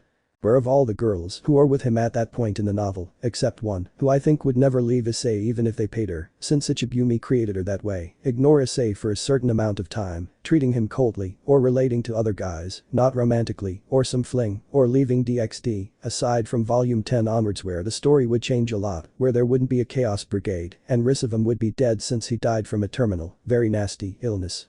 Where Euclid doesn't exist and maybe Griefia has a younger sister, so that Griefia can be the red-haired Siskin, and the descendants of the ancient mass are alive and not idiots, where I would modify some things I want to implement with a character among that group. Valeria, the femme volley of this fic, will remain the same, although her group would remain the same, and they do missions for Grigory under Azazel's orders.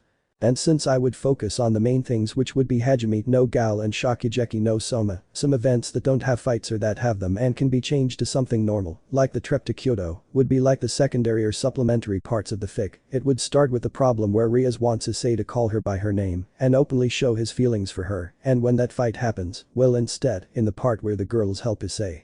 They don't forget why Issei's heart is closed off when it comes to relationships, of course, someone will help with that, and it will be Rainer, and you'll say, why her if she was the one to blame for it, and I'll say, well, you use another female character who only served as filler for Naruto, filler, to then use Rainer to help Issei calm his sadness.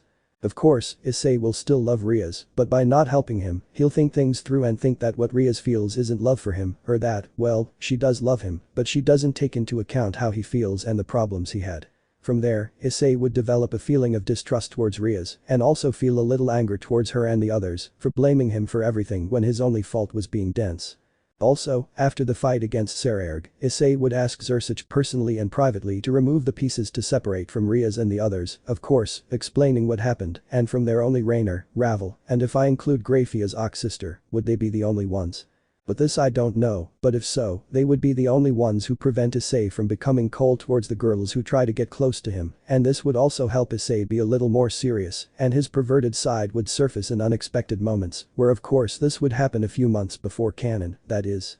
Before the new school year, so that we have an Issei who would be leaving first year and entering second year, and so that the events of Hajime no Gal happen without much problem, of course, assuming that the manga begins with the protagonist starting his first year, but since it's a fic, well, YOLO, also explaining a little of Issei's past as the son of two great chefs who were only known to the most important people in the world, like presidents, politicians, other chefs and so on. Issei's parents being the students who, despite not being in the elite 10, could kick their asses without breaking a sweat. Issei's father being the best friend of immature Mukahira, Sma's father, and Issei's mother, the senpai and very good friend of Sanoka, Hanako, and Jun, and of course Issei learned to cook almost as well as them, but he gave that up after what happened when he met the old man with the boobs, XD.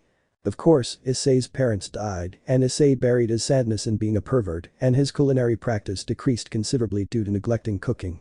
Issei would live alone in another house that his parents bought in Kuo, since the real Haidu residence would be in Tokyo, and other things that I would see how to piece together with Issei's past, trying to give him an explanation for why he is a pervert and what his parents were like. The fic would always have a harem, but with the DxD girls, I'd limit myself to the originals along with a few more, although if I changed the story a lot, leaving aside Chaos Brigade, I wouldn't know how to include Elmahild since she's known for going to Romania. with LaFay and Kuroka, I'd have everything sorted out, and that's because I included Femme Volley, but with Elmhild I wouldn't know. But if I realize that the Romania thing is going to happen no matter what, then I'll know how to fix that. Along with the 16 girls from Shokugeki no Soma and the 6. I think I have from Hajime no Gal, since instead of Yui's little brother, it would be a girl, you know, to avoid problems, since she's the student council president. Along with 21 from DxD, I think calculating it would be 43. Well, I'll see how I do it, but that was more or less the harem for the original, that is, this one, but with the new one, it would end up like that too, oh well, no big deal. Of course I'll focus on Hajime no Gal and Shokugeki no Soma and a little bit of DxD, so I can keep up. If they accept that, then I'll write the chapters quickly so I can have 14 chapters to keep them entertained. And if not, well, I'm glad you made it this far. Honestly, if you stop reading and unfollowing me because of this, I'm sorry if I've disappointed you. It was hard to reach 970 followers with my crazy and sometimes boring fanfics, but if you continue, I'll be grateful. If you like the idea of remaking the fic, now focused on Hajime no Gal, since this fic has the name, but only the first chapters are about Hajime no Gal, and after that it isn't, I would just give it a different name. I already gave an opinion on where to start, whether after volume 25 and the beginning of Shin, to have Ingvald, or in the problem of volume 10, and with the explanation I gave, you already know that whichever one you choose will be the one I see as best how to start the fic. This will delay new projects I had planned. One about Ikitausen and DxD, but only DxD, meaning only having the sacred gear and without the problems from the novels. Another about a Kame ga Kill with Issei as the protagonist. Another about an Issei who is a descendant and reincarnation of the Godzilla from the animated trilogy, that is, the one from Monster Planet, City on the Edge of Battle, and the Planet Eater, which, according to my research, would be the most powerful reincarnation of Godzilla, with his powers and all, without a sacred gear. He has Godzilla's abilities and powers, he wouldn't need a sacred gear, but of course, knowing this would make him seem different from other kids his age. And one with an Issei and Sengoku Oda Memori Paradox or Fu Unishin Dai Shogun, or Claymore, of course I'll watch the anime of the latter, or an Issei very different from the original and Seiken no Quasar, but as I said. If they accept the restart of this fic, they will have to be postponed. I thought about continuing, but I can't without something concrete. People will tell me things like, it was to be expected from someone like you, or this guy gets our hopes up and then says he's restarting it, well, screw him with his shitty restart. And then they'll unfollow me and all that. But I think it's better to restart this than to give them pure meaningless crap, so I hope you understand, since I have to make a difficult decision like this. And believe it or not, when I told my little brother this, that's exactly what he said. Anyway, I hope you understand and don't insult me for making this decision. I know you like it the way it is, but I know some of you don't. But I want to do something better in my own way, since I don't consider myself a professional. These are difficult decisions one makes, and I know that some of you who read this story weren't happy with how it was going, so I want to restart it. I'll give you a few days to see how far you get. Whether they accept, whether they don't, whether they insult me, whether they come to understand me, whether they think this restart is okay or not. I'm making progress. I'm already starting the prologue for the reboot of this fic. I decided to start with the incident from volume 10 of the novel, and I'll just say that this time the girls won't help Issei overcome the Akai used as a substitute for Rainer. I'll use that as leverage for Issei to decide to leave the group temporarily, and I'll explain why later. He'll explain his reasons to Zersic, and Zersic will explain the situation that got him involved when he freed Rias from her engagement to Razor. I imagine you know what that is. Issei doesn't do anything. He just leaves, finishing his first year at Kuo, and then begins a short training period for his reintroduction to cooking. He'll also be in contact with Arina Nakiri, Alice, and Soma. I'll upload the introductory chapter, prologue, this weekend since I'm halfway through it. I'm telling you now that I'll be skipping the Seraired bit. It will be the same since Issei will pretend to be fine, and his attitude will be the same as well, since neither Rias nor the others think that Issei discussed things with Rias. The only change will be that he'll later apologize to Coriana for his behavior towards her, and that's how I came up with something related to her and Issei. To those who appreciated the reboot, I thank you and hope you enjoy the new fic. Without further ado, I'll say goodbye, Draco out. Let me know in the comments below if you guys want the next part. Also check out my other video that has been shown and left. Thank you for watching. If you enjoyed this video please like and share this video. And have a fantastic day. Bye.